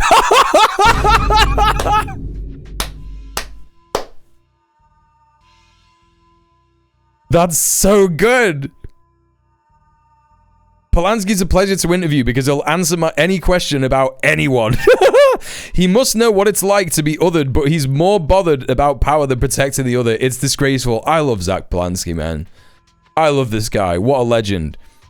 Rachel Reeves, worse than stupid. Whether you're talking about hospitality, journalism, entertainment, health, education, there's a pattern of Labour favouring big business, multimillionaires and billionaires and screwing over small and medium businesses, which is why I talk a lot about the 99% versus the 1%, he says. Sadiq Khan, it's definitely a professional relationship, but I find Sadiq personable. He's not been strong enough on the climate crisis. He's made it his central plank that he talks about, but actually when you look at his carbon pathways, which are the pathways that show how you reduce emissions, they don't add up, and he doesn't seem to be concerned about that. I think he talks a good game on the climate crisis, but rarely do we see the action that we need to see afterward. Polanski thinks giving permission to the Silvertown Tunnel was completely incoherent. He adds far too often he's scared or too nervous, I think, of Starmer, of doing what the Labour government wants him to do rather than actually standing up for Londoners, which we see, and we see that over and over again. On Ed Miliband, who he would happily welcome to the Greens, he says, I think at some point Miliband is going to have to look to his conscience and say, is he happy to be used as a political shield by Starmer in a pretty cynical project that wants to keep giving tax breaks to the fossil fuel lobby, or does he actually want to make a difference on the climate crisis and reduce emissions? To do that, you're going to need to support the Green Party. Nigel Farage, I tend to not hate anyone, but his politics I despise. I think it's important to differentiate between the person and the politics. Polanski was born David Polden in Salford, Greater Manchester, to a mother who worked on market stalls and a father who worked in a DIY shop. At 18, he changed his surname to Polanski, his original family name, which his parents had anglicised to avoid anti-Semitism. He changed his first name to Zach in tribute to a Jewish refugee character in the children's book Goodnight, Mr. Tom. His parents split up when he was young, and he didn't like his mother's new partner, who was also called David. People would call him Big David and me Little David, and I didn't like being the little version of a man I didn't like. Oh, that's great. That's so good. Polanski won a scholarship to a private school where he came out at 14 and was badly bullied, an experience he describes as horrendous. He studied drama at university and spent a long time in community theatre. His specialism was the theatre of the oppressed method, which helps marginalised groups to overcome systemic barriers by role-playing scenarios. It's a practice based on the work of Augusto Boal, a Brazilian who used drama to encourage political activism. Polanski's main economic policy is a wealth tax, and he's dismissive of anyone pointing out that wealth taxes elsewhere have driven away capital without increasing revenue. Well, I think it's just not true, he says. When you look at lots of examples like Switzerland, they brought in wealth taxes, and that's not gone away. In the US, they brought in wealth taxes in certain states and actually found it's produced a lot of money in terms of revenue. In other interviews, I've watched he has an alarming habit of saying we have to discount much of what we understand to be the fundamentals of economics and operate in a really different paradigm. Alarming habit. That's so funny. Oh no! He's showing the game for what it is! He seems to subscribe to modern monetary theory adherents, of which argue that governments of countries with large deficits don't have to worry about the bond markets because they can print more money. No, that's not what he's... Oh my god, that's not what he's saying! So this article is literally, like, designed to make people scared of his fucking economic policy. The examples where this economic theory has failed are too numerous to list. Venezuela, Argentina, 1920s Germany, 1970s Britain. But coming from someone who could well be a hugely influential government policy here to come, this attitude is pretty frightening. That's not what he's saying, though. I don't think I ever said that. Look, here we go. Right. He was eviscerated by Rory Stewart on the rest of his politics as he stumbled to answer basic economic questions, a performance that was painful to witness. In a Laura Quensberg interview, he said we should stop worrying about the bond markets and talked about spending multipliers and insisted government debt held by the Bank of England is not a debt in any real sense. No, but that's true. That is true. That is actually completely fucking true. You could just retake the Bank of England into public hands. Like, this is what many fucking economists talk about when they talk about solving the deficit issue in the UK. Like, he just understands more about it than you, fucking whoever the fuck this is. Who the fuck are you? Who the fuck is this fucking journalist? Fucking Anna van Praag, fucking Dutch, obviously. Yeah, the Dutch, they understand fucking economics, don't they? Yeah, they love that shit. They know how that shit works. Fucking invented fucking capitalism, colonialism, and fucking slavery. Anyway. Stupid shit. Stupid fucking shit. Weird how they know so much about socialism when they need to talk shit about it. Right.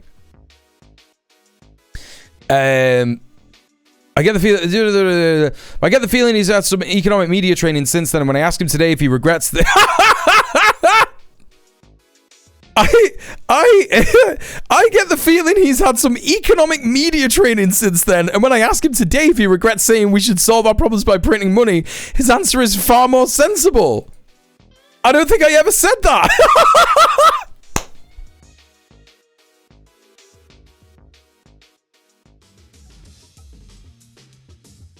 Oh my god. I said that the national debt is not like household economy, and I still stand by that. We do need to reduce our national debt. The way that you reduce national debt is by investment. Invested to bring more money into the economy. Correct. So reducing national debt is part of what you need to do, but the fact it's so often the central focus, I think it's missing the point, which should be about improving people's lives and bringing the bills down. But how?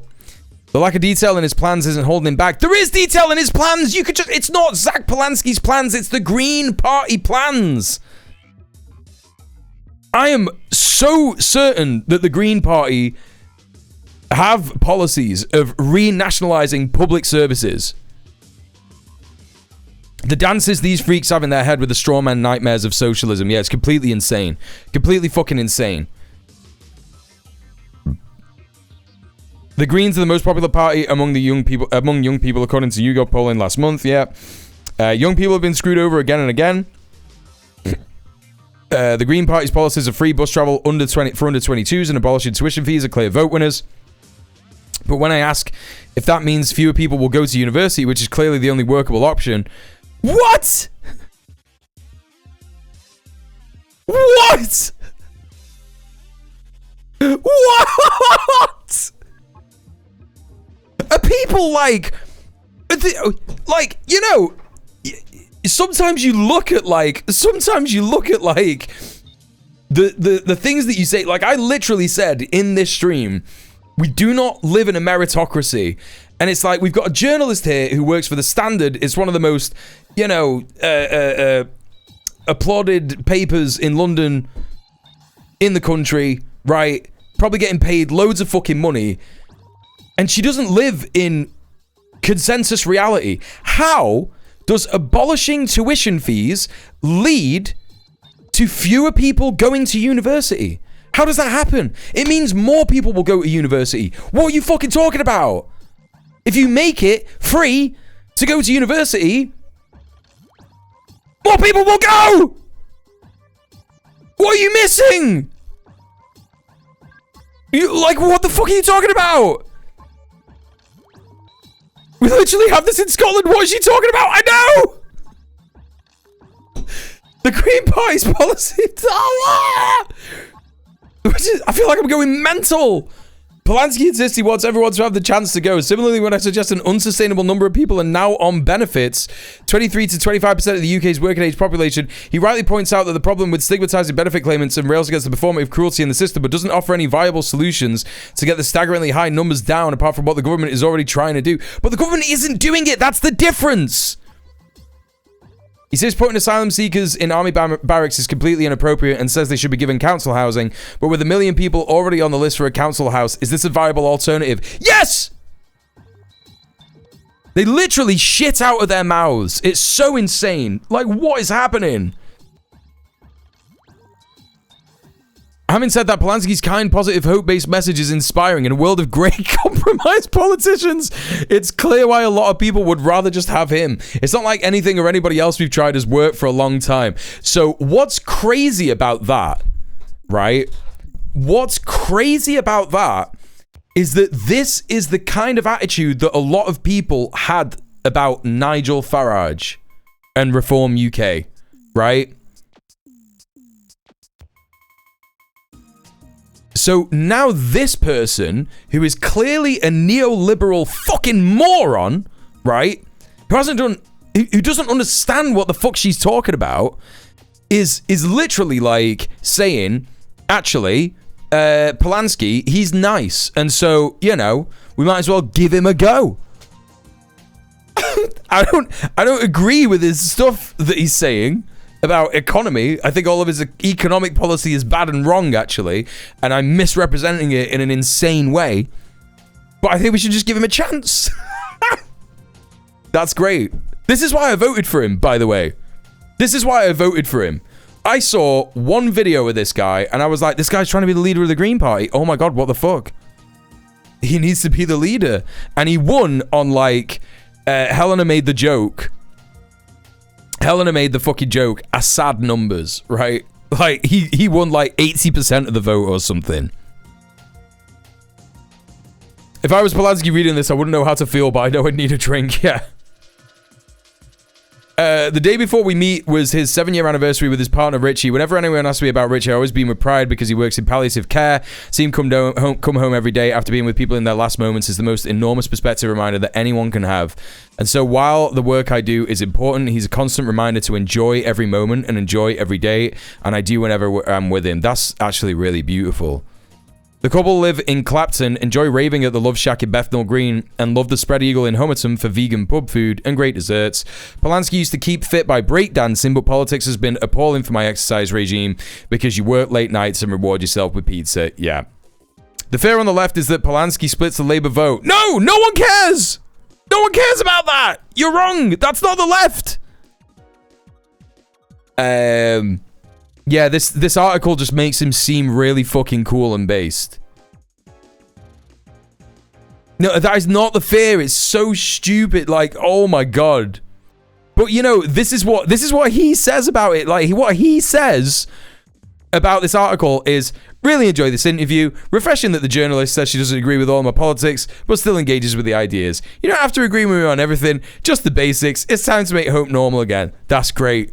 That's great. That's how he's going to get it. That's how he's going to win. That's how the Greens are going to win. That's so wild, man. I knew it was the fucking right decision to just join the Green Party to vote for this guy. It's just absolutely fucking mad. They're scared that centrists might find the Greens appealing and move to the left. It does feel like that, right? It's really interesting how much of a worse time the press is having discrediting Polanski. Well, it's like I've said before, Sorka. It's because he can push back very, very easily where Corbyn just couldn't. Do you know what I mean? He was an old man and he didn't have the energy. He didn't have the source to push back on some of the attacks, right? That people were leveling against him. Polanski could do that very easily. Like, he's very, very good at that. And to be honest, it's probably because he looked at what Corbyn was doing and critiqued it. Because he famously heckled Jeremy Corbyn when he was a member of the Lib Dems, when he felt like a bit politically homeless, because I think that he wanted to, like, he wanted a party that was like, you know, not Labour, not the Conservatives. I think he knew about the politics of Labour being Blairites and stuff, and didn't trust Jeremy Corbyn, and then he obviously looked at the Greens and were like, yeah, no, these are way better. But I think he wanted Corbyn to be a bit better than he was. I also think the breast hypnosis thing insulated him from the more absurdist style of polemics. Yes, correct. When's the next election? The general election, which means that a new government could get elected, and it could be a Green government or a Reform government or a coalition of a combination of parties. That is in 2029, like Bubble says.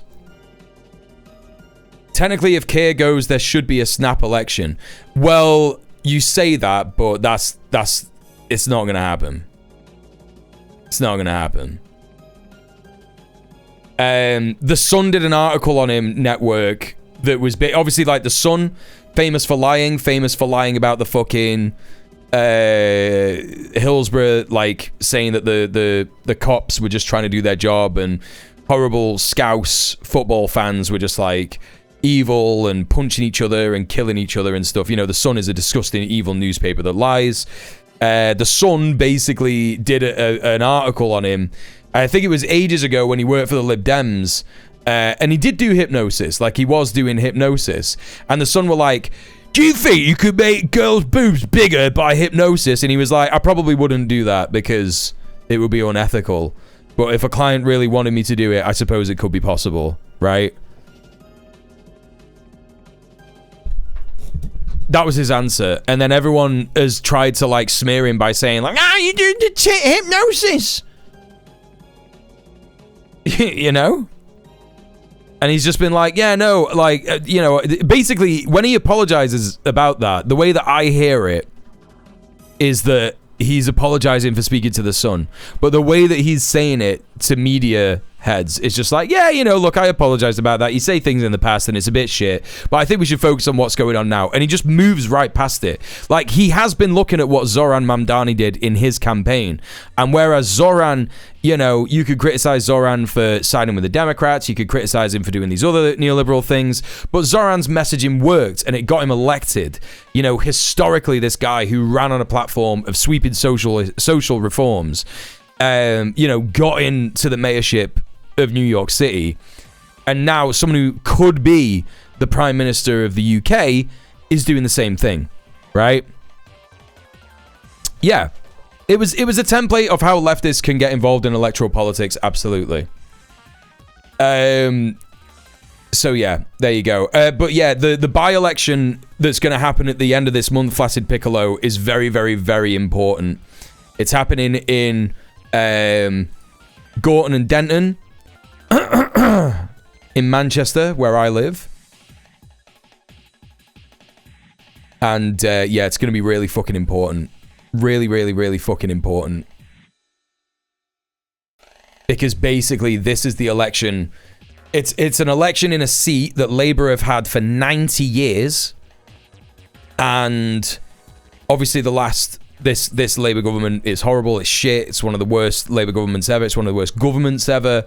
Keir Starmer is the most unpopular Prime Minister in memory. And if they lose their seat, well, to be honest, every single poll is saying that they are going to lose their seat, right? If they lose their seat to reform, that's a bad sign. Because Manchester is broadly not a reform city, right? You will find some people who say that they're going to vote reform in this fucking city, but it's only because they don't know what other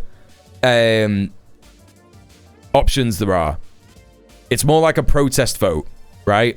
There's definitely going to be some people who are racist, 100%. But the majority of people who are voting reform in this country are just doing it because they don't have any other option, right? If the Greens get in, it's a very, very good sign for the rest of the country. So that's why it's really important. Then we've got the May council elections, which will give people an idea on what their voting intention is. It'll give politicians an idea, give everyone an idea of what the electorate's voting intentions are for a general election. If Labour get bad results in the May elections, if they get cumstered and dumpstered, as I said before, then yeah, you would expect that Keir Starmer would resign. But I also would expect that he resigned after it was made public that he knew that Peter Mandelson was friends with Jeffrey Epstein. But that didn't happen. So, I don't know. Who knows? Who knows what's going on? Anyway, chat, I'm just going to run to the toilet real quick. I won't be too long. I'm probably going to grab some food as well. So use this opportunity to look after yourself. Stretch your legs. Grab some food. Grab some water. Take your meds. Yada, yada, yada. I'll be back in a couple of minutes.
Right. Look. Flaccid Piccolo. I'm folding him in the way that you said I should today. Yeah? Tail end. Like that.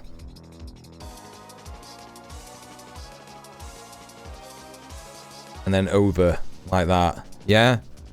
Doing it properly today. Just for you, man. Just for you. Yes, I'm having fajitas again because there's always too much guac left over. There's always too much guac and there's always too much fucking salsa left over. So it's like I have to have the fajitas 2 nights on the run. And that's fine. I'm not complaining. I love fajitas.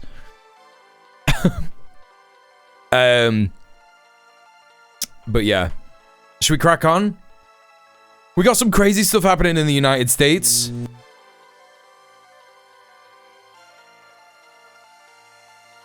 Simon. Let's take a look. First of all, it was painful yesterday, just for you. Just for you, Flaccid Piccolo. Twitch chat of Flaccid Piccolo.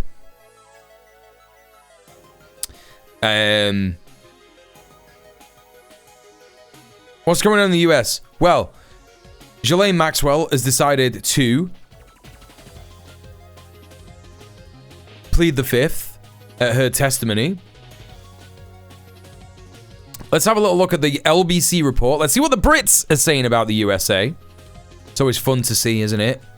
What takes Sheila Fogarty on LBC has about happenings in the US of A. Let's see what she's saying. She's speaking to Simon Marks as well, the US correspondent for LBC. That's how you know it's good. They've got a guy in Washington.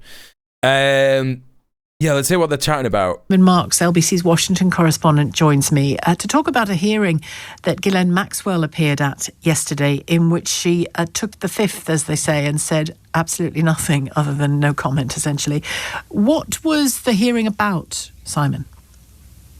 Well, this was the opportunity, Sheila, for the House Oversight Committee to depose Ghislaine Maxwell as a key witness in their probe of the entire Epstein affair.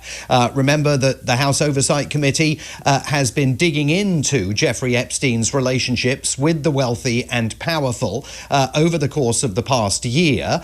They want to question a number of witnesses, including potentially later this month, the Clintons, both Bill and Hillary Clinton, who may be appearing before the committee towards the end of the month, although there's a lot of on again, off again, back and forth over the terms under which they appear willing to be deposed. But what happened yesterday was that Ghislaine Maxwell virtually was connected to the panel in a room on Capitol Hill from her prison, now, of course, a lower security jail in Texas that she was moved to several months ago after spending 2 days talking with President Trump's Deputy Attorney General Todd Blanche, who also just happens to be President Trump's former personal lawyer. After those conversations, the terms of her incarceration, for reasons that have not yet been explained publicly, were relaxed, and she was moved from a higher security facility in Florida to that lower security jail in Texas. The committee had all sorts of questions that they wanted to ask Ghislaine Maxwell. What did she know? What had she seen? What light could she shed on the actions of the wealthy and powerful in association with Jeffrey Epstein? And to every question that she was asked, and the hearing only lasted 5 minutes because they gave it up after it became apparent that she was going to be pleading the Fifth Amendment, to every question she was asked, she took that option, Well, which of course why don't we have a quick listen to at least one of those moments when she did that? I think we should. I would like to answer your question, but on the advice of counsel, I respectfully decline to answer this question and any related questions. My habeas petition is pending in the Southern District of New York. I therefore invoke my right to silence under the Fifth Amendment to the US Constitution. What's behind this then? Is she's looking for some kind of pardon from Trump, is she? And she doesn't want to dob him in? Well, so No Worries Network tactic became apparent, not... I think she can plead the Fifth because she's being prosecuted under US law. I think that anyone can plead the Fifth Amendment. I had no idea she was British. Oh, yeah. Oh, yeah. All of a sudden, the American administration cares about the Constitution now, yeah. Yeah, for real. Through the words of Ghislaine Maxwell herself yesterday, but through an offer that was conveyed to members of the committee by her lawyer, who was sitting in that room at the jail down in Texas, and who said, look, Ms. Maxwell is very keen to answer all of your questions, provided that she is granted clemency by President Trump. So she's then free to speak without worrying about any risk of incriminating herself and facing additional criminal charges. So, Bubble, she is the daughter of an important British media figure. That important British media figure was Robert Maxwell, who owned News Entertainment Group, I think, which is the corporation that ran The Mirror, and I think a couple of other local papers. He's also a Mossad agent, right? Very important to remember, he was a Mossad agent. When he mysteriously died in like 1994 or something, yeah, he basically got like everybody who's heard the story, who knows anything about Mossad, is like, they killed him. Absolutely. All the Maxwell kids are basically spooks, yeah. Yeah. Yeah, everybody who looked at it is like, yeah, Mossad killed him. Yeah, he had like he was whisked off to have like a state funeral in Israel. Like, it's on TV. It's mad. It's absolutely mad. And the offer that was made yesterday by the lawyer has actually been widely misreported. I mean, yes, the offer was to exonerate President Trump, but it wasn't only to exonerate President Trump. It was also specifically to exonerate former President Bill Clinton. This was a bipartisan offer that the lawyer was making. He wanted to grab the attention not just of the Republicans on that committee, but the Democrats as well. I think that wasn't just Epstein's only connection to Mossad. I think that he knew David Rothschild, and there is a cohort of people around the I don't know if Rothschild is a Zionist, but there's a cohort of people around David Rothschild who are Zionists, who are like, you know, massive fucking rich Zionists. And I imagine his connection to so-called Israel was also just like through virtue of being Jewish and having Chabad rabbis come and preach about Zionism and going to Israel to him when he was in synagogues in New York. You know, New York, massively influenced by Zionists. You know, Chabad particularly, like, that this is the program that they send Zionist rabbis out to all over the fucking world. Well, you know, with a fair few exceptions, like, you know, mostly the white West, to influence Jews outside of Israel, you know, to come and do Aliyah and settle in Israel, you know, like, come here, we'll give you a gun, you can shoot Palestinians and it will make you feel safe, that kind of shit. Obviously not in so many words, but I imagine his connections to Mossad were probably just because he went to Israel, he knew rich people who were Zionists. I think as soon as that happens, you're in like a bit of an interesting position in terms of people that you associate with, you know what I mean? But I think that Max, you know, because it's more likely, to be honest, because if you think about Ghislaine Maxwell and how old she is, unfortunately, because of how women are treated in those circles and how women are treated in our society, it is likely that Maxwell introduced his daughter to Epstein, right? That could be how they met. I don't know. You know, he's in New York. She's British. Maybe she moved to New York. I don't know. I could be wrong about that. But to me, it's like that might be how they met. I don't know. Is delighted to be able to tell her story, according to the lawyer, just as soon as Donald Trump grants her clemency, so she won't be at any further risk of additional charges, but also will be no longer under the yoke of the 20-year sentence that she is currently serving. Otherwise, the key witness to Jeffrey Epstein's affairs is going to clam up and plead the fifth whenever and wherever she is asked questions. I'm curious how valid the theory is that he's still alive is. It's not valid. Why would they need him alive? Like, you have to remember, chat, like, this is like the key thing, right? And I'm telling you now, as a survivor of sexual abuse, child sex abuse, right? That's me.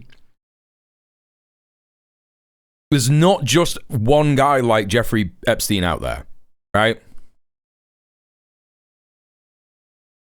They got rid of Jeffrey Epstein so that he wouldn't snitch, right?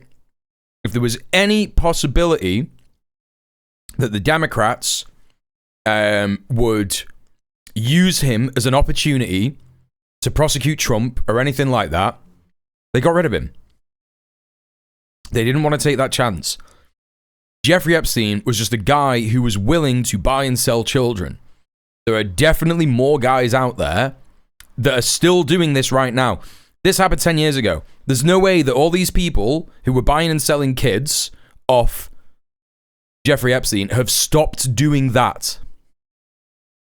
They're rich and powerful. They could do it with another guy. There was another guy when Jeffrey Epstein was around. There was another guy that they bought and sold kids off. It's not just one Jeffrey Epstein. Like, the reason that Epstein was so stupid and the reason that they murked him off so easily is because, you know, they needed someone to throw under the bus so that they could continue doing what they're doing. If he was kept alive, he could be used as political and social capital. Ghislaine has shown she's willing to lie and stay silent, which is why she isn't dead. Correct, yes. And they knew that Jeffrey Epstein was stupid and he might have said something stupid. That's it. That's the end of it. He is dead. Questions under oath. Well, deeply unedifying. You can see why she's doing it, but deeply unedifying when you think about the victims out there waiting for... No, you don't need to apologize. You've not done anything wrong. No. I wasn't saying, how dare you say that I'm a victim of child sex abuse. I was saying, I know, like when you have been abused as a kid, basically the idea that like someone who treats children like that is rare, like it's rare to find people like that, that just disappears from your head entirely. There's a lot of fucking people who are willing to treat children like that, unfortunately. It's because of society. You haven't offended me. It takes quite a lot to offend me, to be honest. I was more just saying, like, you have to, like, it's more important to me that people understand that there is definitely more Jeffrey Epsteins out there. Like, there's definitely more. You know? I also refuse to believe his job was made to trap rich people. I'm sorry he didn't drug his guests and make them entertain him with CSAM. No, yeah, they wanted to do it. They wanted to buy kids off him, and they knew that they could, you know, get away with it. Like, he was just the broker. He was a fixer. He fixed things for people, you know? They knew what kind of parties he was hosting, and they hung around with him. That's exactly what it is. Yeah. He wasn't getting blackmailed. Like, this is the thing that I get frustrated with people like Low-Key who say things like, yeah, he was getting blackmail on people for Mossad and shit like that. And it's like, yeah, he could have provided blackmail stuff to Mossad if they wanted it from him and they tempted him and got him on the right date, probably. But I don't think he was that, like, I just think it was more simple than that. It's just way more simple than that, which is that he was a pedophile who's bought and sold children, and everyone around him who was rich was like, yeah, you know about the finance industry, don't you, Jeffrey? And he was like, yeah. Should I invest in this? Yeah, that seems good. Oh, great. And then, like, you know, I don't know, the investment went well. And everyone was like, Jeffrey, not just a pedo, not just a child seller. It was about money, don't you, mate? And he's there like, yeah. Like, it's as simple as that. I know it's insane, but like, it just strikes me as that's what it is. If not actual justice, then some sense of justice and closure. Yes, but also, Sheila, it reveals that there is a weakness in this congressional effort to get to the bottom of the Epstein affair. And of course, members of the committee came out and cited the need to get to the bottom of it in order to deliver justice to Epstein's many victims. But the difficulty they face is that Ghislaine Maxwell indicated yesterday how easy it is simply not to answer questions.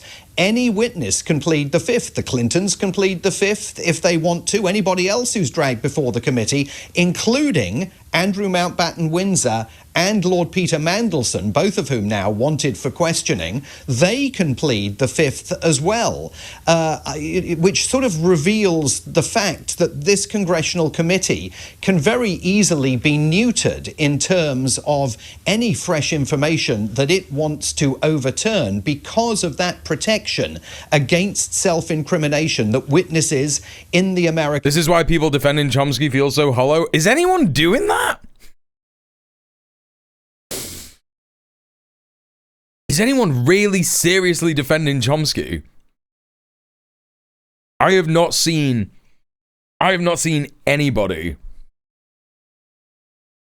defending Chomsky. I can imagine that it's happening.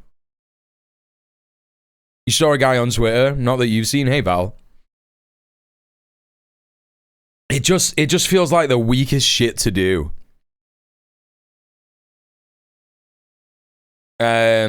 The man's response has been, it's none of your business, as if these scum controlling and immiserating us shouldn't concern us.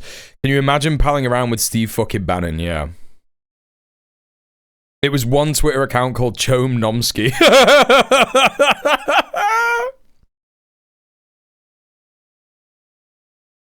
Yeah, I think the important thing to remember about Chomsky is that, like, people hold him up as, like, some kind of, like, great anarchist thinker.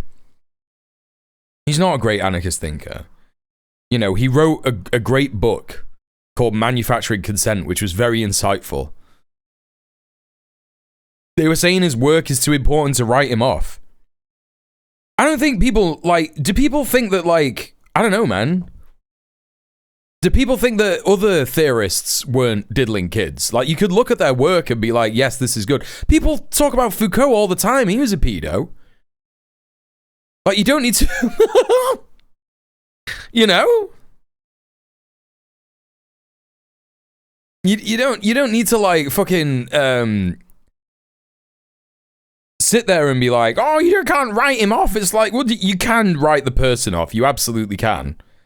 If they're like that. People need to get off this great man theory shit. Yeah, right, like, real. Like, it's so stupid. It's really stupid. Like, you know, there's uncomfortable things that people don't want to... People really are obsessed with purity politics, right? And they think that, I guess, that, like, when they find out that someone is a pedophile, that, like, automatically all of their other work is just null and void, right?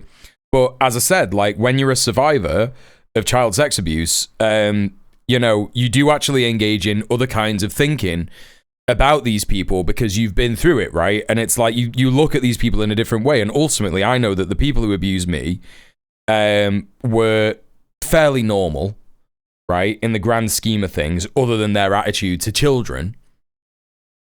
And it's like, you know, people want to like just ultimately just be like, oh, well, you know, this person is just like an evil person. They were born evil. They were born that way, and it's evil, and it's blah, blah, blah, blah. And it's like, if I could sit here and say the people who abused me when I was a kid did so because they were affected by the way in which the patriarchy works, the way in which the patriarchy says you should try and dominate people as much as possible, you know.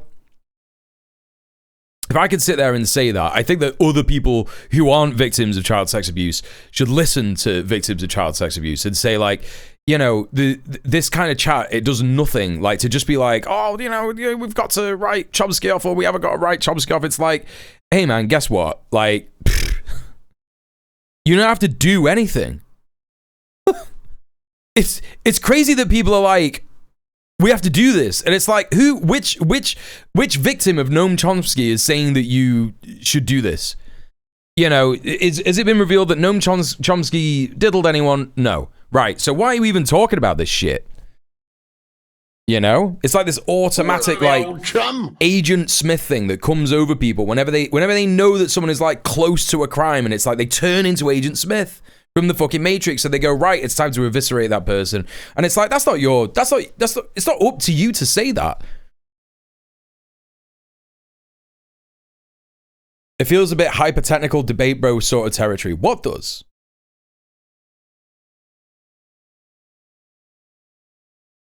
Like when people are saying, oh yeah, we should just get rid of him, or we shouldn't. Like, it's a pointless discussion. It's a completely pointless discussion. The man is 95 or some shit. He's gonna die soon.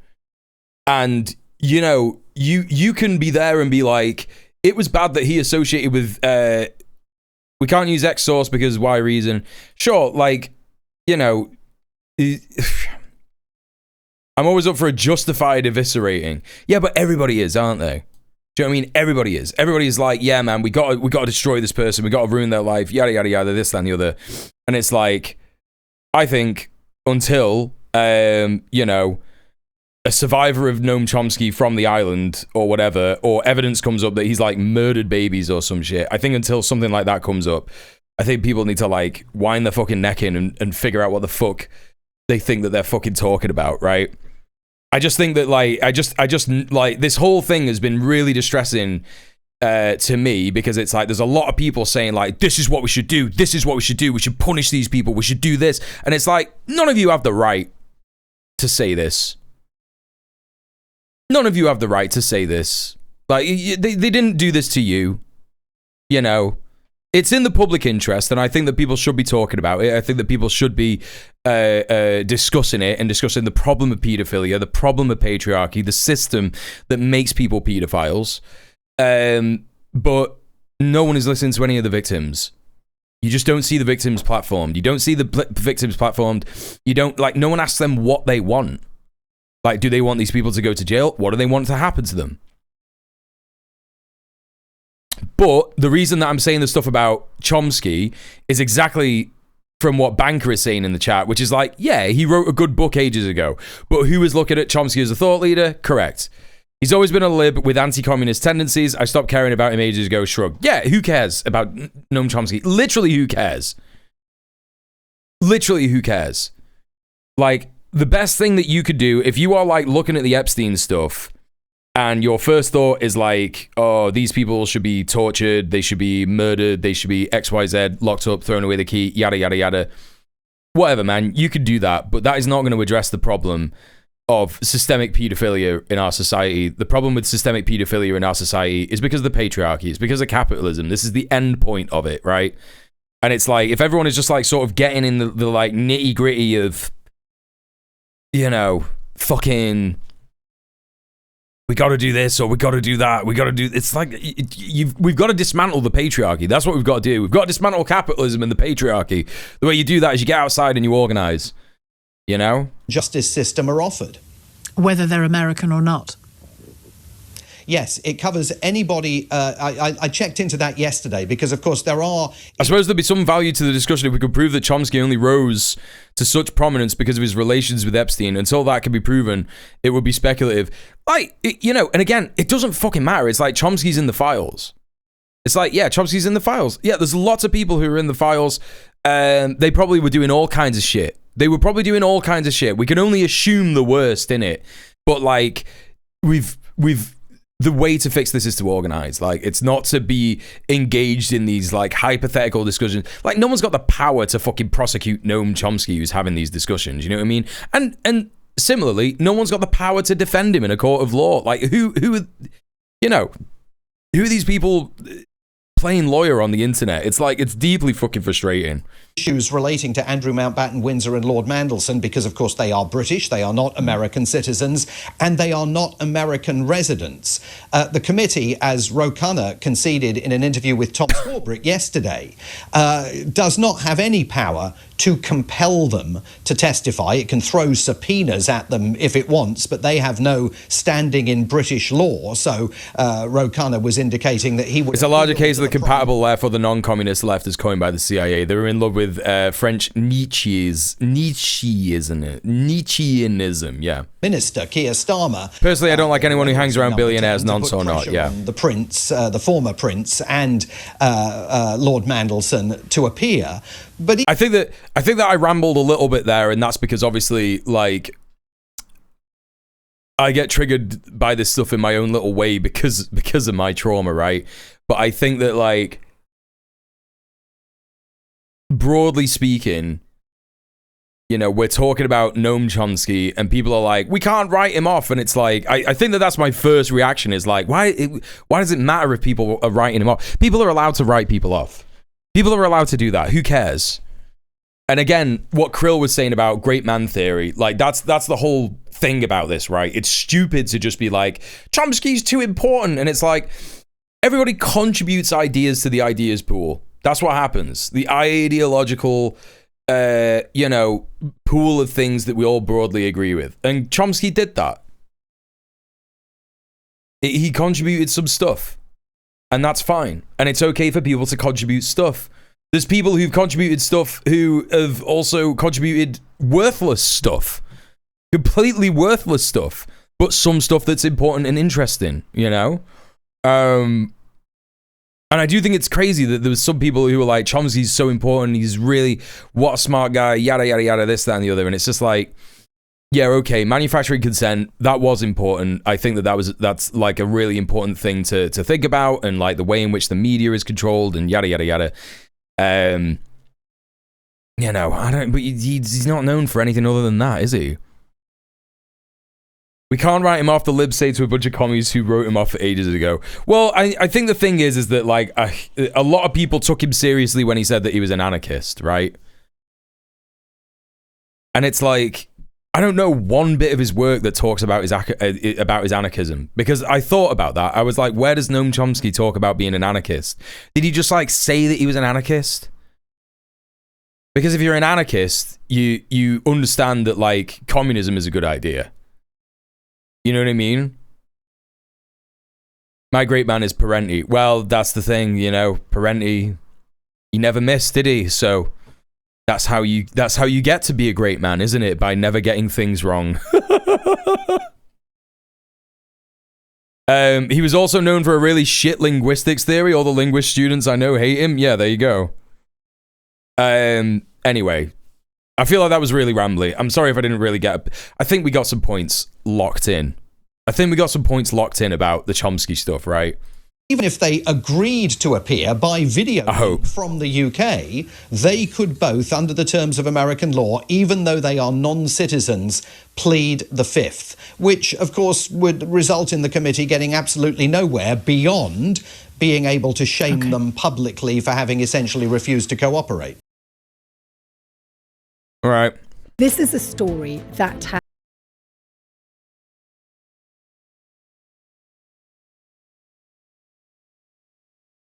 So, this was the wrong time to eat peanut butter. As soon as the fucking video ended. So,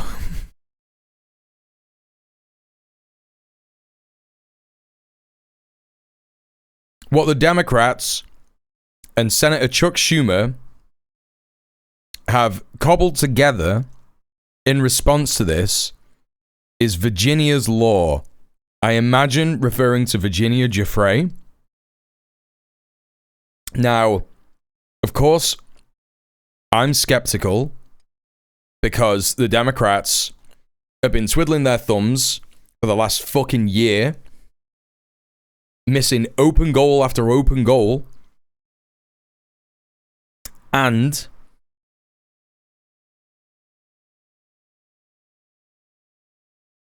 They should be focusing on things like, we can't let this Nazi fascist president do this shit. It's as simple as that. They should be focusing on things like people's material conditions. They should be focusing on things like, you know, this fascism shit is bad. This support for Israel is bad. You know, all of these things, but they're just not. So I'm really skeptical as to what this means or what this is going to achieve. But let's take a listen. This is from Reuters.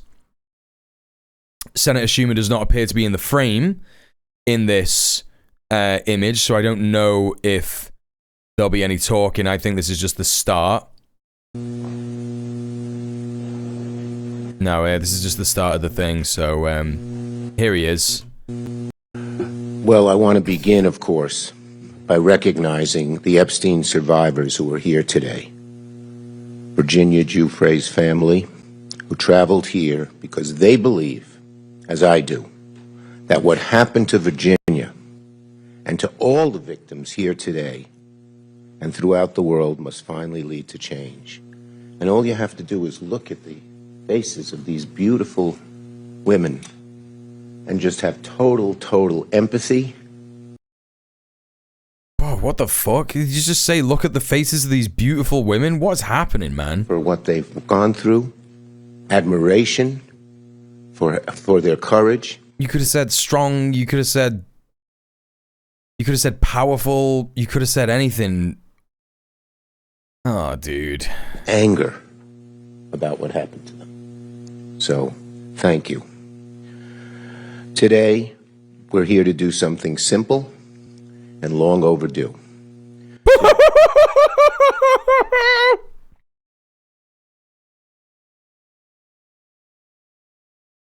That's really on the nose, right?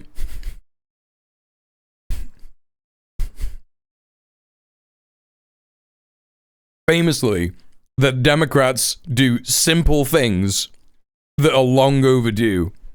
That's all they do. What will this amount to? Let's find out. Today I'm introducing Virginia's law, legislation to end statute of limitation barriers that have kept survivors of sexual violence from justice far too long, and to create new legal avenues to pursue justice. Speech written by the Baileys. Because justice should not expire. Okay, removing the statute of limitations is pretty good. For victims of pedophilia and rape, I think that's good. I think that that's really good. However, it'd be interesting to see what the ins and outs of this are. Justice should not expire. And because for survivors, healing does not run on a government clock. It's like making lynching a hate crime during Biden's presidency, right? Yeah. I'm also so proud to be joined by Congresswoman Teresa Ledger Fernandez. Not just chairwoman of the Democratic Women's Caucus, but she's always... What's going on, man? Did he say chairwoman? Not just chairwoman.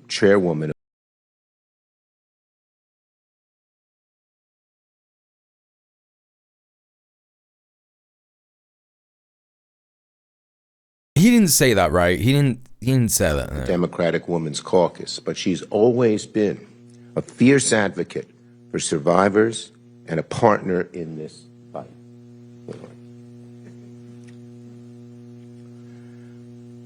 He needs some of whatever Trump's on, yeah. And that's what a bill Hey, like Shano, yeah, one fighter who will relentlessly push. Well, it sounded to me like he said chairwoman. And it's like he's already called the women in Victoria Giuffre, victim of Jeffrey Epstein, who was likely killed by some of Jeffrey Epstein's friends, family, women in Virginia Giuffre's family, beautiful women. Look at the faces of these beautiful women. A crazy thing to say in this fucking press conference. And then he says chairwoman. You know what I mean? Like when referring, like, you know, the word woman, replacing it with womb, which is crazy because that's where the word fucking woman comes from, apparently. I don't know. For the cause of justice. Justice. That's what we demand. Justice. And here is World Without Exploitation and Sigrid Macaulay, whose work along... Yeah, statute of limitations is fine for other stuff, but sexual abuse is one of those where it's like, you have to have an opportunity to, like, you know, actually go, yeah, what happened to me was bad. I didn't think what happened to me when I was a kid was bad until I was 28. 20 fucking 8, chat. You know? And it's like, the only reason that I got there is because I was very lucky and my dad paid for some very good therapy for me. For like a birthday present, right? With the survivors, helped shape this legislation. We thank her. The bill exists. Why? Why does the bill exist? Because people refuse to accept silence as the end of the story. It's that simple. It cannot be when something this dastardly and this terrible and this heart-wrenching happens. For years, survivors of Epstein's abuse were ignored. They were doubted, they were silenced, they were dismissed. And even when the truth finally came out, even when the world finally listened, too many survivors were still told by the law, it's too late, your justice has expired. Not because the harm wasn't real, not because the abuse didn't happen, but because Thank you for the follow. Ran out. Thank you for all the follows tonight. When they were told, it's too late, your justice has expired, we aimed to change that. And that's what we're trying to do today. When you say the system ran out the clock, tough rocks, too bad. Please, dude, you're saying like the same thing 10 times. Just like say something else. What are the details of the law? What's the bits? What's the points? Late. That's not justice. That's a system that protects abusers by waiting survivors out. Our law, Virginia's law, changes that. Yeah, chat, I'm telling you now, yeah? If you go back and watch any of the Naked Gun films, right? Except the third one, because of the transphobic joke in it. It's the only one that has a transphobic joke in it, and it's just like absurd. But anyway, if you watch any of the Naked Gun films, after like looking at news politics recently, you will find it almost impossible to like discern what is reality and what isn't. I feel like I'm watching a protracted Naked Gun joke. He's literally just sat there going like, justice, really important. When you say that you can't have justice because it's been too long, that's not fair. We're going to change that. When the law says that it's been too long, that's scary. That's really scary, and it shouldn't be like that. So we're bringing in something that's hopefully going to make that not a thing anymore. But you know what really hurts is when survivors are told that they can't have justice. 10 years, 15 years, 20 years, 30 have gone past. We're bringing in something to change that. And you know, what's also really important is that people have the chance to do something, even when a lot of time has passed. And it's like, that's just what this guy is doing. He's just doing that. What's happening? It allows survivors to seek accountability when they're ready, when they're strong enough, supported enough, able to face the weight of civilization. Hey, Audra, what's up? How you doing? I'm normally up this time. To recuperate from the horror. It's only 11:30. Why should... Everybody please go and follow Audra Rains. She is absolutely great. Hang on, how do I do this? My bot's broken today, Audra, so just give me a hot minute. There you go. There you go. Everybody go follow Audra. She's great. There's a whole bunch of stuff. She does some gaming. She does some politics. Every single bit of it you will enjoy. I guarantee it. I'm doing really good, actually, Audra. I got a new bed, so that's great. That's crazy. As soon as I said I got a new bed, you said you're normally napping because you're old and your body's tired. Yeah, like I got a new bed. I don't have the mattress for it yet, but I got the new bed, and like I don't know if you like. I used to sleep on like a box bed. What do they call it? Like a divan bed, yeah. like a flat bed, going from that to like slats that are, you know, arched. It's like the fucking world of difference. It's crazy. Absolutely crazy. So I'm loving it. And I'm getting a new mattress in a couple of weeks. So that's very exciting. Blessed. Completely fucking blessed. I've got the community here. I'm meditating. I'm going to the gym. I'm about to sleep like a champion. Yeah. Yeah, I can't fucking wait. The government say, well, we're setting an arbitrary time when you are able Things are going very good to pursue your case. Old chum. Thank you for the follow. Mule is bourgeois now. What? Because I've got a new bed.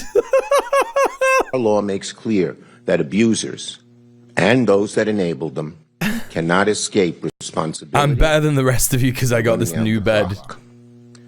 The crazy thing is, chat, is that I want you all to have good beds. I want everybody to experience what I've experienced by experiencing a new bed. Champagne socialist. Hey, you know what's an underused term? And Pulp did a song about it in the 90s. Cocaine socialist. Yeah? That's a great song, and it's a great term. Beat sleeping on concrete, for real. Exactly. It's clear that the law will empower survivors to pursue justice, and it recognizes... I've had the same mattress for over 10 years. I've never flipped it. Flip it! Flip it! Flip it, flip it, flip it, flip it, flip it. You should flip it now. I prefer stoner socialist. Yeah, but that's not... That doesn't fit in with the joke, does it? The joke is champagne socialists. It's what conservatives say about socialists who are like... Yeah, okay, it actually comes from a guy... What was his name? Oh! It was some fucking loser conservative from America. And he went to a Black Panther Party fundraiser. And he was like, wow, there's so many rich white people here. Do they really care about the Black Panther Party's politics? They're giving all this money to them, but they're drinking champagne. Oh, and they're smoking cigars. Oh, they can't be socialists. Right, that's where that came from. White Claw progressive here. Or I used to be. Now I'm an edible commie. Let's fucking go. That's the way. Never occurred to me as a possibility that makes it nicer until Mule started talking about his new bed. I think we all got to talk about bed. I think we all got to talk about sleep more. You know? Important stuff. It's really important stuff. Time does not erase harm. He's doing it again. He's just saying it again. Erase harm. Jeffrey Epstein depended on silence and fear, on a system that protected power instead of protecting people. Today we are saying no more. He is doing a protracted naked gun bit. What's happening? Bill carries Virginia Giuffre's name because she spoke when so many were told not to. And because her story and the story of the survivors standing here today, and we salute you again, all of you, for your courage. These nice faces. It shouldn't have happened to you. It shouldn't have happened to you. So, no survivor should ever be told again that the law failed them and that time mattered more than truth. The survivors of Jeffrey Epstein have waited long enough. Come on! Virginia waited long enough. Come on! The time We're waiting! We're waiting for you to get to the point! His brain, he's brandonifying. You're right, Audra. He's totally brandonified. It's fucking crazy. He's just said the same thing 10 times. I don't think he's going to get into specifics. He's not, is he? Filibustering at the podium of introducing it, and it's crazy. Justice is now, and Congress must act. So now... I did mushrooms every day for a month, and now I can't smoke weed because I broke my brain. Hey, listen, I'll tell you something interesting, yeah? When I did you know, a heavy dose of shrooms, right? When I did a heavy dose of shrooms the last couple of times that I did it, which is wrong and illegal, and no one should ever do it, right? It was in 2023, and then previous to that, it was in 2022, right? I got massive vision messages to be like, you gotta stop smoking weed. It's really weird. It's really fucking weird. I was getting like mushroom spirits being like, you should stop smoking weed. It's bad, right? And then when I stopped smoking weed, I was like, wow, the mushrooms were right.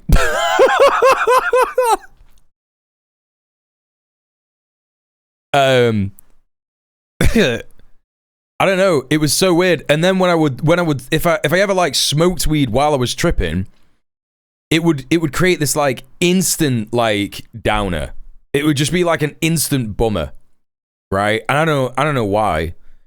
I don't think it was saying that like smoking weed is bad. I think it was just like smoking weed every day is bad. And I was smoking weed every day, every fucking day, for like 20 fucking years, basically. So yeah. And call on our great leader in the House, Representative Teresa Leger Fernandez. Where'd you go? Oh, he's not even saying anything. He's just like asking someone else to do it. Thank you. Thank you so much, Leader Schumer, for your amazing work on this issue, which is not new. You have championed these issues for many, many, many years in the House and in the Senate. But I want to also acknowledge the survivors. We have shed tears together because what happened was horrible. The cover-up and the abuse that continued by refusing to acknowledge the pain and the crimes and everything that happened was also an injustice. And that's what we are here to do today, to say that justice delayed is indeed justice denied. And one of the lines that the survivor... The mushrooms told you to settle down? You went to the hospital? And it's chilling. It's a chilling warning that... I'm sorry. I don't mean to laugh. I know what it's like if you do too much mushrooms and you think you're going to be like that forever and shit. I know the ones. I know when you get the fear. I know what it's like. You know? Jeffrey told them. He gave I don't mean them to this laugh, warning. but it is very funny. He told the women and young girls, I'm glad you're okay. government, I have the banks. In other words, you are powerless. Imagine hearing that from the man who abused you. Imagine being a young girl, a young woman already traumatized and being told that the system, the government, the institutions, the courts, the powerful are on his side. That he and those to whom you were trafficked are untouchable. That the world is made up of the powerful who are above the law, above reproach, and you are disposable. Like this is the thing that really stresses me out, and it's again it comes back to what I was saying before. You know, they will talk about the systemic harm, the system is the reason that these people were abused, and like, you know, that they're pointing to all these parts of the system, but then they're just like pretending they're these like vague concepts that aren't part of a broader whole. You know? It's just deathly frustrating. As a mere object of sexual use and abuse. And for too long, those sexual predators have been protected by their wealth and power. And now, with the help of Donald Trump and Pam Bondi, the pedophiles and sexual predators are being protected by our government. Like they're making it out to be like a Trump and Bondi thing. And it's like, hey, the Democrats were sat on this for 4 fucking years, man. 4 fucking years. A whole fucking president's term. And the Dems were just like, this is fine. Like, what is happening? But today we're one step closer to proving Epstein wrong. Oh yeah, the FBI knew about it since 2009. Absolutely, yeah. Abso-fucking-lutely. Bill is bigger. This is what I mean. Labor is humble in comparison to this shit. Like, that's the crazy thing. You know what I mean? Like, we've been looking at UK politics and how it's so craven and this, that, and the other. I find it crazy when, like, you know, I get some Americans in here and they're like, at least you guys are doing something. And it's like, that's not happening, right? You know, I've been spending all this time about how craven and evil and dog shit and rubbish labor and all the fucking backstabbing and the total foreign interference is clearly Israel being like, yeah, we can't allow you know, cute jam granddad man to be prime minister of the UK and make people's lives better. We're talking about all that stuff. And then you look at the USA and it's like, oh, this is so bad. Like, the Dems are so bad, man. No, yeah, they're a steward of capital. Yeah, obviously. Yeah, it's just mad. Than Epstein, it's bigger than the abuse that the victims endured. It takes years for victims of abuse to feel safe enough to come forward, and time should never be a weapon in the abuser's arsenal. Virginia's law eliminates the statute of limitations for key federal civil claims brought by survivors of trafficking and sexual exploitation. It includes a look-back window, so survivors who were previously barred, who were told, no, you do not have access to the courtroom, so they have time to now go back and seek justice.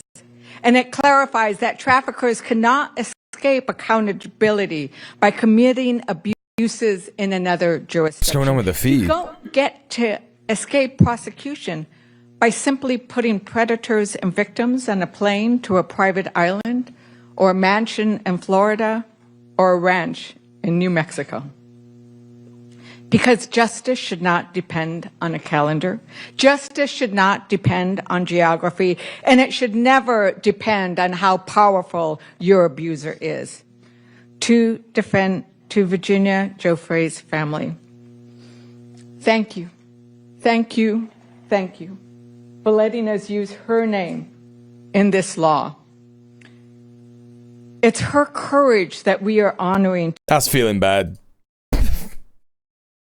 That's feeling bad. Thank you for letting us use her name. Is a bit of a crazy thing to say. It's a crazy thing to say. It's insane to have a statute of limitations on sexual abuse in the first place. Well, that is clearly because of the system. Like, you know, the laws. Like, you know, if we live in a system where white men get to, you know, grow old, ascend the ladders of the systems of control in the countries that we live in, you know, they end up becoming lawyers, they end up becoming congressmen, they end up becoming, you know, presidents, and then they, you know, create the laws and shit like that. It all of a sudden makes like a heck of a lot of sense.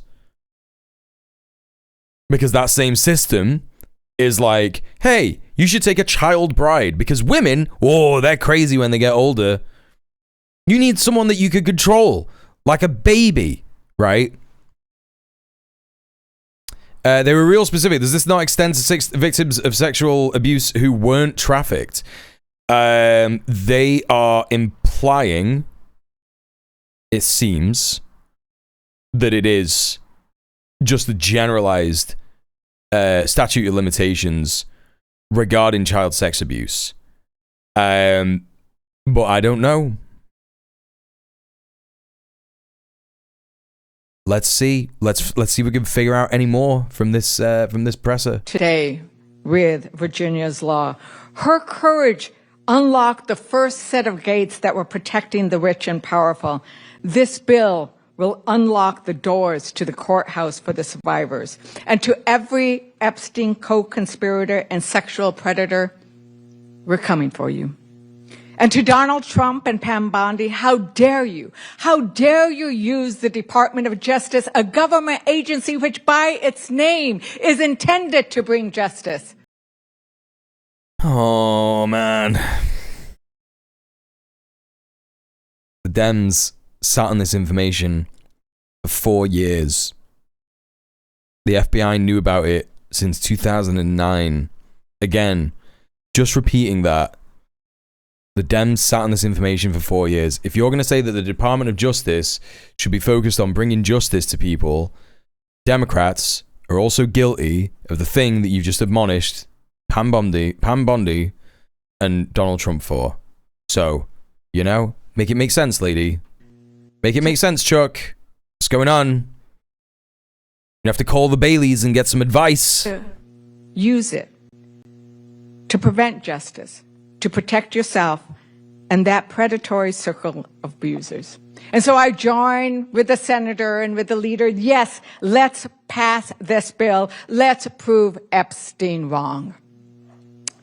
And now I want to recognize, as I was talking to Sky and Amanda Roberts, we talked about how they couldn't have imagined that this day would come. And we talked about how, yes, it's been a long journey. But before Virginia, there was one of those big arroyos or chasms that you see in New Mexico, right? There was no way to cross it. But what Virginia did was build a bridge. And now we are crossing that bridge because of the bravery and the words. And no, you probably could have just done it without that. I think this is like extremely morally questionable. The way in which they're being like, yeah, man, she built the bridge. She built the bridge because she had to. Yeah, thank you, George Floyd, for your sacrifice, Nancy Pelosi energy. That's what I'm saying. The wisdom. And I'm sorry for the loss of Virginia. But she has left some. Yeah, Epstein went to an extreme luxury prison where he only had to sleep. He was free to do. Yeah, do people know this, by the way? When Jeffrey Epstein was first convicted of being a pedo, he was basically he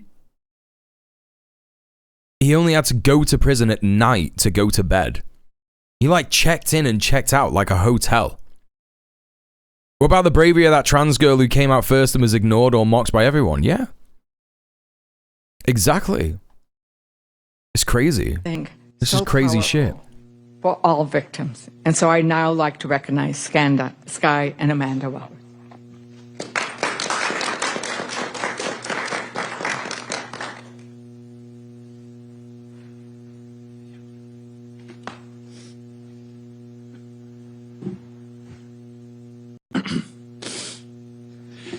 That was a tearjerker.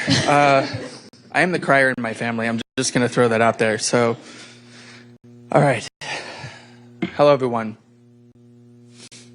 My name is Sky Roberts, and I am the brother of Virginia Roberts Giuffre.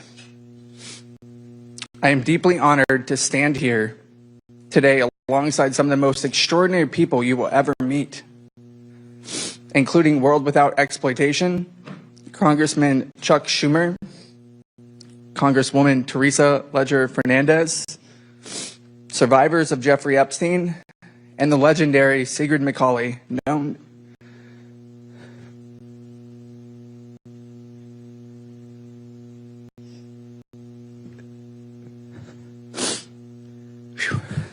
known to many of us as Siggy.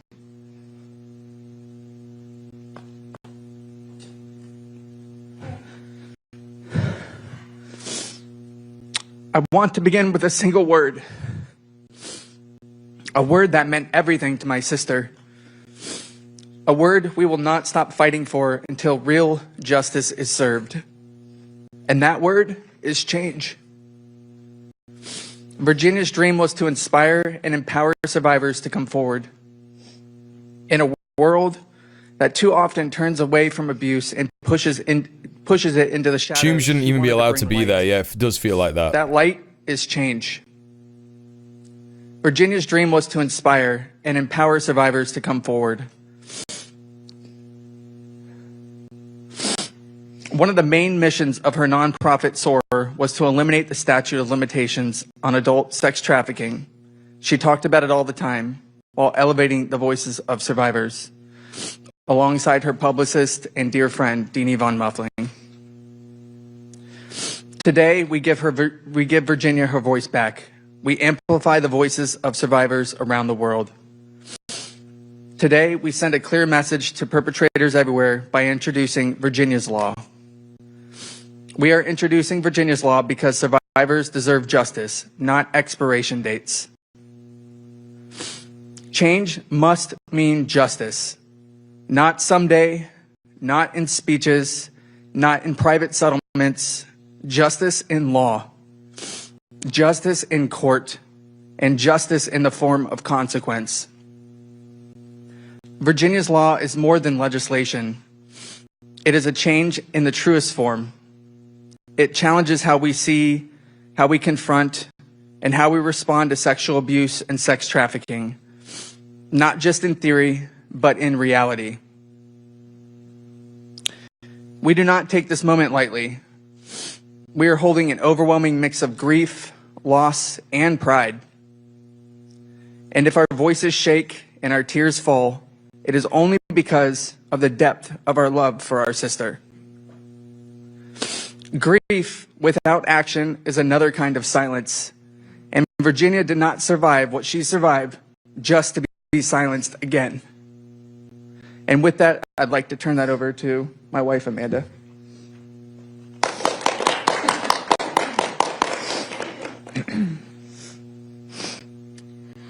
Virginia was a passionate voice, a fierce warrior, and an unwavering advocate for survivors everywhere. She named what others were afraid to name. She stood up to wealth, status, and power, and she proved that having money does not guarantee exoneration in the eyes of the court. Virginia's purpose was always to create lasting change. Her truth and resilience helped spark a monumental shift in how survivors are seen and heard. But she also knew cultural change is not enough. She saw the legal gaps survivors fall through, and she was determined to close them at the legislative level. Her wish was clear: to reform the statute of limitations. When a child, teenager, or adult experiences sexual abuse, it is a profound violation of both the body, mind, and spirit. The mind often protects itself in the only ways it can, through denial, disassociation, and silence. It can take years, even decades, before the walls of trauma begin to crack, and a victim can truly understand what happened. It takes time to unlearn grooming. It takes time to release the shame that never belonged to them in the first place. Statistically, many survivors do not disclose until around the age of 40. Hey, Ricky Bicky, what's going on? This, not as a theory, but as a You mind if I call you Ricky Bickies? Risky Biscuit. Risky Biscuit's fine. It's good. But Ricky Bickies, you know what I mean? It's better. It's just better. lived experience. But it's up to you. It's totally up to you. Virginia's law does more than honor her legacy. It protects the future of every survivor. It says legislatively and legally, Ricky Bickies. we see you, we believe you, and what happened to you matters. It says you deserve the right to seek justice, no matter the status, wealth, or power of the person who harmed you, and no matter when the abuse occurred. To every member of Congress, mothers, fathers, sisters, and brothers, we ask you to stand with us, stand with survivors, and say no more. No more silence. No more systems that protect the powerful and deny justice to everyone else. No more laws that treat survivors as though time can erase harm. Pass Virginia's law. Let this be the moment this country chooses accountability over denial, courage over comfort, and justice over obstacles. Page 3. They should have just presented this. They shouldn't have had Chuck and this other lady do it. Who's this other lady? She's like leader of the house in New Mexico or something? 61, nobody's girl. We need to make it easier to punish those who victimize others. Siggy and I want to eliminate laws that limit the period in which survivors can seek justice for their abusers. Virginia put that into writing, and we're here to put that into law.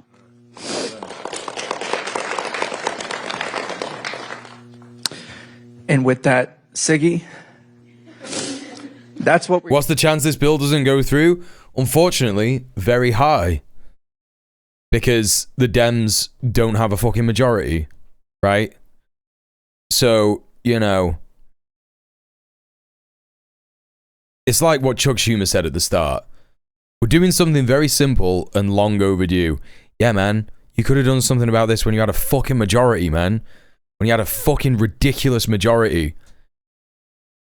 You could have codified Roe versus Wade. You didn't.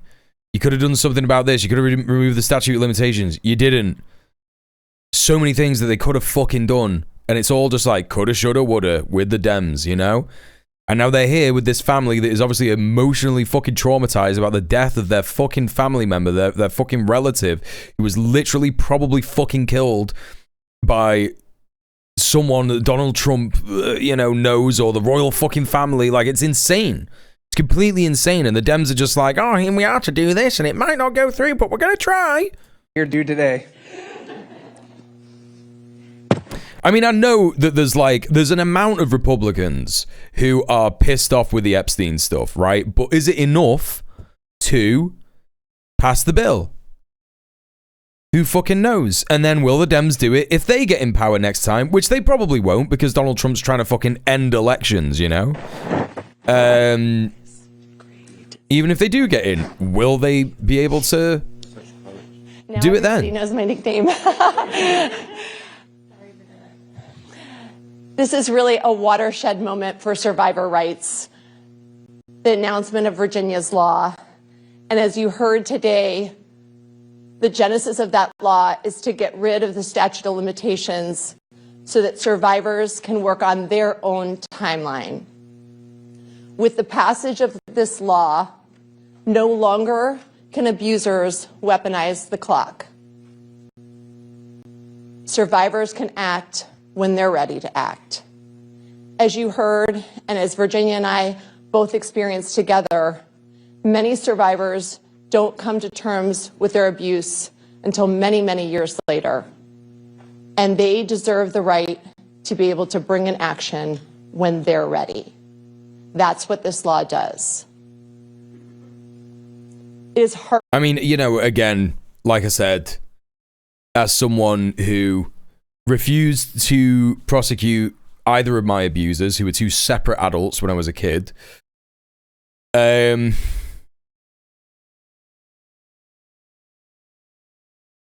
you know, I appreciate the emotion behind this, and I appreciate the sentiment behind this and all this kind of stuff. But again, like, if you are not looking at the system as broadly, like you said, Bubble, something that protects pedos, and it protects pedos not just because, you know, there are things like the statute of limitations, etc., but just because, like, if people have money, they can silence people. If people have money, you know, they can threaten people. If they have money, they can escape justice. You know, they can pull favors in with people that they know, and they can get, you know, like Ghislaine Maxwell is in a fucking low security prison, and she's probably going to get an even lower security prison. And the only reason that people are up in arms about, you know, Donald Trump maybe granting a clemency and all this kind of stuff is because, you know, this is just the kind of stuff that Trump talks about openly. And he's like, yeah, I'd love to do it, and it's fine, and it's all right, and who cares? Ghislaine, she's very bad, but I'm going to let her out of prison. Maybe I might do it, but I don't know. You know, he just talks about this stuff because he's the guy that says what the fucking government does out loud. And it's like, how many fucking Democrats did shit like that on the sly? We don't know. You know, we don't fucking know.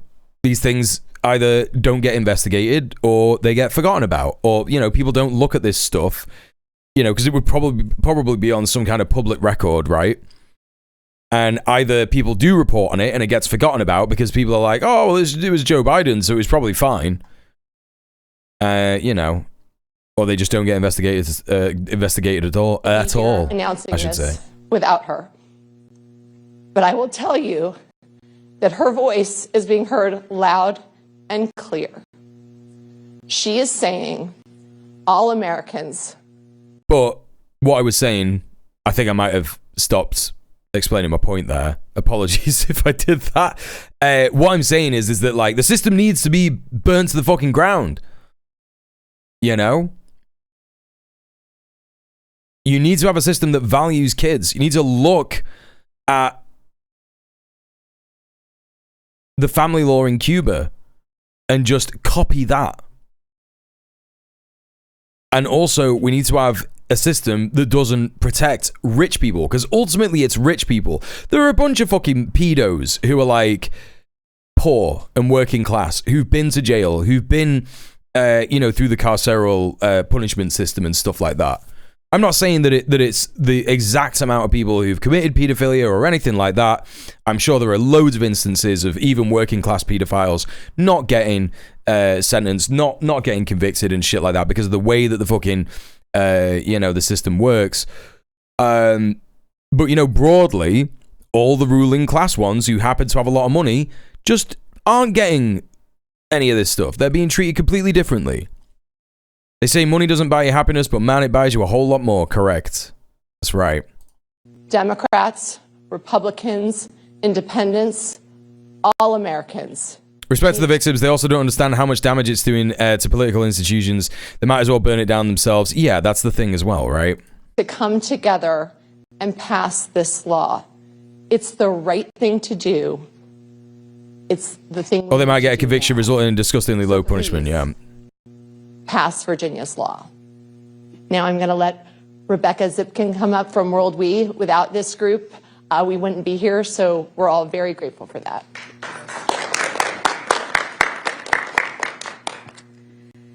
Hello, everyone. My name is Rebecca Zipkin, and I'm the policy director at World Without Exploitation, and we are the largest national anti-human trafficking and sexual exploitation coalition in the country. Okay. And we have had the true privilege of working. We could actually get some details of the fucking bill from this person. Closely with the survivors who are here today, and Sky and Amanda, to push forward advocacy to release the Epstein files. What's with the little blue sky butterflies? Speak in support of Virginia's law. Thank you so much to Leader Schumer and Congresswoman Leisure Fernandez for their championing of this. Oh, that lady's a congresswoman, right? Today, we're here to support Virginia's law, named Virginia Roberts Giuffre, whose courage helped expose one of the most far-reaching sex trafficking networks in modern history.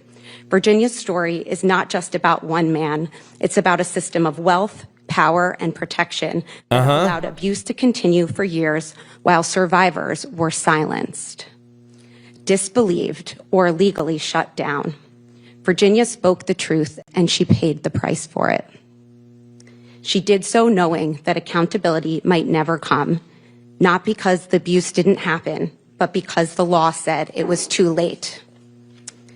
That is why eliminating the statute of limitations for civil claims by adult survivors of sex trafficking is so critical. So it's just for survivors of sex trafficking.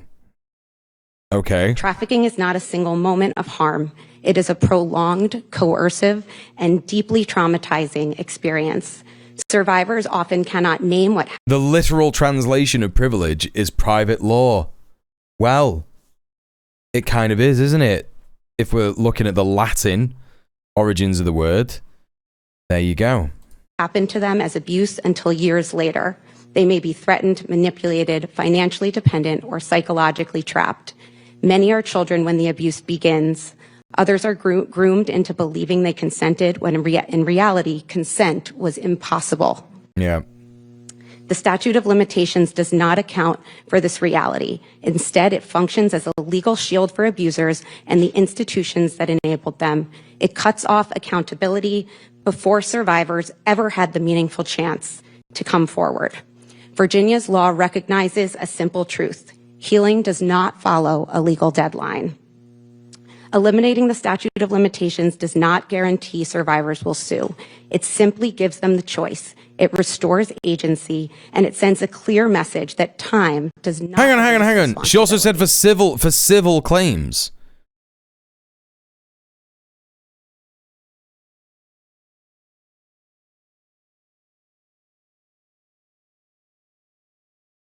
So you can't like prosecute someone for it. You could sue them. So it's just for civil claims. It's just literally for civil claims. So you can it's just so people can sue people. I'm not sure about this, man. Jeffrey Epstein did not operate alone. He relied on enablers, the men who were the buyers, the exploiters, and the abusers. Many of those individuals and institutions have never been held accountable, not because the facts are unknown, but because the courthouse doors have been closed. When civil claims are barred by time, accountability disappears. Virginia's law changes that. It tells survivors you were not too late, you were harmed, and the law will no longer be used to protect those who harmed you. And it tells the public that justice does not disappear simply because an arbitrary amount of time has passed. Justice is not about convenience, it's about courage. Passing Virginia... So am I getting this twisted, chat? Does the statute of limitations only apply to civil claims? Or does the statute of limitations apply to federal prosecution and state level prosecution as well? Because, like, if it's just if this is just about removing the civil, like, if you're gonna bring like a case to a civil court, you need to be able to hire solicitors. You need to be able to, like, you know, this shit costs money. This law is not about reopening the past. It's about... I'm pretty sure they don't have fucking legal aid in the you know, in the US. And we owe survivors, all of the survivors here today, and the thousands around the world, nothing less. I consider myself a pretty empathetic person, but I don't think most people, myself included, can really grasp how horrific it would be to be a victim of trafficking. Yeah, it's like, you know, what you have to remember as well, chat, is that the kind of people who are victims of, you know, trafficking in this way, you know, it is always, as always, in this white supremacist global hegemon. The victims are massively... you know, overrepresented in terms of racialized kids, right? Kids from imperial periphery, aka third world countries and shit. In America, you can do it for no money down, but they keep 40% or more of anything that you get, right? The reason why I bring up, like, the stuff about, like, human trafficking is because, you know, being... you know, victims of human trafficking being overrepresented of the demographic of, you know, racialized people, migrants and stuff, is because in the UK, you will find that scumbags like Keir Starmer and Wes Streeting will often quote trying to protect children from being victims of human trafficking when referring to, like, stopping the boats coming across the channel, right? But they don't care about kids being trafficked. They don't care about women being trafficked and used as sex slaves and shit like that. Like, that does happen through migration and stuff. And of course, migration happens because of the way that the fucking system fucking destroys imperial periphery countries, you know?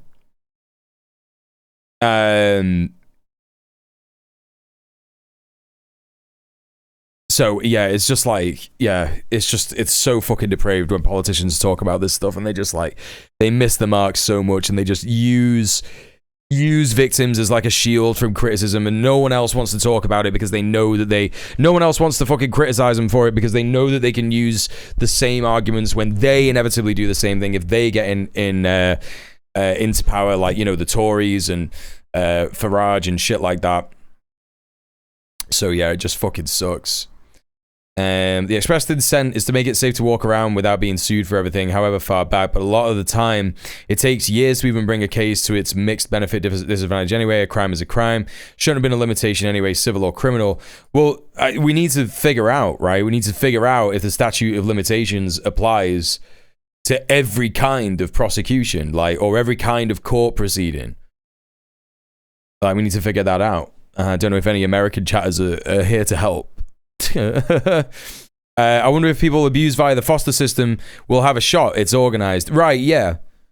Yeah. Like, will that be a thing? Yeah, exactly. Hunter Biden's bathroom, 100%. Let me say to Sky and Amanda.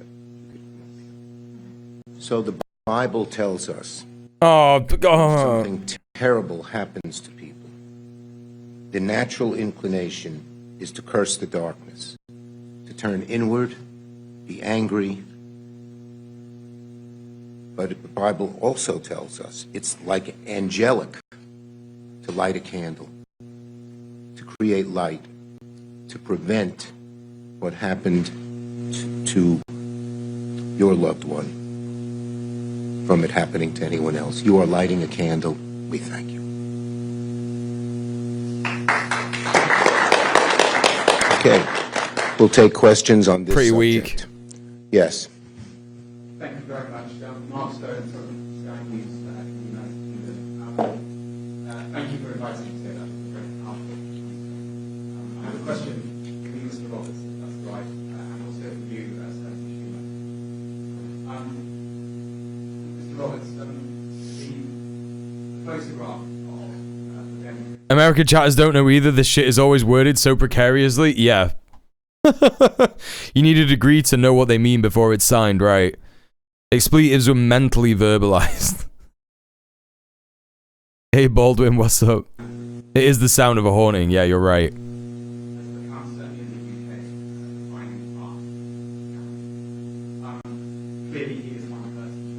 This is what they refer to as legalese. No, because they're not really using any legal language at the minute.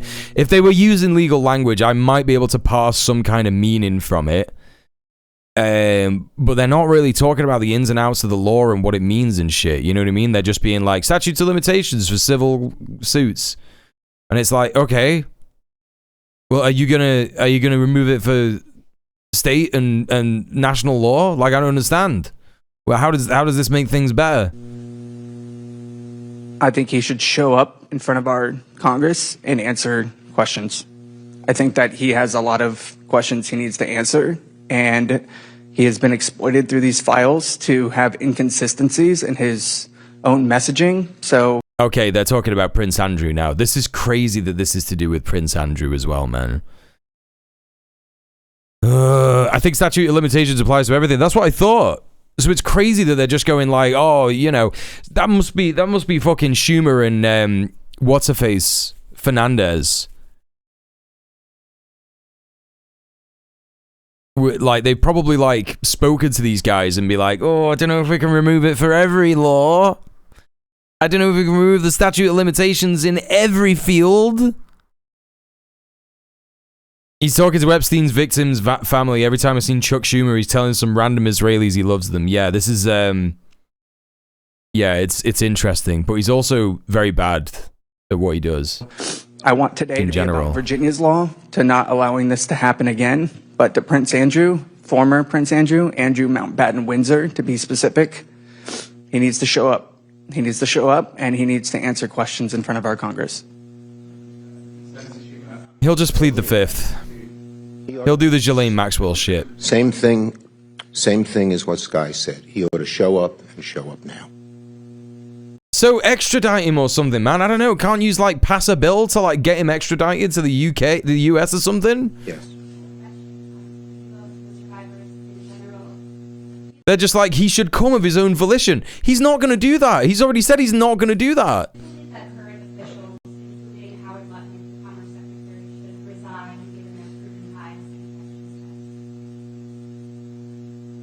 I think we are far behind the UK when it comes to social justice. Some states, many actually have no statute of limitations when it comes to SA. That's cool, but like, I think that this stuff gets organized through the at the federal level, right? Like when it comes to big, high-profile cases, like because this is an FBI thing, right? To prosecute Jeffrey Epstein, it was an FBI thing.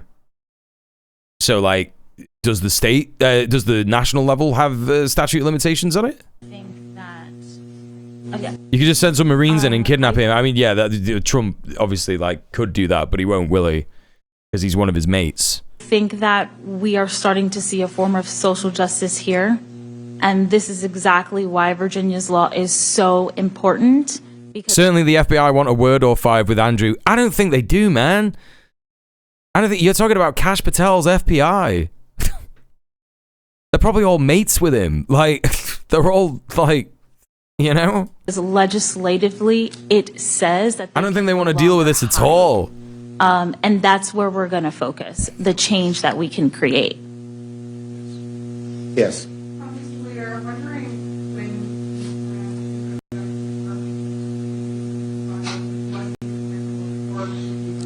Look, the whole file should be Kash released Patel, the podcaster, completely. yeah. We got them to agree to let people come down. We have to make an appointment, and a number of my colleagues and I are considering doing that very soon. Everything. What's not disclosed. Period. Yes. That was crazy. That was so crazy. I think that she just asked him, like, oh, yeah, are you going to find out some other stuff? I know, an appointment. Motherfucker said we're gonna have an appointment about it. What do you mean? What are you gonna look for? Everything.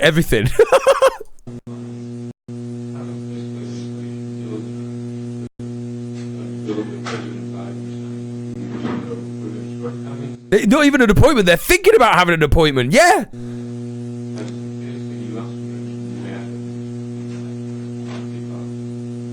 Yeah, the bottom line is we want this to be, our law has no loopholes. We don't want any loopholes in this law because the lawyers for those who did such terrible things will exploit them. That's number one. And number two, we're going to pursue every legal avenue we can. Okay? Thank you, everybody. Do you want to? Yeah. Last answer for Teresa. Yeah, and I think it's really important to recognize that we need to provide protection. Yeah, there is no. Yeah, I think that's a really good point, Alejandro. Like there is no liberal element of Western intelligence. Like they are just conservative fascists. You know, like even the FBI, even if they weren't under Kash Patel, again, important to remember, the FBI knew about this Epstein stuff for fucking years. Since 2009. Like some of these things, some of these reports, you know, that you have a look at where it's like, oh, okay, you know, some of this stuff is like really important stuff, right? They didn't even take it seriously. They just didn't follow up on it. They were just like, yeah, man, I guess that this is just going to go in the Epstein files. You know what I'm saying?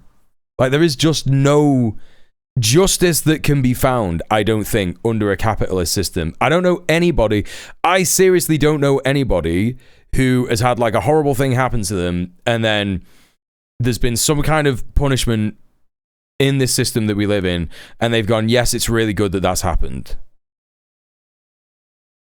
Hillary wanted half the intelligent agents to be women, but that's...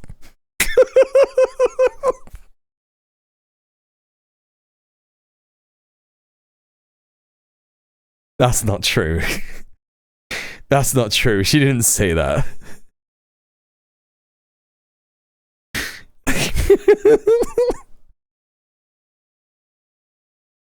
Hey, Apple Chips, there's never been a Democrat direct to the FBI. Even if there was, I don't think that it would make a difference. And an avenue to the courtroom for everybody, whether you were a minor or an adult when you were abused. No, please, like, I need someone to confirm that Hillary Clinton did not say that she wanted half of intelligence agents to be women. I need to know if that's real or not. I'm not going to Google it myself because I can't. I think I'll go insane if I find myself Googling that. And we do need to go and see those files. I will be going, I believe, tomorrow morning. But the idea that we have to make an appointment and that they're scrutinizing and that they have failed to disclose under the Epstein Transparency Act half of the files. And when they've done so heavily redacted, protecting the predators and exposing their survivors. So we need to call out those actions by the Department of Justice at all times. We are not going to rest till all the files are released, period. Whatever means we have to pursue. Is that right? Yes. That's right. Thank you. Thank you, everyone. No, I'm just making that up. No, but you... I know where you've got it from. Because I don't know if this is real. This is Christian Science Monitor. Fun fact, I used to live opposite a Christian Science church. I used to smoke weed in the garden of it. Hillary Clinton says half of her cabinet will be female. If elected president, Hillary Clinton says she wants a cabinet to look like America. That means women would make up 50% of her cabinet appointments. Most voters agree that men and women are qualified for leadership. Is this just an assumption that the Christian Science Monitor has come up with? An MSNBC interview with Rachel Maddow on Monday, Democratic presidential candidate Hillary Clinton said she's elected president in November. She plans to have a cabinet that's 50% female. That's how it is. 50% female war criminals. The Switch pay you good for 3-minute breaks. Not complaining, you're worth it. I just hope they do. 3 minutes? I don't think it should be 3 minutes. I think it should be like a minute and a half.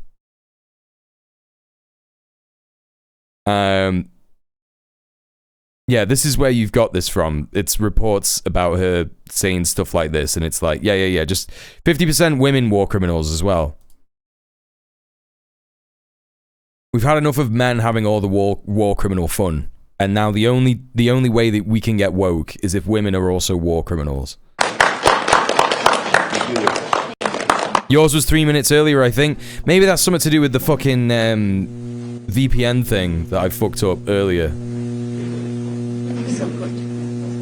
Pre-roll off for 60 minutes.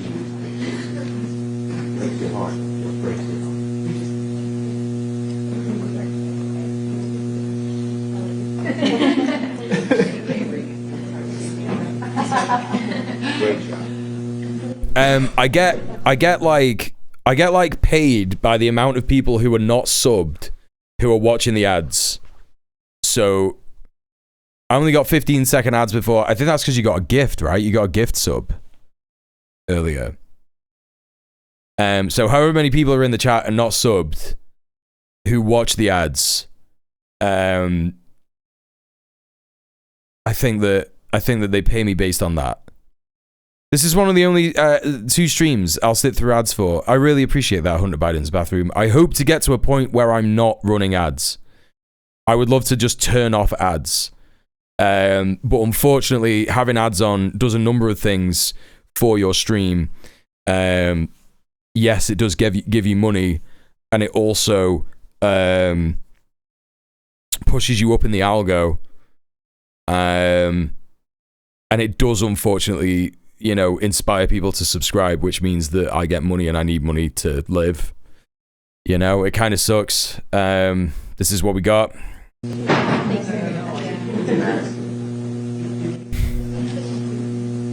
I'm unemployed for a while, so I've gotten into streaming. You're probably my favorite, so I'll watch all the ads you need. Oh, hell yeah, man. That's dope. Thank you. Appreciate that.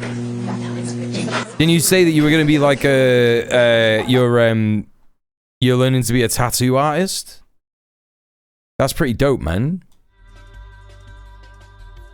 One of my co-hosts on Red Planet, Tim, he's a tattoo artist. Yo, Grandpa Simpson with the gifted subs of Flaccid Piccolo. That's how you do it. That's how you do it. That's how you beg for subs, right? That's how you do it right. You sit there and you go, oh, I don't have a sub, but you're a really good streamer, so I'll sit through the ads for you, Mr. Streamer. It's really good. That's what you do. I like what you do. And then someone in the chat will be like, that person's really nice. Have a fucking sub, buddy. Great job, Piccolo. No, I'm taking the piss. I think you were being genuine. All right. Was it that obvious? Oh, that's funny as hell. All right. Chat, listen, this is the end. It's 12 midnight. It's 12 midnight over here. I am gonna head off. But listen, I will be back tomorrow. Yo, Grandpa Simpson with the gifted sub to Veronapith. Thank you so much. Thank you so much for gifting them subs, Grandpa Simpson. You are a legend. I missed the whole stream. Yeah, I go live at 5 to 6 p.m. UK time every day. I'm sorry you missed it, Aiden. It's good to see you at the end, though. Hey, listen, none of my fucking commands work today because my fucking Streamlabs is done. So, Yeah, check out the links at the bottom of the stream, I guess. Does anyone know the raid message off by heart?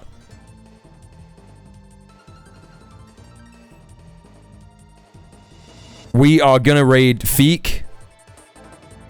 He is streaming Fear and Hunger. If you don't know who I mean by Feek, it's FD Signifier.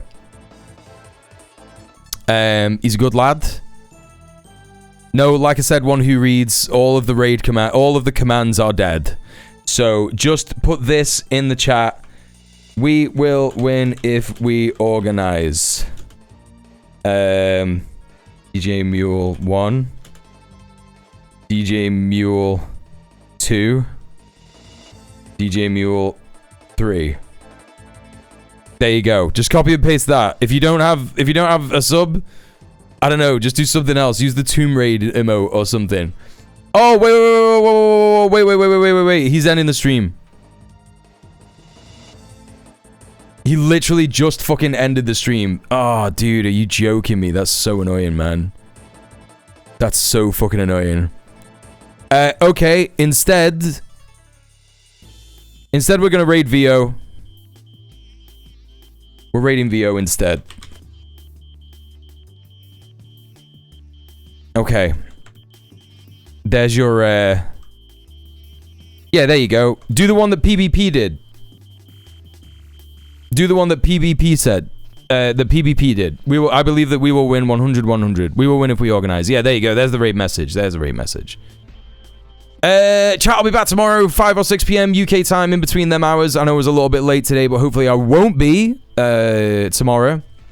Make sure you follow me on Twitter, on TikTok, on Blue Sky. I'll do that blue fella tomorrow, Sorka. Check out my YouTube channels. I got 2 YouTube channels. I got the VOD channel. Check out the VOD channel, DJ Mule Stream Archives, DJ Mule on YouTube, DJ Mule Twitch clips on YouTube. And check out my Patreon as well. There's a bit of extra content on there that you can check out if you like. But thank you so much for being here. Thank you for all the subs. Thank you for all the raids. Thank you for all the follows. Thank you for all the just being here. Thank you for hanging out. Thank you for supporting me in all the ways that you do. I'll see you next time. Stay excellent to each other. Peace.